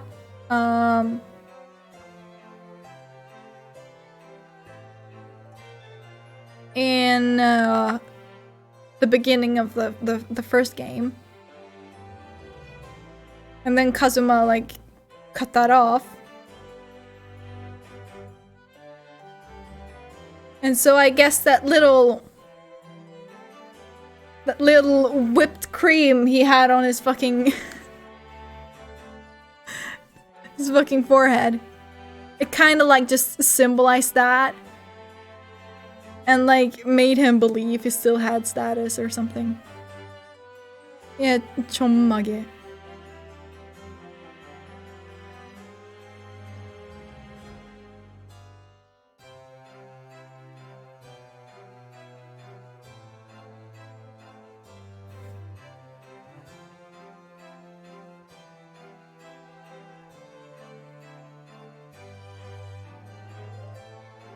What a terrible shame. I'm pretty sure if you just ask your friend, hey, can you just like cross-dress for me? Maybe that's a bit weird, I don't know. Depends. Depends.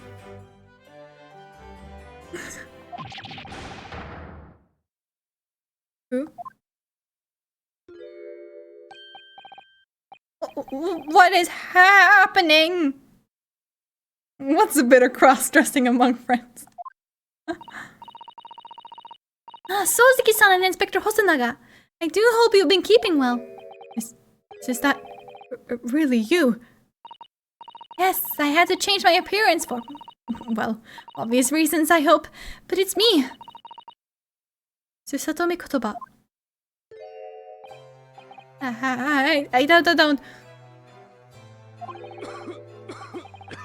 So dashing. No, Sosuke. So dashing. So divine. No. Doubly dashing, yes. And devilishly divine. Just look at you. I had no idea Miss Susato-san Esquires. You were a locum student Naruhodo-san Esquire's cousin. Astonishingly astounding ace attorney. That's it, that's the game. Where's Sozuki-san? So confused. I still remember the first time I ever met him. He was in the prison cell in London. What an extraordinary conundrum it was that the unwitting student from Japan found himself embroiled in. But after Naruhodo-san's skillful defense at the Old Bailey, Sozuki-san was free to return to Japan. And now he seems to have earned himself great fame as an author. I'm stunned! What a truly impressive disguise! Even I had no idea. And I'm a chief inspector at the police bureau, who came up with Mr. Turtle, no less. I'm not sure you should be admitting to that, Inspector. Amazing. You're a woman of many faces, I see. Just two, really, and this was a once-in-a-lifetime event, I hope. Oh, I'm not a patch on you, though, Inspector. Well, I'm a professional, of course. I do worry about Inspector Hosonaga sometimes. I really do. 9 months ago, when he appeared here at the Supreme Court to testify, he was undercover, disguised as the head waiter of a restaurant. And then on the steamship to Great Britain, of course, disguised as a sailor to keep us safe on the journey. Though that didn't help you, did it, Kazuma-sama?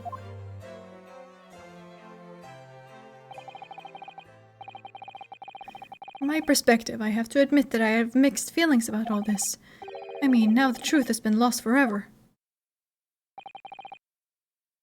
I mean, technically it was a restaurant. A Western restaurant, you know? True. What do you mean? I'm talking about the murder that the English woman committed at the end of last year. Ah, yes. It was an English doctor she killed, as I understand it. Dr. John H. Wilson, yes. The man I invited to Japan personally. The mystery is, why did you kill him? And now that the culprit here herself is dead, we'll probably never know the answer. On the voyage to Great Britain, we had a most unexpected encounter. With Mr. Herlock Sholmes, the great detective, I mean. Yes, I remember Mr. Sholmes well, of course. Ah, my arch nemesis. How lightly you utter his name. Well, according to the stories published about him in the Adventures of Herlock Sholmes, the detective once had a partner who helped him solve crimes. A best friend. And that man was an exceptional doctor of medicine by the name of John H. Wilson.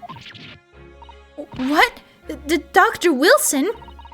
I just can't believe that it's a coincidence. Oh my god, every single time. It's always that part.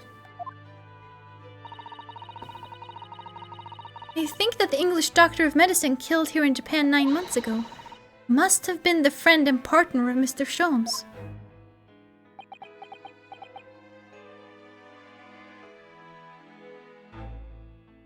Also, I have met his daughter and said literally nothing of this. Like, what the hell are you supposed to say? She is just like waiting for her father to return to her at some fucking point. And you're there like, yeah, about that. Your father died.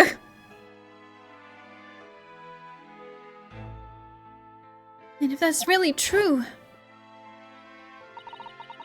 then the poor girl won't ever see her beloved father again.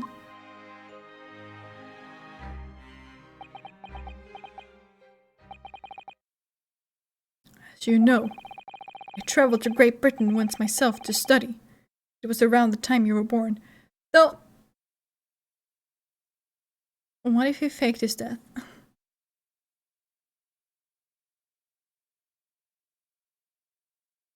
She has the right to know, absolutely.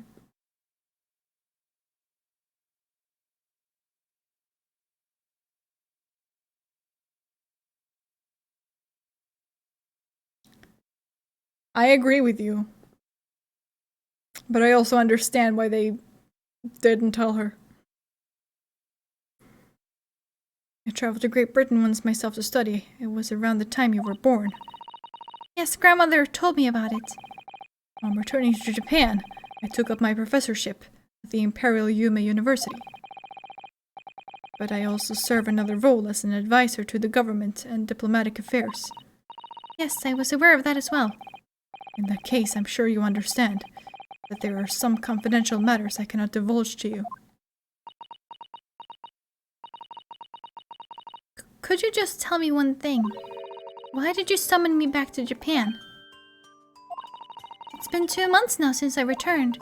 When I left England, it was because an urgent telegram had arrived from Japan. It said that you'd collapsed with a high fever, and you were growing weaker by the day. What? Where did that news come from? That's what I'd like to know, because after that long sea voyage, I found you in fine health, Father. Was there something in Great Britain that you perceived might inconvenience me in some way, or harm me? That's really the only explanation I can think of.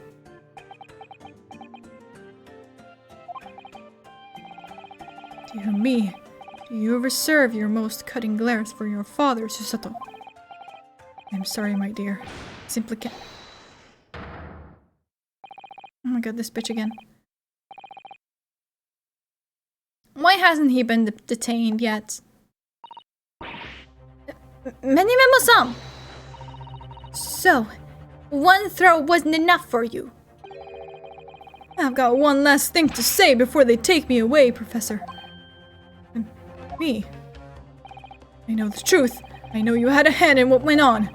In that visiting student's fate. Visiting student? Giselle Brett, you mean? No, not her! The student of law who left for Great Britain 8 months ago. What? Student of law? You must mean Kazuma-sama. What are you talking about? What does any of this have to do with Kazuma-sama? Nobody here in Japan knows anything about it. They don't know that the guy never made it to England, that he died on that steamship, and that he'll never...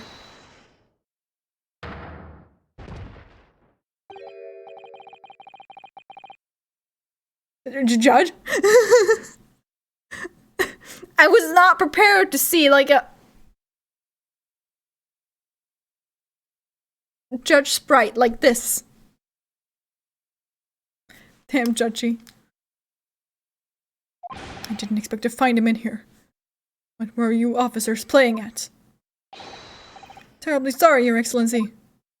I had no idea judges had legs. Right? It's just so funny in investigations. When you just like run around and you see that the judge actually has legs. And you're like, damn. You sure know how to walk, I guess. I was coming to tell you that the rickshaw has arrived, Eugen. And it's a good job I came by. This judge just tossed the guy. Yeah, but so does Susato, so... Really? Is it that big of a deal? Yes, thank you for dealing with him, and I'll be there shortly. Oh, Your Excellency. The trial's over. I'm not Your Excellency anymore. Merely your father's friend. Seishiro Jigoku.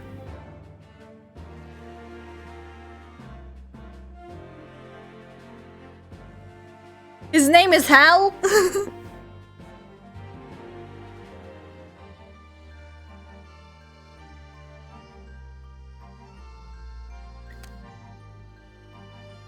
Jigoku is hell. And may I say that since I saw you last, you seem to have taken on a more dashing appearance. Susato. Did you know all along? From the start of the trial? The judge sees everything, Susato. I couldn't let you take the risk if Seishiro here hadn't known, and then he'd recognized you. So I had a word in his ear beforehand as an old friend. So, Seishiro. Shall we?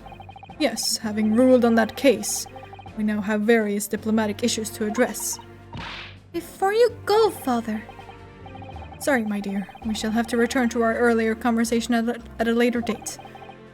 Well done again, both of you. You did admirably. Oh, thank you very much. What did you think of my Seychelles thing, eh? It's been a while since I sent a man flying like that.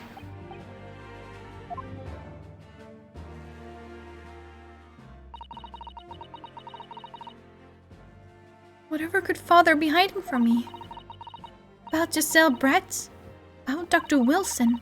No, it seems, according to the reporter, about Kazuma-sama. I'm going to have to bring this up with father sometime, when nobody else is around. Judicial Assistant Mikotoba-san, Esquires, could I have a word?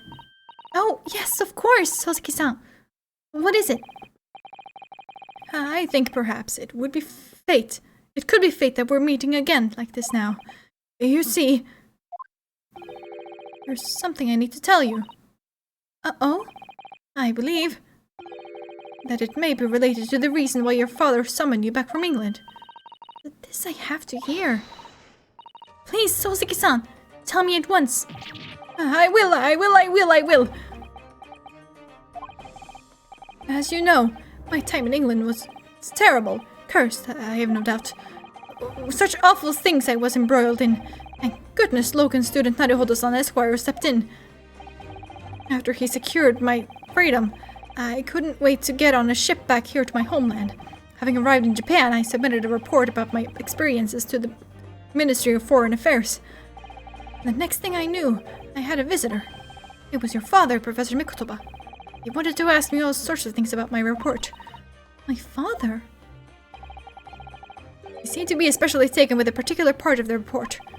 Anyway, he left eventually, having thoroughly quizzed me. But it was the very next day that he sent the telegram to you, asking you to return to Japan. What was it then, the particular part my father was interested in? I don't really know exactly. But do you remember them?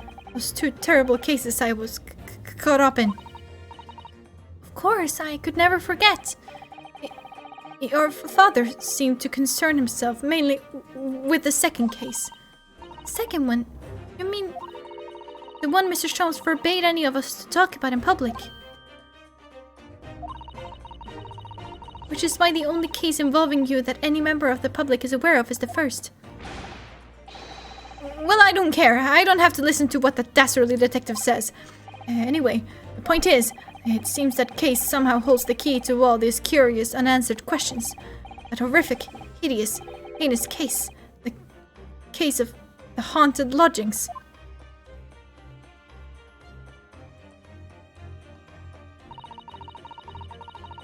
That case somehow caused my father to summon me urgently back to Japan. I thought that whole business was over, but it seems I was wrong. Perhaps that was only the start. Perhaps the story is not yet told.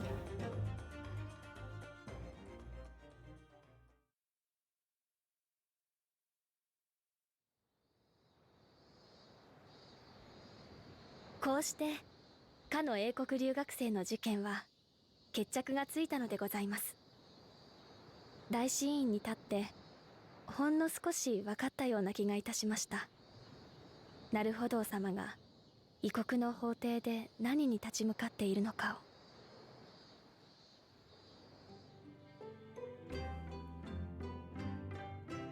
今日はもう一つお知らせしたいことがあって筆を取りました。夏目漱石様がおっしゃった2つ目の事件。父は何も語りませんが、あの事件にはどうやら大きな謎を解く重要な鍵が眠っているようでございます。あの事件の記録はお部屋の棚の左隅に残しておきました。よろしければ振り返ってみてはいかがでしょうか。日本はいよいよ夏の盛り、今日も抜けるような青空でございます。なるほど様、もう一度お会いしたく存じます。すさと。what I got from that is that she refers to everyone as Sama. Will the next case be that second case? I was wondering because, like, there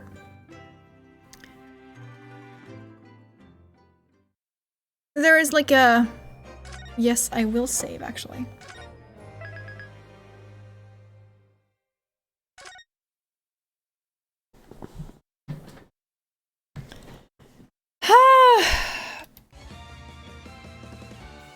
Okay, so hold on, let me just look this up real quick.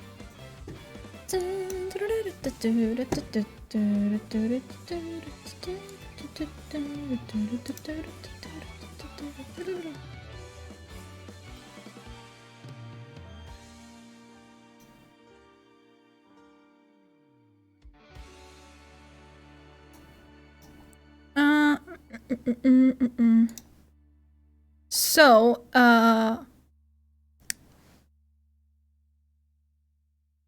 in the first game, the names of the cases are The Adventure of the Great Departure, The Adventure of the Unbreakable Speckled Van, The Adventure of the Runaway Room, The Adventure of the Clouded Kokoro, The Adventure of the Unspeakable Story. And then we have the second one, The Adventure of the Blossoming Attorney, The Memoirs of the Clouded Kokoro.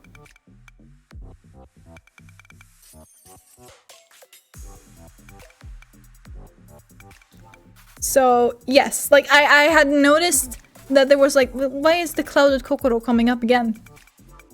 Dude, like...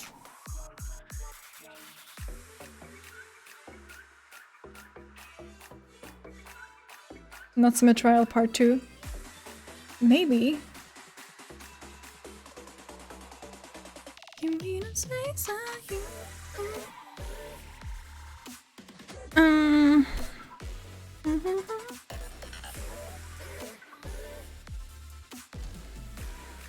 I don't know if I want to read off these last ones. Not that I don't know if like they include spoilers or anything. I have no clue. But I just don't wanna keep them as a surprise just in case. Yeah, that's my thought exactly. Oh my god. I'm not gonna lie, my throat did not like that very much. To be fair, it's been like almost 5 hours.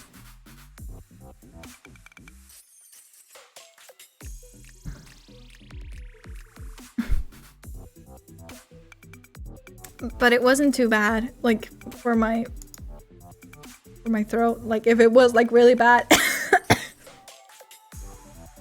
I would have said. That's a lot of talking for 5 hours, right? It is. A lot of talking, and also the fact that I switch voices all the fucking time.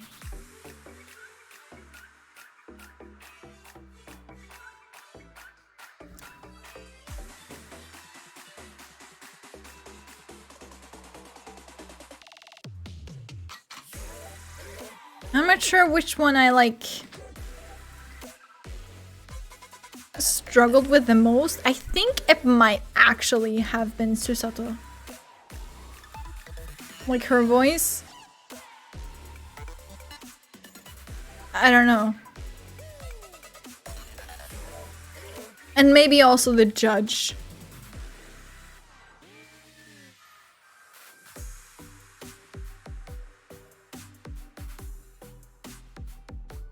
Believe it or not really ouchy.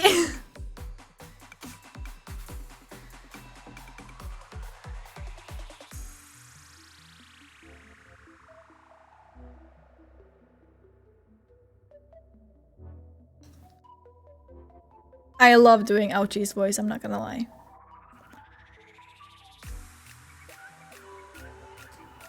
Thank you, thank you, thank you. I work very hard on this voice.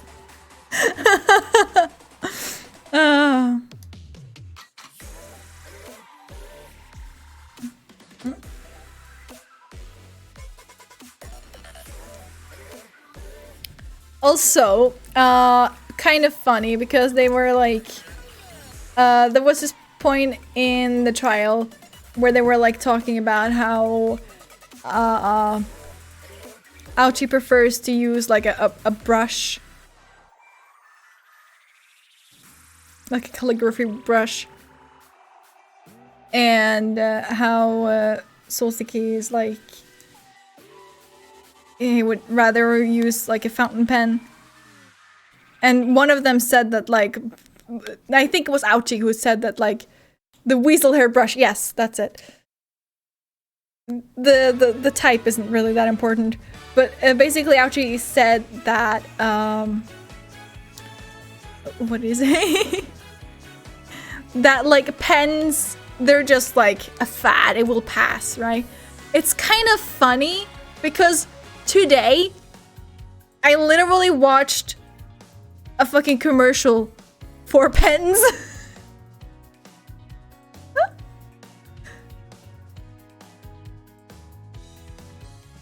I wake up and see that there has been a Johnny's West pilot collaboration.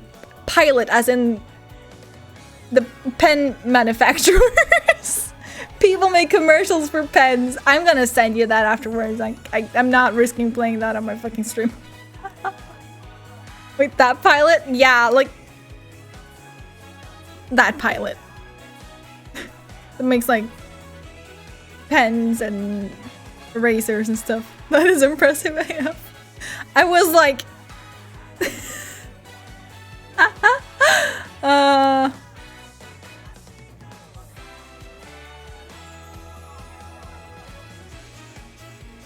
I did not expect that. That was like the last thing I expected. But also I went like looking for like the pens, and it's like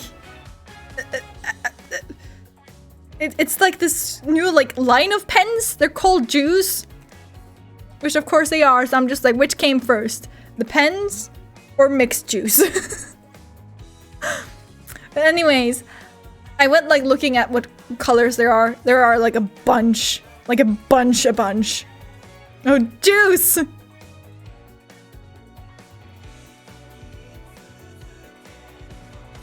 No, I said Juice as in the drink.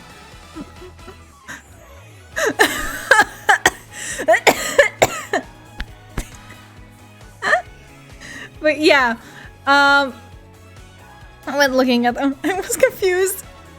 I'm sorry. Yeah, I went looking at the website and like looking at what colors they have, and they have like several versions, I guess. They have like regular ones, and then they have like pastel ones, metallic ones, you know, whatever. But then I also went looking at like their packs, because they also sell them in packs. You know, like packs of 6 and 12. Scared to Google Pilot Juice though. I'll send you it. It's fine.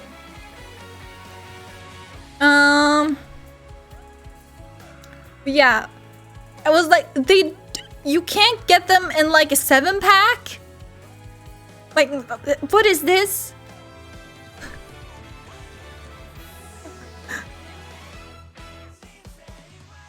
You can get them in packs of like 6 and 12, I think. But 7? No. Like one of each color. They have that in the commercial. There's also something else going on in that commercial, but I'm not gonna spoil anything. That would be, you know, what you want. I mean, to be fair, I guess like it's more normal to sell like a 6-pack of something, but like even if it's just like fucking what's the word I'm looking for, novelty. If it's just like a novelty thing where you can like get like a 7-pack, I don't care. I would be so likely to buy it. Honestly, because now I gotta have to like go and like outsource the exact colors, and I don't know what exact colors they are. Unless they were listed in the fucking commercial, which I doubt. At least I don't recall seeing it, so... yeah.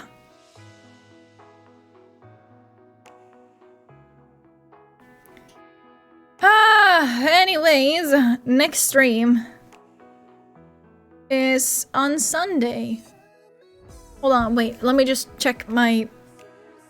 I think it should be fine. It shouldn't be for like another week, I think.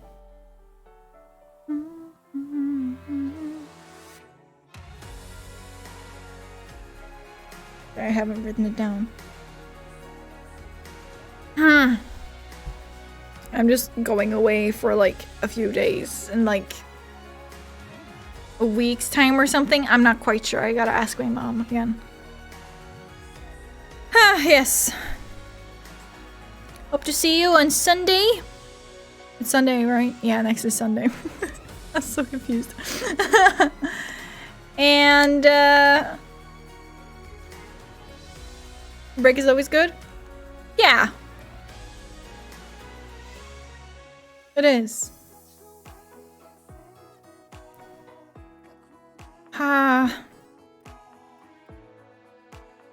But yeah. Hope you have a great rest of your day. I'll see you on Sunday. Good night. Goodbye. Farewell. Bye-bye.